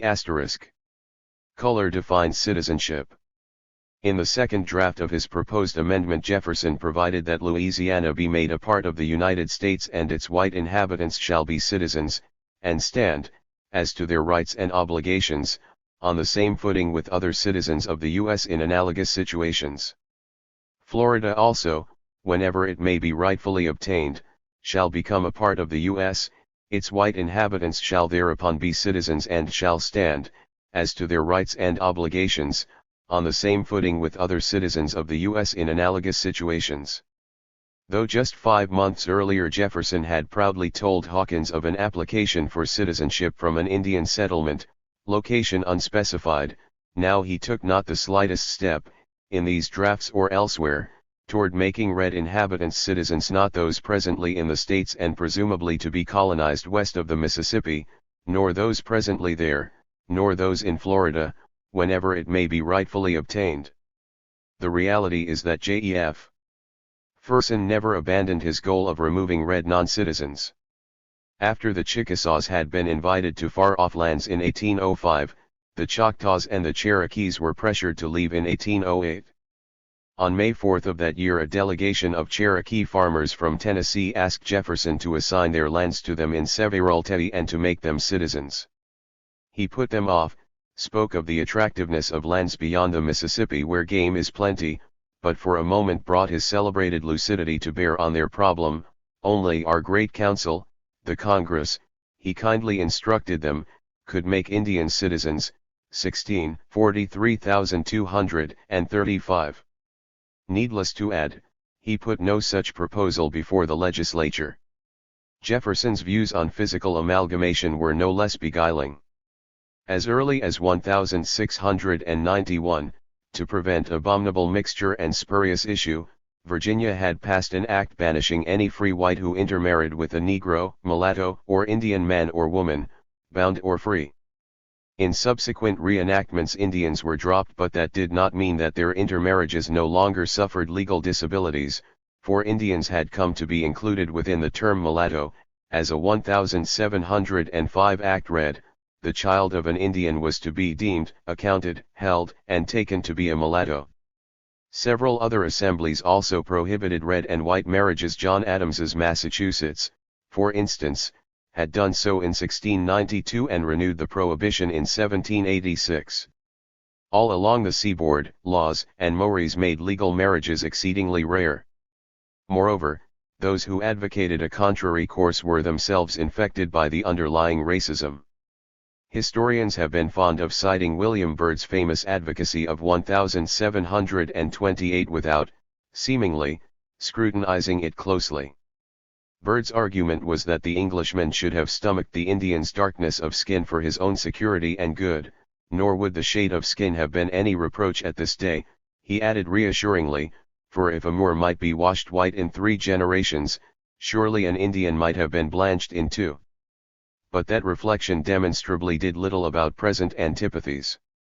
The Colonel did not himself put his theory to the test, of course, nor did Jefferson. The latter in truth took not one practical step toward that end, not as the key member of the General Assembly's Committee of Revisers charged in 1776 with a thorough overhaul of Virginia's laws, and not as president later when his executive leadership might have done something to reverse institutionalized discrimination and the free-floating prejudice against persons of color. At best Jefferson's championship of white-red miscegenation has to be put down as rhetoric, more of the head than the bed. 86. 3. Color, alas, also conditioned candor. The student of Jefferson's indirection might well begin by holding up his Indian addresses alongside his confidential messages and letters. On November 3, 1802, for instance, he wrote Handsome Lake, the great Seneca prophet, that his fears for the territorial security of the Iroquois were groundless.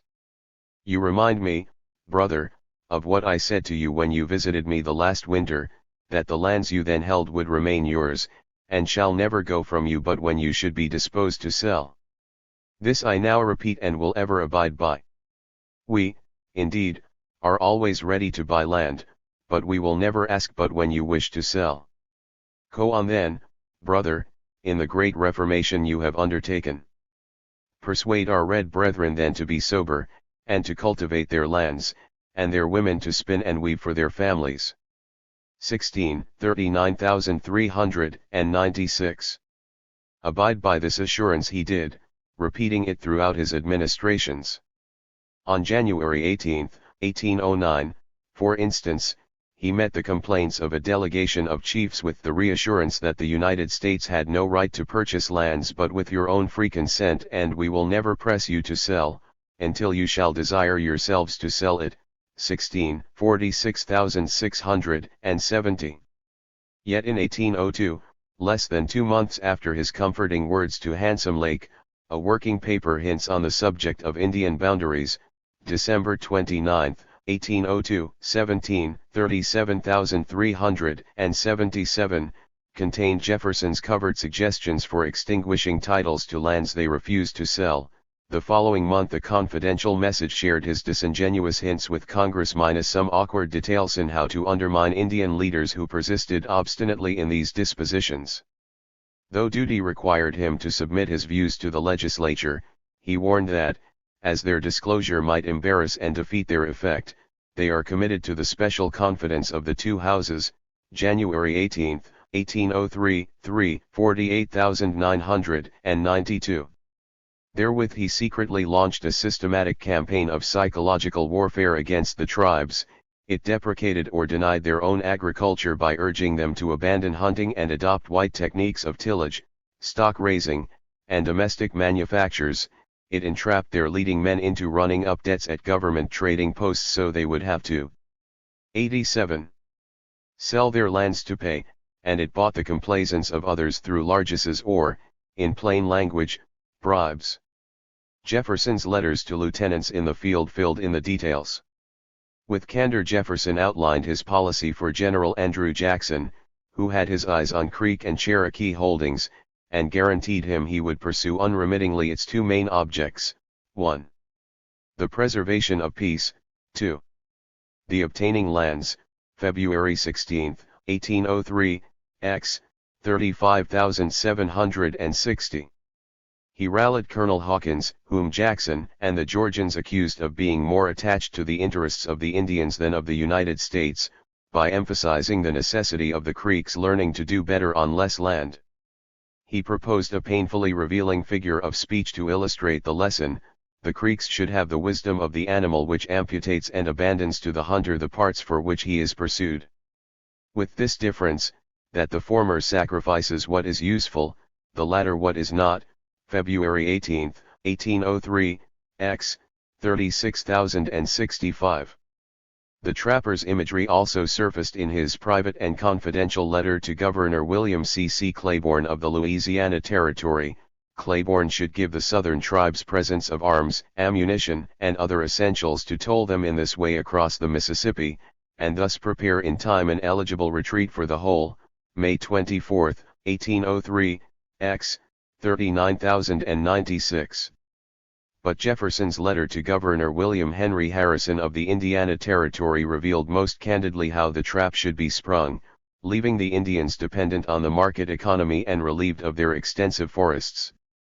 To promote this disposition to exchange lands, which they have to spare and we want, for necessaries, which we have to spare and they want, we shall push our trading uses, and be glad to see the good and influential individuals among them run in debt, because we observe that when these debts get beyond what the individuals can pay, they become willing to lop them off by a cession of lands. To keep tribes from stiffening against cessions of lands to us, he directed that their minds be soothed and conciliated by liberalities and sincere assurances of friendship, Jeffersonisms that roughly translated as bribes and philanthropic commiseration, and suggested a secret agent be sent to one chief, as if on other business, to inculcate the advantages of land cession. In his view, all of this made up the system that would best promote the interests of the Indians and ourselves, and finally consolidate our whole country to one nation only. The crisis is pressing. Whatever can now be obtained must be obtained quickly. Finally. 88. Jefferson knew he could trust his fellow Virginian to realize how sacredly this letter was to be kept within your own breast, and especially how improper to be understood by the Indians. For their interests and their tranquility it is best they should see only the present age of their history. February 27, 1803, x. 36,873.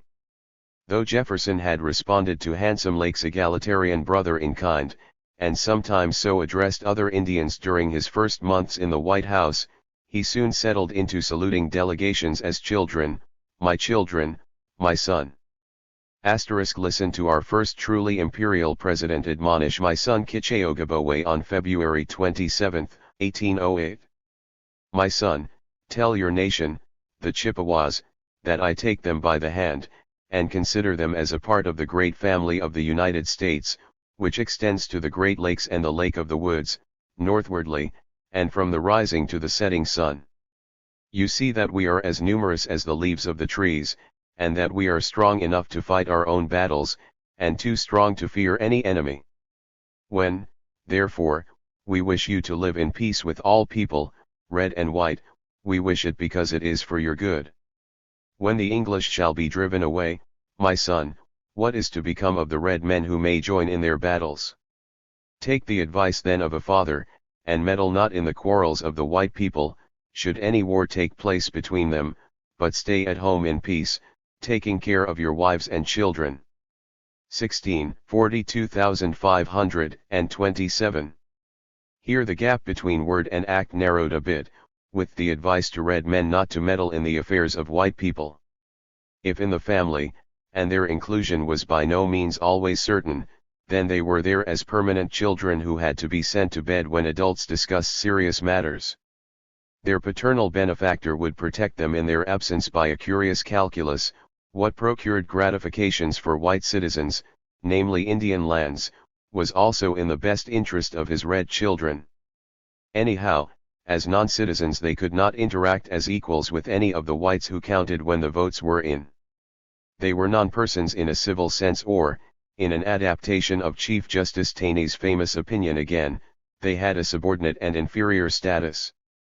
That gave them, like the blacks, no rights or privileges but such as those who held the power and the government might choose to grant them. Asterisk. The Indian was not, therefore, Jefferson's brother. Under the best of circumstances he was merely my son who had to be protected despite himself. Of course circumstances were not always at their best so that Jeffersonian philanthropy might take effect. It was that side of his Indian policy that made it essential to cultivate their love. There was another side, however, as Jefferson went on to impress upon Harrison. As to their fear, we presume that our strength and their weakness is now so visible that they must see we have only to shut our hand to crush them, and that all our liberalities to them proceed from motives of pure humanity only. Should any tribe be foolhardy enough to take up the hatchet at any time, the seizing the whole country of that tribe, and driving them across the Mississippi, as the only condition of peace, would be an example to others, and a furtherance of our final consolidation. February 27, 1803, X, 37,071. 90. Chapter 9. Jefferson, 2, Benevolence Betrayed. There are thousands and tens of thousands, who would think it glorious to expel from the continent, that barbarous and hellish power, which hath stirred up the Indians and the Negroes to destroy us. Thomas Paine, Common Sense, 1776. Nothing could be more embarrassing to Jefferson, unkindly observed Henry Adams, than to see the Indians follow his advice. The Shawnee prophet Tenskwatawa was a prime case in point. Given the name Lauluasika, or Loudmouth, at his birth in 1775, he was 7 years younger than his brother Tecumseh. He arrived in hard times. A few months earlier a band of white hunters had murdered his father as an insolent savage. When he was 2 years old other whites shot down Cornstalk as the celebrated old Shawnee chief stood peaceably at the door of his cabin. When he was 5 George Rogers Clark led an army of Kentuckians across the Ohio into Shawnee country, burned the village of Old Requa to the ground, and leveled 500 acres of green corn. When he was 20 the fighting paused with the signing of the Treaty of Fort Greenville, by which the northwestern tribes gave up the southern half of present-day Ohio and part of Indiana. But by 1795 he did not much care anymore. The whiskey kegs at the treaty grounds interested him more than the losses, humiliation, and poverty of his tribe's people. Unlike Tecumseh, already an outstanding warrior who showed statesmanship in refusing to come to Greenville, Lauluasika stayed there to lap up the white man's firewater and to retreat further from the collective hell into his despondency and alcoholism. For the next half dozen, 91 years and more he wandered through the old Northwest, drinking, quarreling, and doctoring a little with herbs. But then, shortly after the turn of the century, Laluasica became Tenskwatawa, the open door. This sudden transformation was truly remarkable, but no more so than the events leading up to it. The Great Kentucky Revival was in full swing. Among the participating sects were the Shakers, who had arrived in America in 1774 from their native Lancashire, where their roots went back a century and more to the seething religious radicalism we considered in Chapter 3. Shakers believed they could live without sin, advocated nonviolence and complete honesty, sought revelations and delivered prophecies, and had been contemptuously named for giving their faith physical expression through shakings, jerkings, stampings, reelings. They defended the dance as an ancient form of worship and drew on Jeremiah 31:4-13, to justify turning their mourning into joy by going forth in the dances of them that make merry. Their ecstatic movements gave them entry to Native American devotion through dance rhythms and perhaps provided connections at mid-century with Smahala's Dreamer cult along the Columbia and still later with the Indian Shakers of the Puget Sound area. Tenskwatawa, at all events, could not have understood their words and thus could only have been influenced by their physical movements. When he later learned what those expressed, he gave the Shakers credit for the great change in his life. He stopped drinking, had revelatory visions of his own, and worked out a code that fused their ideas, save for celibacy, with Algonquian mysticism and traditions. Like Handsome Lake, another former drunkard, Tenskwatawa followed the turnabout in his life with a heroic effort to restore the shattered culture of his people. His apocalyptic message raced through the Shawnees and beyond to other tribes. In 1808, at Tecumseh's urging, he established headquarters of an intertribal confederacy on the banks of the Tippecanoe in Indiana. That summer, while trying to reassure William Henry Harrison of his peaceful intentions, he obligingly outlined his goals for the apprehensive governor. That we ought to consider ourselves as one man, but we ought to live agreeably to our several customs, the red people after their mode, and the white people after theirs, particularly, that they should not drink whiskey, that it was not made for them, but the white people, who alone knew how to use it. That they must always follow the directions of the Great Spirit, and we must listen to him, as it was he that made us, determined to listen to nothing. 92. That is bad. Do not take up the tomahawk, should it be offered by the British, or by the long knives. Do not meddle with anything that does not belong to you, but mind your own business, and cultivate the ground, that your women and your children have enough to live on. Under influence of his teaching, Indians refused offers of whiskey, to Harrison's surprise, and seemingly adopted the whole Jeffersonian program, including the raising of stock and cultivation of the rich Wabash River bottoms near Prophetstown. Their insistence upon racial solidarity and their angry refusal to consider land cessions were no doubt largely Tecumseh's contribution to the code. Land belonged to all the Indians, Tecumseh maintained, and could not be sold off tract by village chiefs who had been pressured or bought off by government officials and agents. But even these views were not necessarily hostile to white interests or in conflict with Jefferson's professions. After all, he had repeatedly promised the tribes to buy their lands only with their own free consent. Tenskwatawa and Tecumseh had inspired and directed a revitalization movement, moreover, a movement defined by Anthony F. C. Wallace as a deliberate, organized, conscious effort by members of society to construct a more satisfying culture. Handsome Lake's Gawio, or Old Way, was just such an effort among the Iroquois, one that Jefferson had apparently given his benediction, you will recall, by urging the Seneca prophet to carry on the great reformation you have undertaken. Hence, why did he not now welcome a comparable effort by the Shawnee brothers to restore cultural integrity within the northwestern tribes? No doubt part of the answer was that Jefferson bestowed his good wishes on the Iroquois because they no longer constituted a major threat to white interests, no longer held vast tracts of desirable land, and now held a more conciliatory attitude toward white goods and customs. But that was not the whole answer. 2. The truth was that Jefferson had little understanding of Native American culture and less concern for its integrity. To be sure, he was a collector of Indian words, but these vocabularies were only the bones of their living languages. He literally collected Indian physical remains, but these bones said more about Jefferson than 93. They did about live Indians.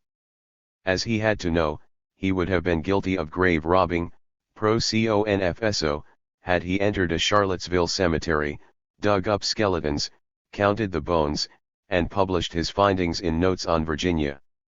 Yet he had no hesitation in excavating the mound near his home and putting the results before his readers and before members of the American Philosophical Society. Had he respectfully studied the ways of his red neighbors, he would have known that they considered burial grounds sacred and that the descendants of the Temple Mound builders, who had some 30 years previously visited the site he cut into, had done more than, as Jefferson put it in the notes, stayed about it for some time, with expressions which were construed to be those of sorrow. As we have seen, Thomas Morton, whom he derided, had taken the trouble a century and a half earlier to discover that Indians held it impious to deface graves and were accustomed to gather around them at certain times to bewail the dead. But the dead have no rights, declared Jefferson, 1543.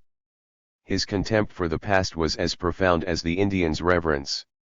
In his second inaugural he listed the powerful obstacles that stood in the way of his administration's benevolent endeavors to induce Indians to exercise their reason, follow its dictates, and change their pursuits with the change of circumstances. His endeavors were combated by the habits of their bodies, prejudice of their minds, ignorance, pride, and the influence of interested and crafty individuals among them, who feel themselves something in the present order of things, and fear to become nothing in any other.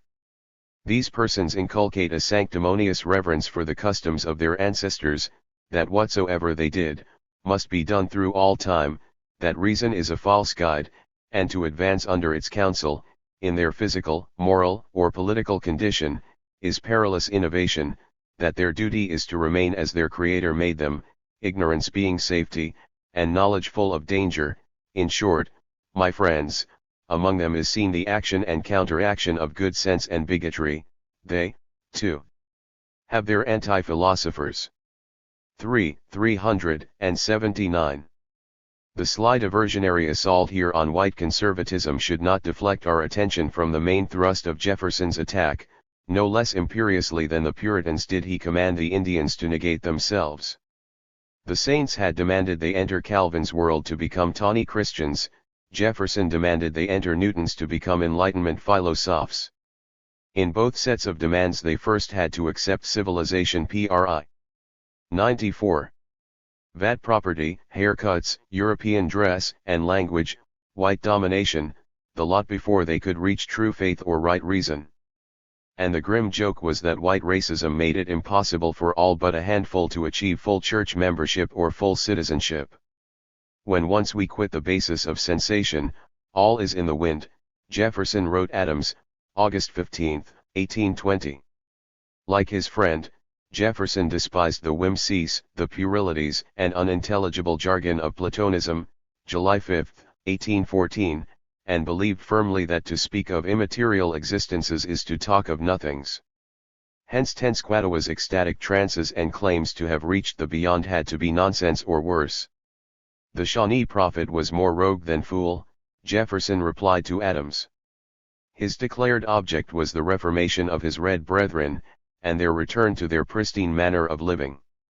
He pretended to be in constant communication with the Great Spirit, that he was instructed by him to make known to the Indians that they were created by him distinct from the whites, of different natures, for different purposes. That they must return from all the ways of the whites to the habits and opinions of their forefathers. I concluded from all this that he was a visionary, enveloped in the clouds of their antiquities, and vainly endeavoring to lead back his brethren to the fancied beatitudes of their golden age. I thought there was little danger of his making many proselytes from the habits and comforts they had learned from the whites to the hardships and privations of savagism, and no great harm if he did. We let him go on therefore unmolested. April 20, 1812. Let him go on, was it not remarkable that the prototypical liberal had ever thought of molesting the free exercise of religious beliefs? And that on the Indians' own lands. To say that the Prophet had been allowed to go his way unmolested, in any event, was not entirely accurate. In 1807 Charles Jewett, an Indian commissioner in the Northwest, proposed that he be seized and imprisoned. In response Jefferson allowed that if the Indians were to handle the Prophet in their own way, it would be their affair. This read just a bit as if the president were suggesting the Prophet's assassination at the hands of Red enemies, a suggestion that was in fact considered in Washington after Jefferson left the White House. Now Jefferson hastened to in 1811 the Ohio Indian agent, John Johnston, made the suggestion in more inclusive form by proposing 2 assassinations to the Secretary of War. If it was agreeable to the government, he wrote, the Indians could be easily prevailed on to kill the Prophet and his brother Tecumseh. Quoted in Robert F. Bauman, Review of John Johnston and the Indians. Ethnohistory, v. Fall 1958, 39296. 95. Struck Secretary of War Dearborn, however, that we should do nothing towards it, with it relating, presumably, to the arbitrary jailing of the Prophet. That kind of policy is not in the character of our government, Jefferson continued, and still less of the paternal spirit we wish to show towards that people. On the other hand, bribes were not out of character for the United States, but could not Harrison gain over the Prophet? He asked in a question verging on an order. Tenskwatawa was no doubt a scoundrel, and only needs his price. Anyway, he added reassuringly, other unspecified Indian operations we contemplate would, if successful, put them entirely in our power. August 12, 1807, 11, 325. 3. We hold these truths to be self-evident. In his formative statements of white American liberalism, Jefferson had committed himself to the proposition that all men had a natural right to adult independence. Yet he obviously relished being the omnipotent and omniscient father of red children, and his paternalism had the objective we just noted of bringing those not already removed entirely in our power. Like fatherly Prospero in The Tempest, 1611, he pretended to have no selfish interests of his own and acted toward his wards only out of his upswelling benevolence. But also like Shakespeare's prefiguration of all the paternal colonizers to come, he in fact indulged hidden psychological cravings for absolute power by keeping Indians in a state of childish dependence. Good children were like the Shawnee Blackhoof, who had resigned himself to the wishes of white officials and in turn lived off their largesses. Bad children were Calibans like Tecumseh and Tenskwatawa, who refused to be bribed into perpetual submissiveness. They were the ones who repaid their white father's unfailing kindness with an obstinate defiance that threatened to unmask his possessive domination. And that is not to say this was yet another manifestation of the vapor of duplicity hanging over Jefferson's public life. To my mind, John Quincy Adams was closer to the truth when he observed that in deceiving others, Jefferson seems to have begun by deceiving himself. He really seems to have considered it more than rank ingratitude when Indians resisted being brought entirely under his power. It was a betrayal of their too lenient father, for which they deserved a good thrashing. And if they persisted, they would get what was. 96. Coming to theme and more. In his next letter to Dearborn he instructed him to prepare for war in that quarter and to let the Indians understand the danger they are bringing on themselves. We too are preparing for war against those, and those only who shall seek it, and that if ever we are constrained to lift the hatchet against any tribe, we will never lay it down till that tribe is exterminated, or driven beyond the Mississippi. They should be told plainly, in war, they will kill some of us, we shall destroy all of them. August 28, 1807, 11, 34,246. Nestled under Jefferson's philanthropy was an ominous will to exterminate. Indians were children, red shadows dancing through the trees, naughty boys and girls who combated him, as he said in his second inaugural, with the habits of their bodies. And if they would not listen to reason, would not bury the dancers in themselves, Jefferson would bury them. Their open resistance, moreover, provided a delightful release from the burdens of his insincere love. Still, who would willingly acknowledge delight in contemplating infanticide? No one, least of all Jefferson, and he could draw on two time-tested ways of hiding from himself and others the meaning of Indian extermination. One way was to absolve or seemingly absolve the Indians of responsibility for opposition to his operations. Eternal children, they were too immature themselves to launch a campaign of resistance, hence they had to have been manipulated or tampered with by crafty adults, most likely renegade whites or foreign agents. Thus he had allowed Tenskwatawa to proceed as a harmless visionary, Jefferson wrote Adams, but his followers increased till the English thought him worth corruption, and found him corruptible. I suppose his views were then changed, but his proceedings in consequence of them were after I left the administration, and are therefore unknown to me, nor have I ever been informed what were the particular acts on his part which produced an actual commencement of hostilities on ours, April 20, 1812.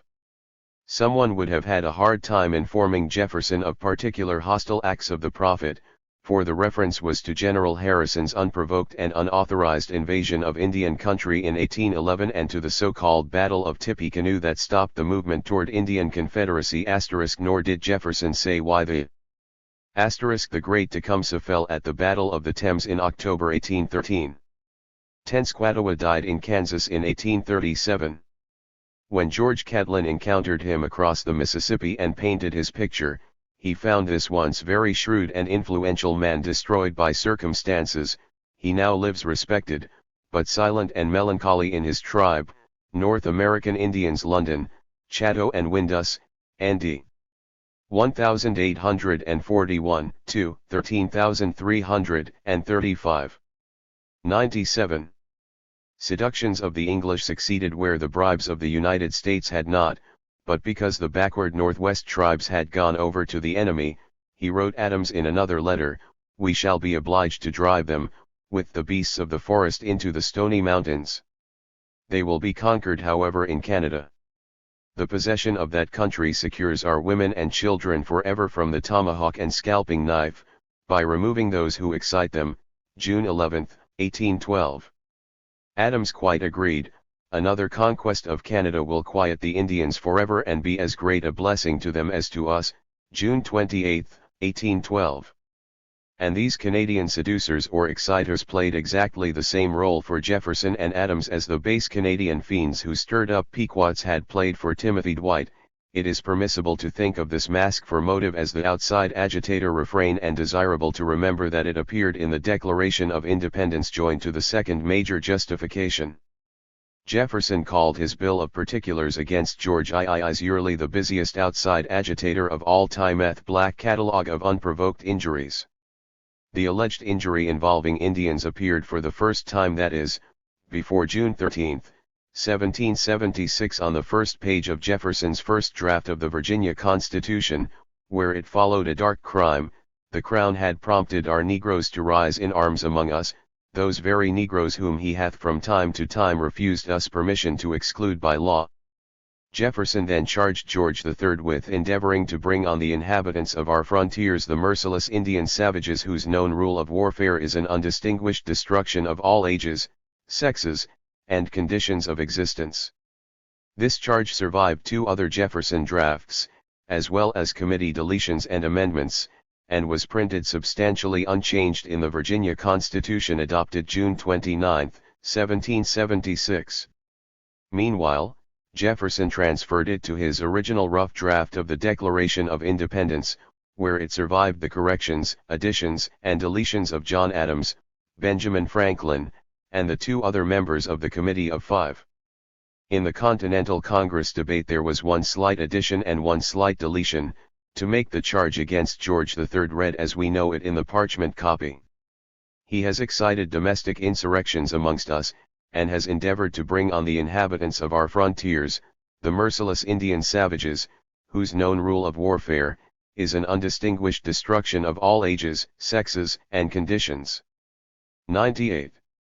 I rehearse all these details since this rationale for extermination came from Jefferson and was embedded in the great charter of white American liberties. The two engrossed justifications were both racist. First, childish Indians were especially prone to manipulation by tyrannous outside forces. Second, Indian savages were especially merciless. And if their violence was especially merciless, could whites not exterminate them in good conscience? Like Dwight and Adams, Jefferson answered with a resounding yes. "You know, my friend," he wrote Baron von Humboldt, "the benevolent plan we were pursuing here for the happiness of the aboriginal inhabitants of our vicinities. The United States had spared nothing to keep them at peace with one another, to teach them agriculture, to have their blood mix with ours, but all for naught. The interested and unprincipled policy of England has defeated all our labors for the salvation of these unfortunate people. They have seduced the greater part of the tribes within our neighborhood, to take up the hatchet against us, and the cruel massacres they have committed on the women and children of our frontiers taken by surprise, will oblige us now to pursue them to extermination, or drive them to new seats beyond our reach." December 6, 1813, 14, 231. Jefferson, believing the long-awaited day of extermination or pursuit over the horizon had finally arrived, made necessary to secure ourselves against the future effects of their savage and ruthless warfare. Freed at last from the weight of their benevolence, he and his compatriots might shatter cultures, kill people, destroy homes and crops, and still be in no wise responsible for the genocidal process of which they were instruments. The useful English were guilty of it all, of the confirmed brutalization, if not the extermination of this race in our America. 99. Chapter X. Driving Indians into Jefferson's Stony Mountains. Next to the case of the black race within our bosom, that of the red on our borders is the problem most baffling to the policy of our country. James Madiso Anto Thomas L. McKenney, February 10, 1826. The Declaration of Independence, Jefferson rightly observed, was an expression of the American mind.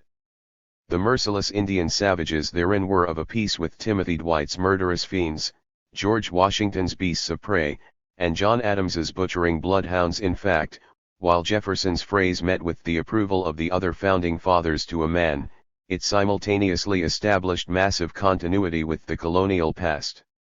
Edward Waterhouse, historian of the 1622 attack on the Virginia colonists, characterized the Indians there as by nature slothful and idle, vicious, melancholy, slovenly, of bad conditions, leers, of small memory, of no constancy or trust. No less were the natives in the Declaration the New England ravening wolves of old, those that slunk through the pages of the Reverends Cotton and Increase Mather, William Hubbard, and those of that other exemplary liberal, Roger Williams, with his mad dog Mohawks and wild animal Pequots in their dens. The new creed Thomas Morton had outlined with contempt in the 1630s, namely, that the salvages were a dangerous people, subtle, secrete and mischievous, had by the 1770s become an axiom so universally accepted it was writ large on the birth certificate of the United States of America. The past was present during the debate on the Declaration from the 2nd to the 4th of July. It was there in that very embodiment of capitalism, Benjamin Franklin, who sat quietly through 100. The discussions, resting comfortably on his maxim, God gives all things to industry. With the proverbial practicality of Poor Richard, 173,257, he represented, as Max Weber saw, the identical attitudes of Puritan worldly asceticism, only without the religious basis, which by Franklin's time had died away. Not all utilitarian seriousness, however, he proved as capable as John Adams of a half-playful outline of the imperial mission of their countrymen. By clearing America of woods, he once pointed out, they were scouring our planet. And in a famous sentence, he anticipated an America cleared as well of the children of the woods, if it be the design of Providence to extirpate these savages in order to make room for the cultivators of the earth. It seems not improbable that Rum may be the appointed means. As a speculator in Western holdings, he was by no means a playful or disinterested student of this particular providential windfall. Linked to the past and a shaper of things to come, Franklin illustrated in his writings and speculations a truth destined for future neglect. If agricultural products later provided the wherewithal for the rise of industrial capitalism in the New World, the whole process commenced on Indian lands acquired by pressured purchase, fraud, and violence. Still, it was not entirely accurate to say that the religious basis of the Protestant ethic had died away by the 1770s. It lived on full-blown in such anachronisms as Timothy Dwight. It was physically present at the Continental Congress in the person of John Adams, who argued strongly for the Declaration on the floor. His list of reasons for the flourishing House of Adams contained the time-worn virtues: industry, frugality, regularity, and religion. His hostility toward the dancing and singing and reveling Gothy Indians, of Morton, or of other rakes, fops, sots was a swift-flowing current, powerful as Winthrop's and Endicott's. If it had occurred to John Adams that the Revolution's liberty trees and poles were lineal descendants of Morton's maypole, he would not have been amused by this little ruse of history. Instead, he championed sumptuary laws and thumped his chest with seemly masculine seriousness. Vanities, levities, and fopperies, he proclaimed in Thoughts on Government, 1776, are real antidotes to all great, manly, and warlike virtues. By contrast, Jefferson's roots went down by the Chesapeake and across to Newton and Locke. We have been taught to remember the vast difference between the Calvinist view of man's depravity and Jefferson's Enlightenment view of man's possibilities. This stress on difference, however important some of the dissimilarity esches obscured connections and identities, some of which were suggested by the important common grounds Jefferson and 101. Death of Jane McCrae, John Vanderlyn, 1804. Originally intended to illustrate Joel Barlow's flawed American epic, The Columbiad, 1807, Vanderlyn's painting helped set the pattern for an endless series of pictorial indictments of Jefferson's merciless Indian savages. Always the epic contrast was between dusky evil and fair innocence, between maddened red cruelty and helpless white virtue. "Helpless women have been butchered," said Andrew Jackson in 1818, "and the cradle stained with the blood of innocence." In images or words, this declaration theme traveled well. The Chinese boxer, said Theodore Roosevelt in 1900, had his hands red with the blood of women and children, courtesy of the Wadsworth Athenaeum, Hartford, Connecticut. 102. Adams discovered in their correspondence. Both Puritanism and the Enlightenment made contributions to the specific and peculiar rationalism of Western culture, to quote Weber again, with the Enlightenment the surprising but true laughing air of Puritanism. Though he did so under different auspices, Jefferson's attempt to rationalize the world was no less determined and no less fantastic than the Puritans. Jefferson's hostility to mysticism, impulse, and the pleasures of the body was scarcely less than John Adams's and John Winthrop's. The Indian became important for the English mind, Roy Harvey Pierce noted in 1933, not for what he was in and of himself, but rather for what he showed civilized men they were not and must not become. This was true for the Founding Fathers as well, except that to them the Indian was no longer so much an antichrist, a skulking heathen, a dusky bond-slave of Sathan. For Jefferson the Indian was rather the face of unreason. If he chose to remain an Indian, in the face of all paternalistic efforts to the contrary, then he confessed himself a madman or a fool who refused to enter the encompassing world of reason and order. The red child then had to be expelled from the landscape of pastoral tranquility or be buried under it. Like the Puritan, Jefferson regarded the Indian's culture as a form of evil or folly. Indeed, Jefferson's admonitions to exercise reason were more disorienting, for they were accompanied by benignant smiles at "my children."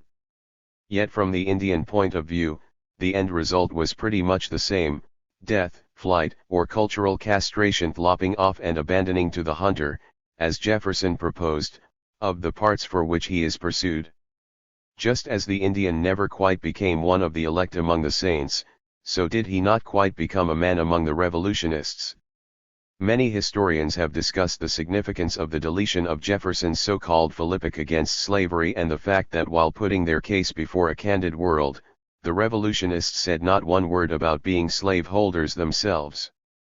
But few have gone on to observe the significance of the inclusion of the merciless Indian savages charge. Carl Becker, for instance, discussed it not at all in his good book on the Declaration.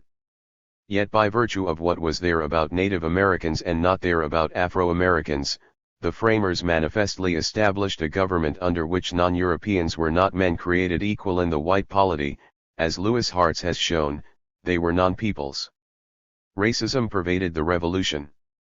The Republic's natal day marked the decisive emergence of the white American character out of European culture. From the first plantings the Indian was of critical importance for the colonists. 103.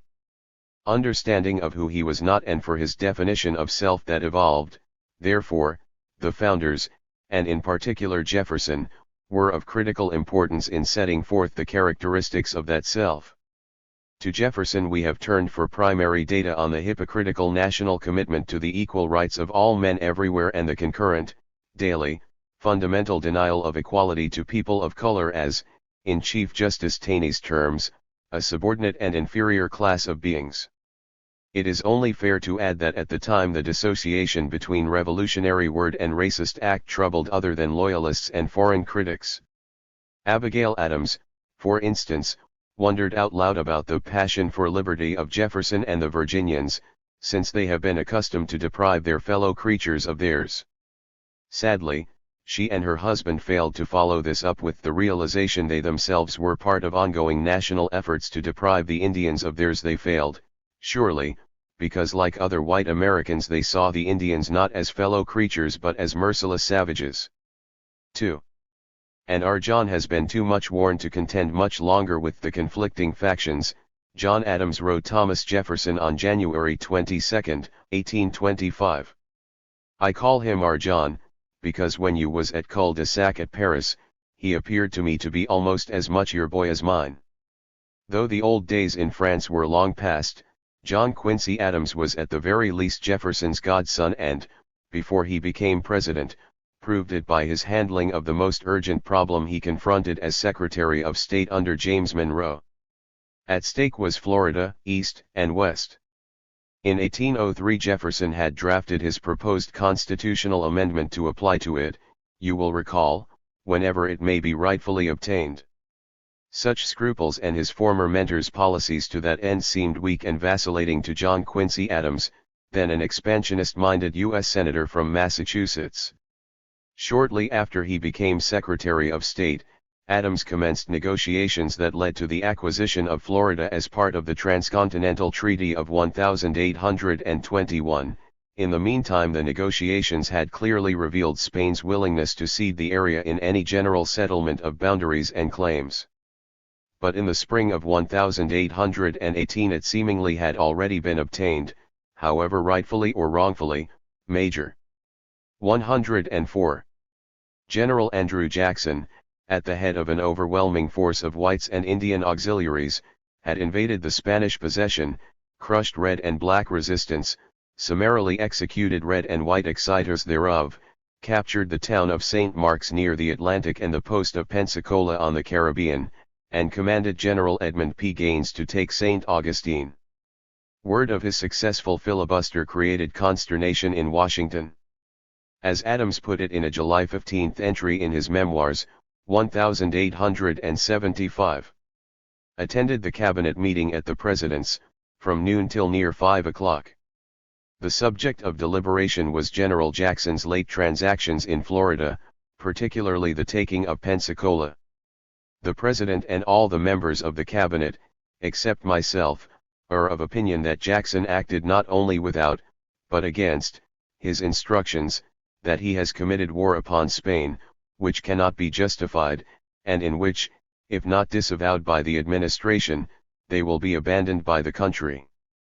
Adams argued strenuously that Jackson had not really violated his orders, the violation was apparent only and dictated by the necessity of the case and the misconduct of Spanish officials in Florida. All his actions might be justified as defensive acts of hostility. By his lone stand Adams blocked open repudiation of Jackson, though the order to take St. Augustine was countermanded and arrangements worked out to return St. Mark's and Pensacola to the Spanish authorities. To counter congressional attacks on the administration and the international outcry against the execution of 2 British subjects, Adams wrote a lengthy communication, addressed to George W. Irving, the U.S. minister in Madrid, but intended for wide circulation. Dated November 28, 1818, this important document amounted to a white paper in which Adams attempted a succinct account of the late Seminole War that would completely justify the measures of this government relating to it, and as far as possible the proceedings of General Jackson. The task is of the highest order, may I not be found inferior to it. It was a tall undertaking. Jackson's letters from the field reveal just how tall. Southwesterners had secured the best of the Creek lands under the treaty dictated by Jackson in 1814, but to their dismay Florida still eluded their grasp after the Battle of New Orleans. Clashes followed on both sides of the border as white Americans moved in to pacify and settle the disputed area. The First Seminole War commenced on November 21, 1817. When a force under the command of General Edmund P. Gaines attacked and burned the frontier Indian 105 village called Foultown. Later Creek agent David B. Mitchell would testify that before the attack on Foultown, aggressions were as frequent on the part of whites as on the part of Indians. Jackson had no such balanced view. Of course, he approved Gaines's report and wrote Secretary of War Calhoun, December 16, 1817, that this check to the savages may incline them to peace. Should it not, and their hostility continue, the protection of our citizens will require that the wolf be struck in his den. With orders from Calhoun, December 26, 1817, that permitted him to pursue the enemy to his den, Jackson marched his men into Florida, hit the Miccosukee towns in the Seminole country, burned 300 houses, and carted away the greatest abundance of corn, cattle, etc. Then he moved beyond his orders to occupy St. Mark's, from which he wrote Rachel Jackson. I may fairly say, that the modern Sodom and Gomorrah are destroyed. The hotbed of the war. Capt. McKeever of the U.S. Navy, who co-operated with me, was fortunate enough to capture on board his flotilla, the noted Francis the Prophet, and Homalamico, who visited him from St. Mark's as a British vessel, the Capt having the British colours flying. They supposed him part of Captain George Woodbine's fleet from New Providence coming to their aid. These were hung this morning. I found in St. Mark's the noted Scotch villain Arbuthnot, who has not only excited but fomented a continuance of the war. I hold him for trial. April 8, 1818. Far from being the noted Scotch villain, Alexander Arbuthnot was a middle-aged trader from the British island of New Providence. At home in Nassau he was an established merchant with a reputation of fair-mindedness and humaneness. His presence in Florida was for trade, not political intrigue, though he sympathized with the Seminoles, on occasion acted as their spokesman, and angrily denounced the wanton aggressions of the Americans. For such villainy Jackson had him hanged. James Parton, the general's 19th-century biographer, characterized the execution as of such complicated and unmitigated atrocity, that to call it murder would be to defame all ordinary murders also convicted by a drumhead court-martial on almost equally flimsy evidence. Robert Ambrister, a British adventurer, died before a firing squad. But what of the noted Francis the Prophet? Hillis Hadjo, or Josiah Francis, as he was known to traders and other whites, was indeed a noted warrior and religious leader of his people. The son 106 of a Creek woman and a white man, he became a follower of Tecumseh and an inveterate foe of United States expansion. Tecumseh named him the great prophet of the Creeks at Tocobachi in 1812 and took him along on a trip across the Mississippi to enlist Western tribes in their confederacy. Hillis Hadjo fought Jackson in the War of 1812, survived, and afterward visited England, where he was fated, commissioned a brigadier general, and received by George IV.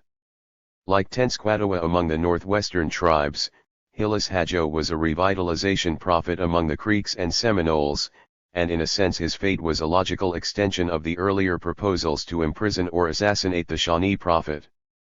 The village of Hilis Hadjo and his comrade Himalamiko lay about 3 miles from St. Mark's. Seeing a gunboat conspicuously flying British colors, they paddled out to it, received a cordial invitation to partake of hospitalities, and once aboard found themselves in the jaws of a sprung trap. The chiefs were then bound and hauled to St. Mark's, where Jackson unceremoniously ordered they be hanged. Jackson had already made up his mind about their guilt, anyhow, along with that of Arbuthnot and Ambrister. James Parton quoted orders to Captain McKeever before the seizure of St. Mark's and hence before the drumhead courts-martial: "It is all important that these men be captured and made examples of." Evidence that Hilis Hadjo and Arbuthnot, for example, were not exciting the Seminoles to war was thus largely beside the point. Nevertheless, Jackson emphasized to Calhoun, May 5, 1818, the legality of the proceedings by which Arbuthnot and Ambrister were convicted as exciters of the savage and Negro War. Testimony at their courts-martial, he maintained, more than justified their condemnation by presenting scenes of wickedness, corruption, and barbarity at which the heart sickens, and in which in this enlightened age it ought not scarcely to be believed that a Christian nation would have participated, and yet the British government is involved in the agency.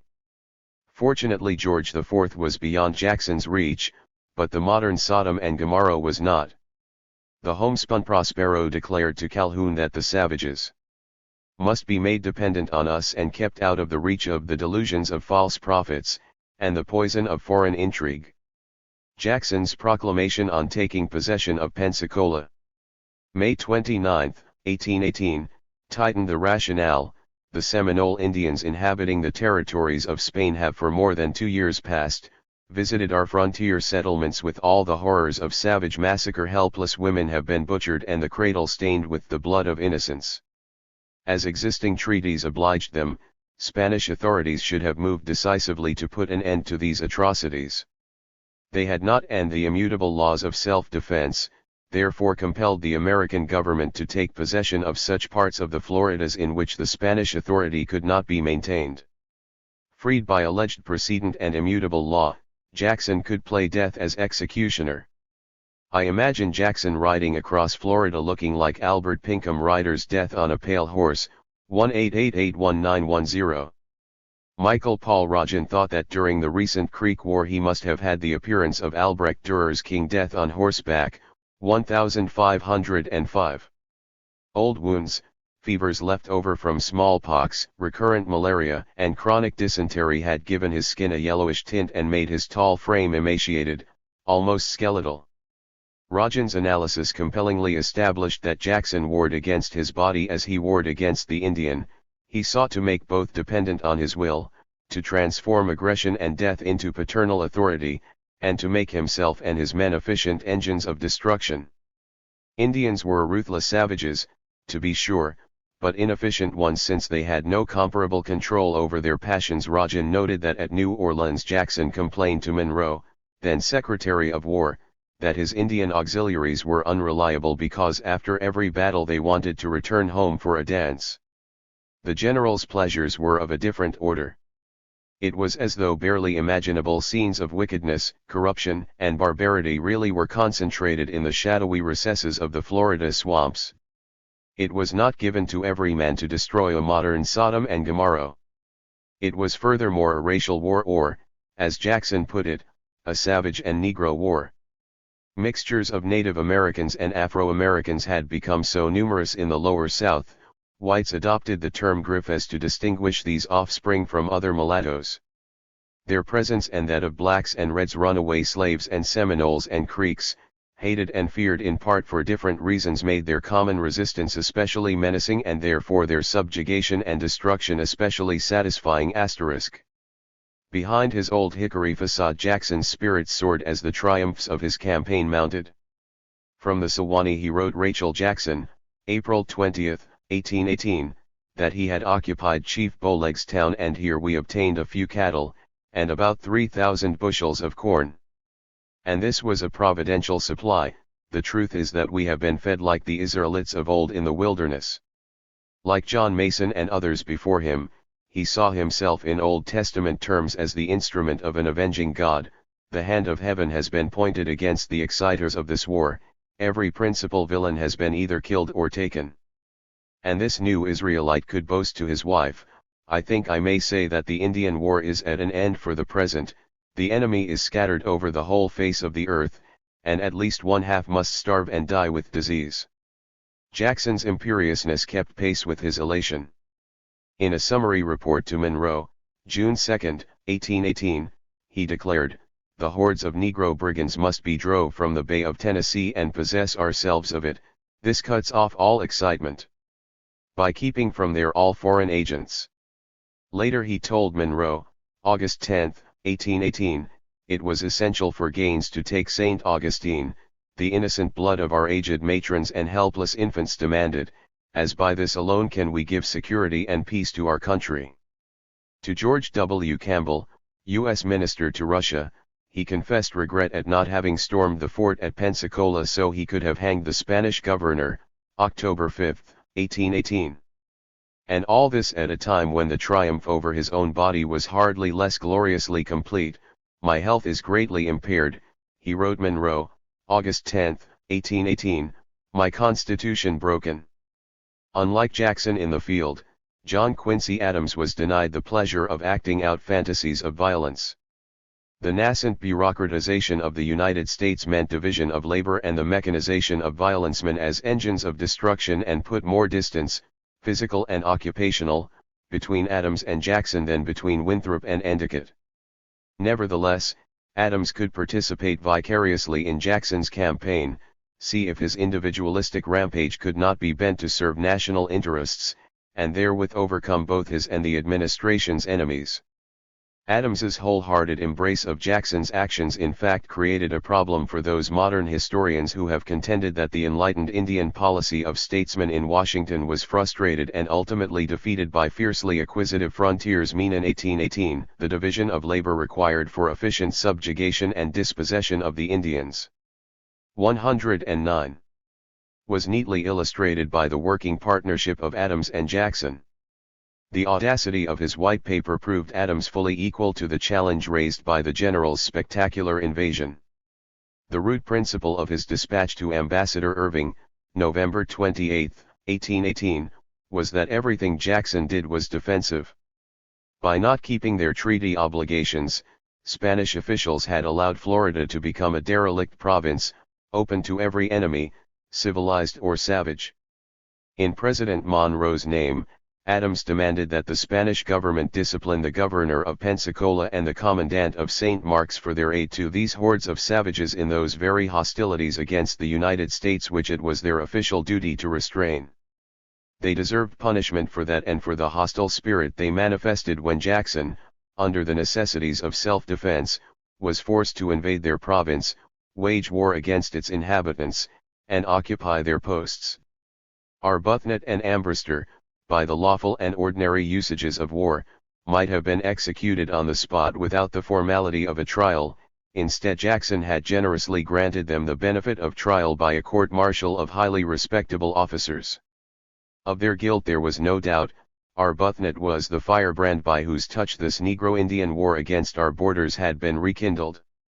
No sooner did Arbuthnot make his appearance among the Indians, accompanied by the prophet Hillis Hadjo, returned from his expedition to England, than the peaceful inhabitants on the borders of the United States were visited with all the horrors of savage war, robbery of their property, and the barbarous and indiscriminate murder of women, infancy, and age. In chastising these deluded hordes of wretched savages and in executing their exciters, therefore, Jackson had acted on motives founded in the purest patriotism. The white paper was a virtuoso performance that added luster and reach to the theme of merciless savages and outside agitators. As recently as 1949, in an account embellished by his own 20th-century references to fleeing savages and murderous Seminoles, historian Samuel Flagg Bemis called it the greatest state paper of John Quincy Adams's diplomatic career. It spiked congressional guns, quieted international protests, helped bring Spain around on the western boundary question, and contributed to the boom that would eventually take Jackson from the field to the White House. It was of small importance that the key plea of self-defense was denied by one of Jackson's letters, to Monroe, January 6, 1818. 110. Showing that his aim was conquest, that Adams said not a word about the attack on Fowltown that touched off the war, that the defenseless state of Seminole villages proved the Indians had not prepared for war, that St. Mark's was not in imminent danger of falling into the hands of Negro Indian banditti, that no evidence established Arbuthnot as the firebrand who had rekindled the war, that the hanging of Hillis Hadjo mattered so little it was ignored, and the like. The stunning success of the white paper rested on ignorance of these facts, to be sure, but it depended still more on widely shared prejudices. Its success demonstrated that Adams, the rest of the Monroe administration, and the country shared Jackson's operating assumptions and attitudes. In this narrative of dark and complicated depravity, Adams laid bare the racism he shared with his countrymen. With 200 years of conditioning behind them, his readers had little need for the reminder that, cruel as war was in its mildest forms, it was doubly cruel when waged with savages, that savages make no prisoners, but to torture them, that they give no quarter, that they put to death, without discrimination of age or sex. Though Adams took the ordinary ferociousness of the Indians as a given, he also believed they were childishly incapable, by themselves, of bringing it to bear on white enemies. It so happened, that, from the period of our established independence to this day, all the Indian wars with which we have been afflicted have been distinctly traceable to the instigation of English traders or agents. Retributive justice therefore demanded the lives of leading warriors taken in arms, and, still more, the lives of the foreign incendiaries, who, disowned by their own governments, and disowning their own natures, degrade themselves beneath the savage character by voluntarily descending to its level. My italics. Why should anyone then protest over the rights of runaway Negroes, and the wrongs of savage murderers? Adams's prosecutor's brief was enthusiastically received by a hanging jury of readers, foreign and domestic. The assumption the United States had to intervene in the derelict province of Florida, articulated 5 years before the Monroe Doctrine was announced, looked forward 86 years to Theodore Roosevelt's so-called corollary of preventive intervention in the affairs of any South American or Caribbean country where there was chronic wrongdoing, or an impotence which results in a general loosening of the ties of civilized society. In 1818, assuming the same international police power, Adams directly anticipated the timid virility of Roosevelt's message. It had to be irresistibly demonstrated to Spain that the right of the United States can as 111. Little compound with impotence as with perfidy. More ominous still was Adams's laying of a groundwork in international law for genocidal acts against a ferocious nation which observes no rules. Quoting Vattel's Droit de gens, 1758, he calmly observed that if a commander has to contend with an inhuman enemy, he may take the lives of some of his prisoners, and treat them as his own people have been treated. The justification of these principles is found in their salutary efficacy for terror and example. All the surviving ex-presidents, and that meant all the presidents but Washington, approved Adams's position. We may safely assume his father's response. James Madison complimented Monroe, February 13, 1819, on the handling of Jackson's invasion and noted that Adams had given all luster to the proof that the conduct of the general is invulnerable to complaints from abroad. But it must have been still more gratifying to Adams that his putative godfather placed a benediction on the great effort. On January 18, 1819, Jefferson wrote Monroe recommending that it and 3 other Adams papers be translated and widely distributed abroad. The paper on our right to the Rio Bravo in Texas, and the letter to Irving of November 28 are the most important and are among the ablest compositions I have ever seen, both as to logic and style. It is of great consequence to us, and merits every possible endeavor, to maintain in Europe a correct opinion of our political morality. These papers will place the event with the world in the important cases of our western boundary, of our military entrance into Florida, and of the execution of Arbuthnot and Ambrister. 3. White American racism not only followed the moving frontier into Indian nations, Florida in 1818 demonstrated the ease with which it spilled over internationally recognized boundaries. There, the baffling problem of the black race within our bosom and of the red on our borders, in Madison's formulation, was compounded by their physical intermixture and their union in what was called the Indian and Negro War. Rebellions in South and Central America also raised the color question to the foreign policy level.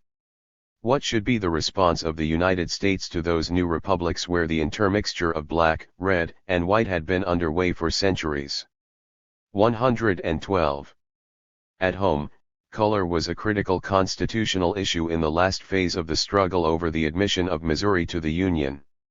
In 1820 the territory submitted a constitution to Congress that contained a clause requiring the new state legislature to pass a law banning free Negroes from entering the Commonwealth. This apparent violation of the Equal Privileges and Immunities section, Art. 4, Sector 2, of the Constitution raised another storm in Congress.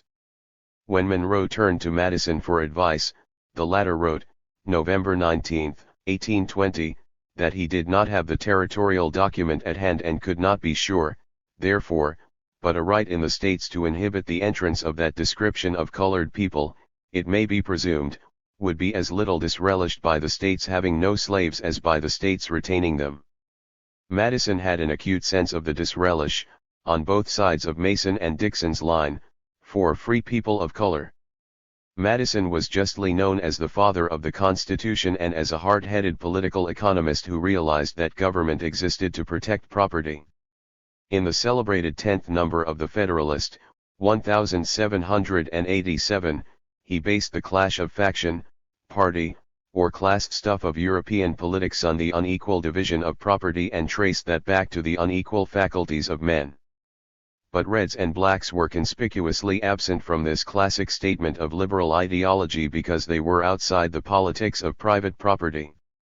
Apart from the anomalous few, blacks did not own property, they were property. Reds did not own property individually, they held transient collective claims to lands already possessed or coveted by whites. Hence both Afro-Americans and Native Americans fell outside Madison's categories and outside the system framed by the Anglo-middle class fragment. Their de facto exclusion, however, had not been spelled out in the Constitution. By 1820 their cloudy status had become an urgent issue with threatening implications. In his letter to Monroe, Madison obviously regretted the earlier omissions and the resultant obscurities. There is room, also, for a more critical examination of the constitutional meaning of the term citizens than has yet taken place, and of the effect of the various civil disqualifications applied by the laws of the states to free people of color. Madison's language became uncharacteristically theological when he discussed skin color. All these perplexities, he wrote General Lafayette, November 25, 1820, develop more and more the dreadful fruitfulness of the original sin of the African trade. Plainly aware that his Lockean liberalism based on property politics could not account for such original sin, Madison probed for its meaning in public sentiment, as he called the irrational 113. Underpinnings of what were no less plainly racist attitudes. If only an asylum in Africa could be found for the unhappy race of blacks, he declared to Lafayette in another, undated, letter, that might help take out the stain. Somehow they had to be colonized elsewhere. The repugnance of the whites to their continuance among them is founded on prejudices, themselves founded on physical distinctions, which are not likely soon, if ever, to be eradicated. Even in states, Massachusetts for example, which displayed most sympathy with the people of color on the Missouri question, prohibitions are taking place against their becoming residents. They are everywhere regarded as a nuisance, and must really be such as long as they are under the degradation which public sentiment inflicts on them. Yet owners would be distressed by the blank in laborers created by colonization, he wrote Francis Wright, September 1, 1825, since there would not be an influx of white laborers, successively taking the place of the exiles, blacks could not stay on as free workers, an economically sensible solution, since the physical peculiarities of those held in bondage preclude their incorporation with the white population. Possibly there was a ray of light across the Caribbean in those South American states where physical peculiarities had less force, owing, in part, perhaps, to a former degradation, produced by colonial vassalage, but principally to the lesser contrast of colors. The difference is not striking between that of many of the Spanish and Portuguese Creoles and that of many of the mixed breed. It was baffling, at all events, as pigment came to figure explicitly with property in the political economy of James Madison. That the United States was on the move made certain the problem would grow still more perplexing. On the eve of war with Britain, John Quincy had written John Adams, August 31, 1811. The whole continent of North America appears to be destined by divine providence to be peopled by one nation, speaking one language, professing one general system of religious and political principles, and accustomed to one general tenor of social usages and customs. This echoed virtually word for word Jefferson's 1801 prediction to Monroe, quoted in an earlier chapter, p. 80, except Jefferson raised the possibility that our rapid multiplication might conceivably be throughout the hemisphere, it would cover the whole 114. Northern, if not southern continent. The destiny of both men was manifestly white and English-speaking, with Muscogene-speaking people such as the Seminoles, for example, having no part in it. But what about Spanish-speaking peoples? The problem was further complicated by the lingering presence of European powers. In 1823 the threat of their intervention to suppress revolts in Spanish America led Foreign Secretary George Canning to propose that the United States join Great Britain in pledging not to take any of the former colonies and not to permit any other power to do so. When consulted, Jefferson and Madison were inclined to go along with the proposed joint declaration, though there was the obvious danger of embroilment in European rivalries. In the background correspondence leading up to the famous presidential message of December 2, 1823, Jefferson reminded Monroe, "I have ever deemed it fundamental for the U.S. never to take active part in the quarrels of Europe. Their political interests are entirely distinct from ours. Their mutual jealousies, their balances of power, their complicated alliances, their forms and principles of government, are all foreign to us. They are nations of eternal war. All their energies are expended in the destruction of labor, property, and lives of their people. On our part, never had a people so favorable a chance of trying the opposite system of peace and fraternity with mankind." June 11, 1823, 43,536. Unfortunately, the elder statesman limited his system of peace and fraternity to white American kind. Another passage in his letter read that Cuba alone was a problem he had for the moment forgotten Texas, that the United States should not immediately go to war over it, but the first war on other accounts will give it to us, or the island will give itself to us, when able to do so. Jefferson's principle of the two spheres was not so much a contrast between European despotism and American freedom, then, as it was a declaration of hemispheric imperialism. Precisely because he did not want to block off the longed-for acquisition of Spanish possessions, Cuba and others, John Quincy Adams responded coolly to Canning's overtures and stood out successfully in the cabinet against any joint declaration. The doctrine that bore Monroe's name thus studiously avoided the proposed self-denying ordinance, for the very good reason that the United States hoped to acquire Spanish-American territory. In operational terms, the Monroe Doctrine declared to the world that the United States and only the United States was free to expand in 115. The Western Hemisphere. It was, Samuel Flagg Bemis noted approvingly, a voice of manifest destiny.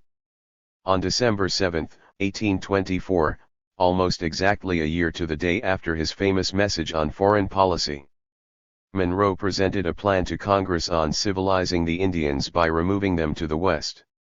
He returned to the topic in January 1825, asking Congress to enact a well-digested plan that would move the Indians across the Mississippi, establish a government to protect them and their property, and provide means to instruct them in the arts of civilized life and make them a civilized people. Though experience had shown the impossibility of whites and Indians becoming one people in their present state, and though the tribes could never be incorporated into our system in any form whatever, Monroe rejected forcible removal as revolting to humanity and utterly unjustifiable. On the other hand, if they would only consent to be removed, white Americans would become in reality their benefactors. One of the curiosities of American scholarship has been the failure of historians to explore the connections between Monroe's doctrines on foreign policy and on the Indians. They were mirror images of each other. Indian removal at home reflected a policy abroad addressed to natives, and potential European colonizers, throughout the New World. Both came not, in any important sense, from the pen of any one author, Monroe, or Jefferson or John Quincy Adams, but were collective creations, expressions of white American nationalism. And both provided prospective justification for the rapid multiplication of citizens of the United States and for their expansion onto the lands of non-whites. Of course, Monroe's removal proposal was indigestible. It functioned principally as a benchmark of pressures rising toward the utterly unjustifiable forcible removal and of formal recognition that the United States was a white man's country. No more than blacks could reds in fact be incorporated into the larger polity and society without either blot or mixture on that surface. The most notable characteristic of Monroe's plan was the same yawning vagueness that had characterized the African colonization schemes of Jefferson, Madison, and Monroe. No one knew how officials should go about getting the consent of those to be expatriated. What about those who clung stubbornly to the soil of their nativity? If what little the eastern tribes still had was being taken away from them, why should they feel secure in their new homes? And was it not presumptuous to ask them to regard those who sent them packing as their benefactors? But such questions fell on the deaf ears of those who believed in ethnic magic. 116. Following in his predecessor's footsteps, Monroe merely asked the Native Americans, officially and still cordially, to become the vanishing Americans. Unlike the blacks, who could more fittingly be sent back to some such place as Sierra Leone, the Indians should move on beyond the horizon of the great desert or be driven, as Jefferson had prophesied, with the beasts of the forest into the stony mountains. 117. Part 3. Philanthropists and Indian haters. The carnage was complete. About 600 Indians, men, women, and children, perished, most of them in the hideous conflagration. The remnants of the Pequods were pursued into their hiding places, every wigwam was burned, every settlement was laid waste. The vigor and courage displayed by the settlers on the Connecticut, in this first Indian war in New England, struck terror into the savages, and secured a long succession of years of peace. The infant was safe in its cradle. Under the benignant auspices of peace, the citizens of the Western colony resolved to perfect its political institutions, and to form a body politic by a voluntary association. The Constitution which was thus framed was of unexampled liberality. George Bancroft, Extermination of the Pequods, 1834. 119. Chapter 11. Westward Ho! With James Kirk Paulding. The first year of his arrival he was only the lord of a wilderness, the possession of which was disputed equally by the wild animals and the red men who hunted them. By degrees, however, the former had become more rare, and the latter had receded before the irresistible influence of the wise white man, who, wheresoever he goes, to whatever region of the earth, whether east or west, north or south, carries with him his destiny, which is to civilize the world, and rule it afterwards. James Kirk Paulding, Westward Ho! 1832. 2 centuries of expropriation and extermination left their mark on the citizen of the United States. They helped shape his political institutions and shored up Paulding's conviction that his destiny had become irresistible. In 1624 an engraver had shown John Smith capturing a pamunkey at pistol point by grabbing his hair, but the red man towered over the intrepid captain, and the mortal combat in the background threatened to go badly for the outnumbered English. By 1853, when Horatio Greenough's rescue group was erected at the national capital, Such a reversal had long been almost literally unthinkable. From the center of Greenough's famous sculpture arose a giant backwoodsman to grapple implacably with the merciless savage who stood with his back toward him. Pennywhunned by the massive arms of his white nemesis, the Indian appeared a mere stripling, although the tomahawk in his upraised hand, now arrested forever, was proof aplenty of his premeditated savagery. A helpless woman and her baby, white society's most tender and vulnerable members, still cowered to the rear, as yet unaware of their deliverance thanks to the intervention of this superboon, at least. 120. This infant's cradle would not be stained with the blood of innocence. And as if this were not enough, to the left of his master snarled an Indian dog, symbol of nature domesticated and the white man's best friend ready to spring on command. Reportedly Greenough himself neatly summed up his realized objective: he had wanted to show the peril of the American wilderness, the ferocity of our Indians, the superiority of the white man, and why and how civilization crowded the Indian from his soil. This was not the first visual representation of terror on the frontier. Countless crude illustrations in the captivity narrative esque penny dreadfuls and shilling horrors that channeled hatreds against particular tribes and chiefs depicted a dusky but never completely nude figure always lifting his trade hatchet to commit horrible and unparalleled massacre upon the proverbial prey, women and children falling victims to the Indian's tomahawk. On a different aesthetic and intellectual level were some paintings of frontier conflict. Charles Diaz's Two Spectacular Horsemen Entangled in the Death Struggle, 1845, for instance, depicted their combat with unmistakable bias and yet came close to expressing the intertwined fates of red man and white since the invasion of North America. But it was Greenough's genius to capture in one stone knot of figures, with the putative victims present both as witnesses and as justification, the defeat of the Indian at the hands of avenging white civilization. Even in the rescue group, however, the diminutive Indian had human form. By itself Greenough's graphic message could not erase the likelihood that the white rescuer would shortly kill his red brother. Hence the statue had to be interpreted in the light of recurrent denials, some of which we have already considered, of the very possibility of brotherhood. The reasoning behind the denials was transparently self-protective and self-celebratory, constantly tripped up those who advanced it, but for all that seemed to offer a seductive way out of an intolerable impasse. Brotherhood could exist only between persons, not Greenough's Indian nor any other qualified for that ideal relationship because he was not a person, not one of the people. Just as William Bradford had observed in the early 1600s that he was immigrating to an unpeopled wilderness, so 9 generations later John G. Nicolay and John Hay observed in their monumental Abraham Lincoln, 1890, that the army of pioneers who first immigrated to their subjects' native state had been impelled by an instinct which they themselves probably but half comprehended. The country was to be peopled, and there was no other way of peopling it but by sacrifice of many lives and fortunes. 121.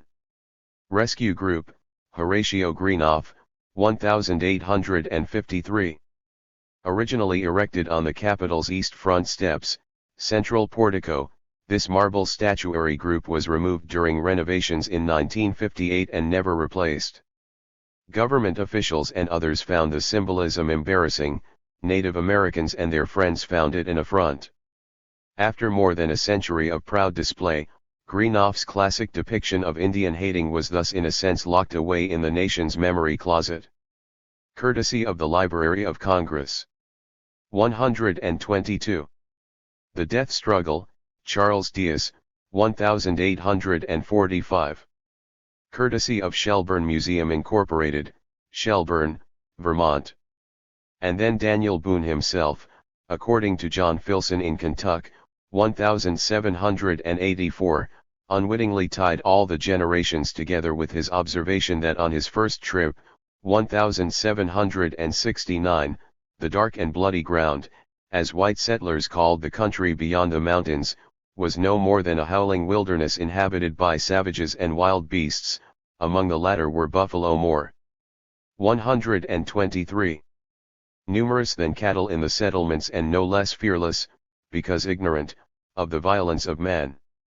Seemingly even the North American bison refused to recognize the Indians as men, as people with their own peculiar violence. Yet the ultimately unblinkable truth was that the wilderness had never been unoccupied. Thus, shortly after the landing at Plymouth, Miles Standish found it necessary or desirable to slaughter 8 of its friendly inhabitants. Boone himself remarked, again according to Filson, "My footsteps have often been marked with blood." And Nicolay and Hay faced the awkward necessity of accounting for the death of the pioneer Abraham Lincoln in 1784 at the hands of persons unknown but undeniably sojourners in supposedly vacant Kentucky.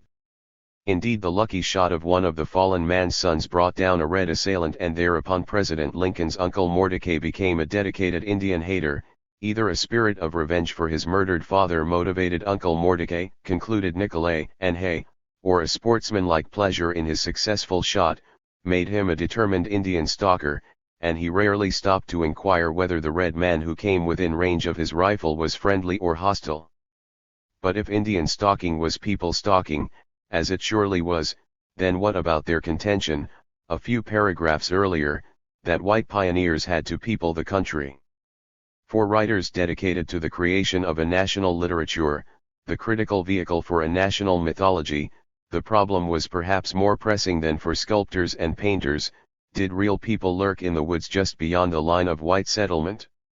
If the answer was yes, then how could one maintain the dream of American innocence versus European evil? It is of great consequence to us, and merits every possible endeavor, as Jefferson said, to maintain in Europe a correct opinion of our political morality. And if the answer was an unhappy yes, then what happened to the Christian principle of the brotherhood of man and the Enlightenment principle of the equality of man?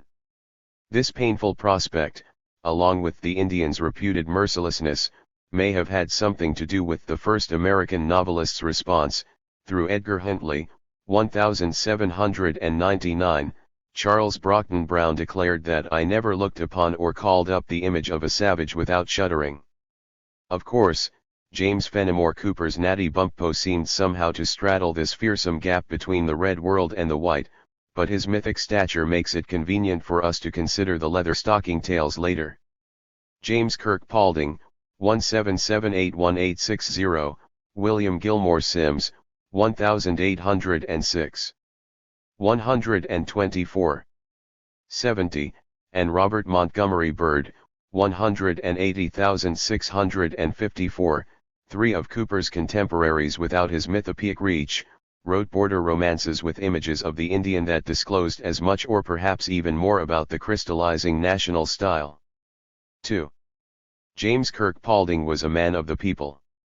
For myself, he wrote historian George Bancroft, November 21, 1834, I never have, and never mean to desert the side of the people. I was born in the ranks of democracy.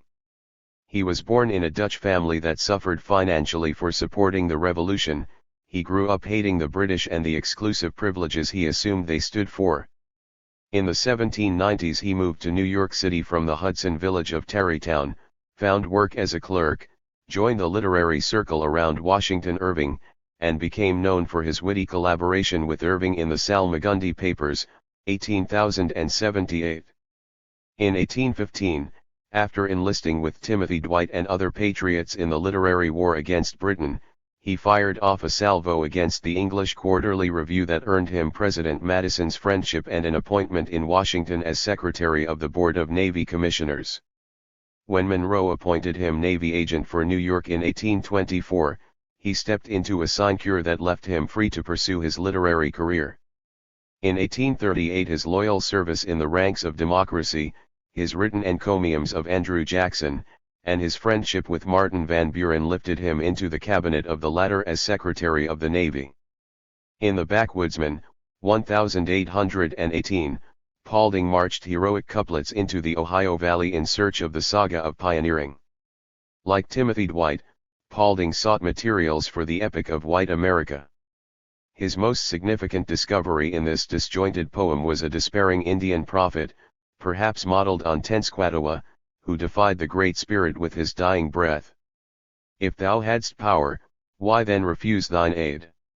If not, then have thy votaries idly prayed, thou art a cheat that in the heavens dost dwell, take my defiance, and so fare thee well. Or goodbye, and go to hell? More than loss of faith, Paulding's prophet clearly suffered from a bad case of plethora. In the Dutchman's Fireside, 1831, loosely connected, Fielding. 125. Like character sketches set in upstate New York before the Revolution, Paulding assumed readers would not find it far-fetched that Mohawks would want to drink the blood of Sibrand Westbrook, his bashful and possibly autobiographical Heroth author himself, like Westbrook, did not marry till he was 40.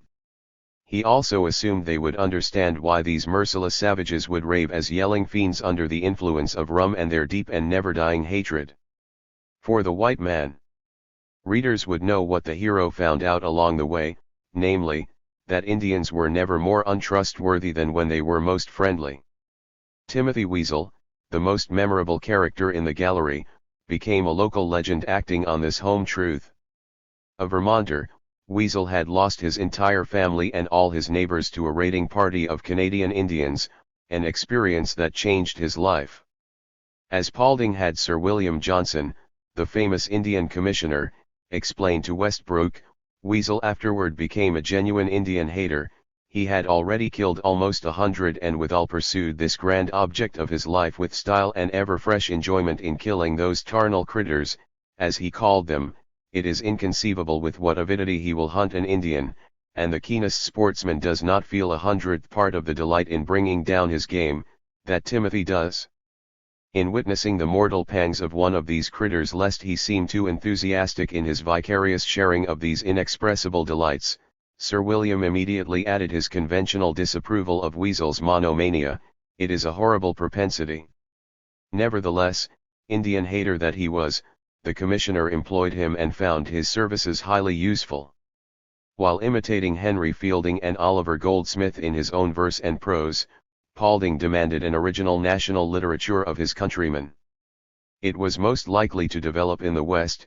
He granted Daniel Drake, chronicler of that region, far distant from the shores of the Atlantic where every gale comes tainted with the moral, political, and intellectual corruption of European degeneracy, January 1, 1835. Bowing to Drake's presumed first-hand knowledge and to his criticism, he admitted that in writing Westward Ho! 1832, he had himself relied on the ideas of others, rather than my own. Westward Ho! Was indeed derivative, much of it based on the writings of Timothy Flint, another chronicler of the West, but it was truly awful in its own right. It was redeemed in part, however, by its title and by its historical function as a carrier of widely shared ideas and values. The plot itself was a sentimental commonplace. Shortly after the turn of the century, Colonel Cuthbert, 126. Dangerfield, an impecunious Virginia gentleman, packed up his family and moved to the dark and bloody ground, where he became sharp and tough fighting Indians. There, by the end of the second volume, his daughter, the sweetest sap that ever was boiled into maple sugar, made a man and a husband of Dudley Rainsford, an obliging if slightly deranged young heir whom she cured of religious frenzy and presentiments of evil. A broadhorn captain who said he was half horse, half alligator, a blackie who preferred to be thought of as Gemmin of Choler, a black housekeeper named Snowball, black warrior, a tame Indian who occasionally emerged from his hut to orate in pidgin English. These and other odd types crowded the pages of the novel. But none was fit to hold a candle to the old hunter Ambrose Bushfield, prime exemplar of the new land. From the vast regions of the Mississippi Valley, Paulding saw rising up a new and primitive race. Bushfield represented this new breed, with a bit of Mike Fink and Davy Crockett in his makeup, like Nimrod Wildfire in Paulding's popular comedy, The Lion of the West, 1830. A collateral ancestor was Cooper's Leatherstocking. His direct descent, however, was from the patriarch of them all. Indeed, he was said to have joined Daniel Boone during the early days in Old Kentuck. He also had a passion for hunting and a need for elbow room. Following the original, he soon sought solitude across the Mississippi, beyond white settlement, there he too was to die after his last shot, sitting upright against a tree, his rifle between his legs, and resting on his shoulder. Not a lover, Bushfield was a hater. In his world there were white men, Injuns, and wild animals, and niggers. The last was of course the epithet of ultimate contempt. When Snowball insisted she had seen black ghosts, he erupted, "A black ghost," cried Bushfield, breaking into a loud laugh. "I'd as soon think of a white nigger." Not much higher in the scale of creatures were the varmints called Indians. Even the Dangerfield's tame black warriors struck him as less than human. "I'm a nigger if I think this copper-washed man is a right clean, full-blooded feller creetur." It was in character for tenderfoot Dudley Rainsford to say he pitied the Indians. Bushfield thereupon gave him a lesson in Kentucky realities. "When I first remember this country, nobody could sleep of nights for fear of the Injuns, who were so thick you couldn't see the trees for them. There isn't a soul in all Kentucky but has lost some one of his kin in the Injun wars, or had his house burnt over his head by 127. These creeturs, when they plow their fields, they every day turn up the bones of their own color and kin who have been scalped, and tortured, and whipped, and starved by these varmints, that are 10,000 times more bloodthirsty than tigers, and as cunning as possums. I, stranger, I am the last of my family and name, the rest are all gone, and not one of them died by the hand of his maker." Confronted by such passionate Indian hating, Rainsford could not help acknowledging, that to judge rightly of the conduct of mankind in all situations, we should know the necessity under which they labored, and the provocations to which they were exposed. Yes, Rainsford helped us see, surely we should know the circumstances before sitting in judgment on those who have suffered so terribly. Timothy Flint, Paulding's mentor on the West, had already used this device in his Indian Fighter, published in the Token for 1830. There the Harvard-educated missionary related the life of another Indian hater. The hermit of Capo Gris had lost his loved ones to merciless savages, vowed the usual vengeance, and spilled such copious libations of Indian blood the afflicted tribes called him Indian Fighter. Rather daringly for a reverend gentleman, Flint implicitly invited readers to celebrate with him the bloodletting of his secular backwoodsmen, warm their inner selves with the thought of Indian villages he had burned, and then draw back with the narrator to a cool Christian distance by having the Indian hater return to the fold. "Say to those that come after me," Flint's hermit besought, "that it is wise as well as Christian to stay the storm of wrath and leave vengeance to him who operateth by the silent and irresistible hand of time, and will soon subdue all our enemies under his foot." Weasel and Bushfield underwent no such transformation, of course, but Paulding placed their stories within the sensibilities of Sir William Johnson and Dudley Rainsford, and had these cultivated figures share Flint's circumspect taste for slaughter. Like the devil, the Indian hater made a fine instrument of the Christian lust to punish enemies eternally. More specifically, Rainsford's misplaced pity and forced acknowledgement provided a civilized frame for understanding and accepting the otherwise unacceptable. Yes, the reader was asked to reflect, is it not a little too easy to be virtuous at a distance? A little cheap to forgive merciless savages when we ourselves have not suffered, as Bushfield and all the others had, at their hands? But who were we? Obviously we were the people of 128. The United States. And that Paulding was a man of the people did not mean for him, any more than for the Kentuckians, that the people included those not of his own color and kin.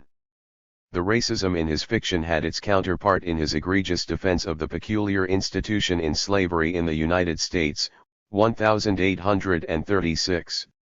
Later in Dred Scott, a manuscript fragment on this doughty gentleman of color, 1845, he warned abolitionists against preaching that the slave had no obligation to his master, for the proposition cut the other way as well.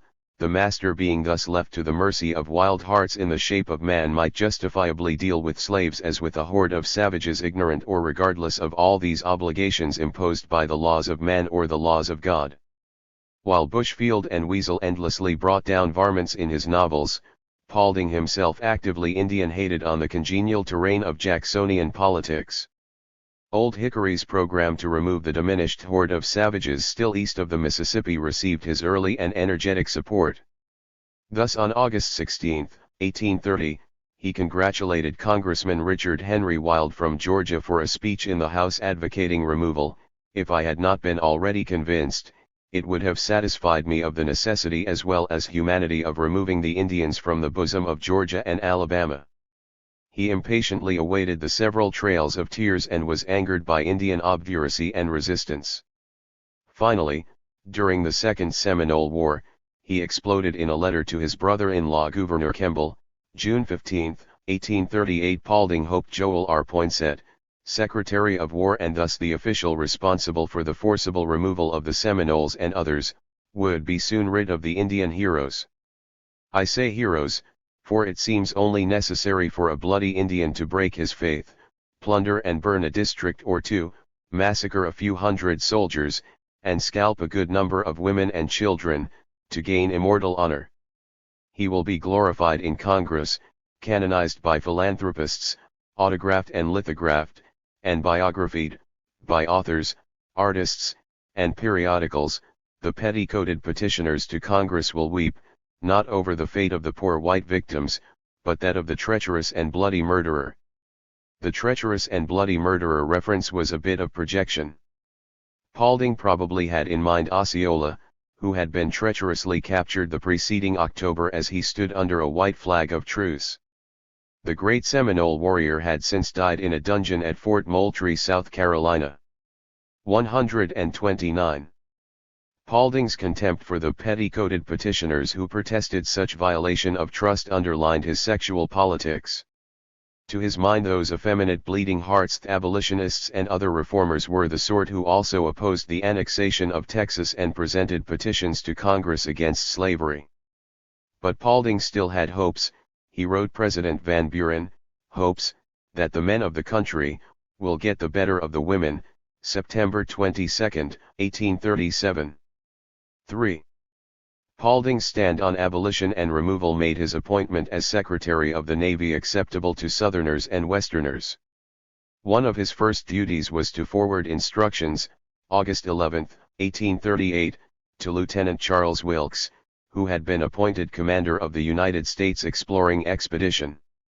The Wilkes, or South Sea, expedition was to explore and map the Southern Hemisphere, the Pacific Ocean, and the northwest coast of America, and to sail back to the Orient via the Great Circle route for Japan, the Straits of Sunda, and the port of Singapore. Wilkes eventually spent 5 years at sea, sailing his flotilla around the world and discovering the Antarctic, a new continent, along the way. Though Wilkes was explicitly told the expedition is not for conquest but discovery, it was in fact ambitious, government-sponsored, seagoing manifest destiny, with commercial conquest a major objective. It was part of the thrust of United States power, economic and political, south into Latin America and west into the Orient and the China trade. It involved mapping the South Pacific, a farther west than any of the continental explorers would ever reach. Yet our primary interest here is not the door Wilkes knocked on. Commodore Matthew C. Perry stuck his foot in at mid-century, and John Hay supposedly threw open at the turn of the century. Nor need we pause over the fact that Joel Poinsett, on the scene before Paulding's appointment, had selected Wilkes, put the expedition together, and very probably wrote most of the instructions Paulding handed on. Wilkes's instructions were issued over Paulding's name and reflected his views, those of Poinsett no less of a racist and imperialist, and in fact those of all onward and outward-looking citizens in the ranks of democracy. The expedition had scientific pretensions, with a group of experts aboard, reports of the various learned societies, including the 130 American Philosophical Society, and Albert Gallatin's list of English words for Indian vocabularies. The undertaking represented the best wisdom Jacksonian America could muster in the fields concerned, including the fledgling science of ethnology. Paulding's instructions sent the underlying assumptions and attitudes of Indian hating around the world. Wilkes and his men were warned that, among savage nations, unacquainted with, or possessing but vague ideas of the rights of property. The most common cause of collision with civilized visitors is the offense and punishment of theft. Wilkes and his men should therefore keep their eyes on their property. They should use forbearance in punishing offenders, beware of arrogance, and exercise that courtesy and kindness towards the natives, which is understood and felt by all classes of mankind. They should appeal to their goodwill rather than their fears, but be especially on their guard against the former. You will, on all occasions, avoid risking the officers and men unnecessarily on shore at the mercy of the natives. Treachery is one of the invariable characteristics of savages and barbarians, and very many of the fatal disasters which have befallen preceding navigators, have arisen from too great a reliance on savage professions of friendship, or overweening confidence in themselves.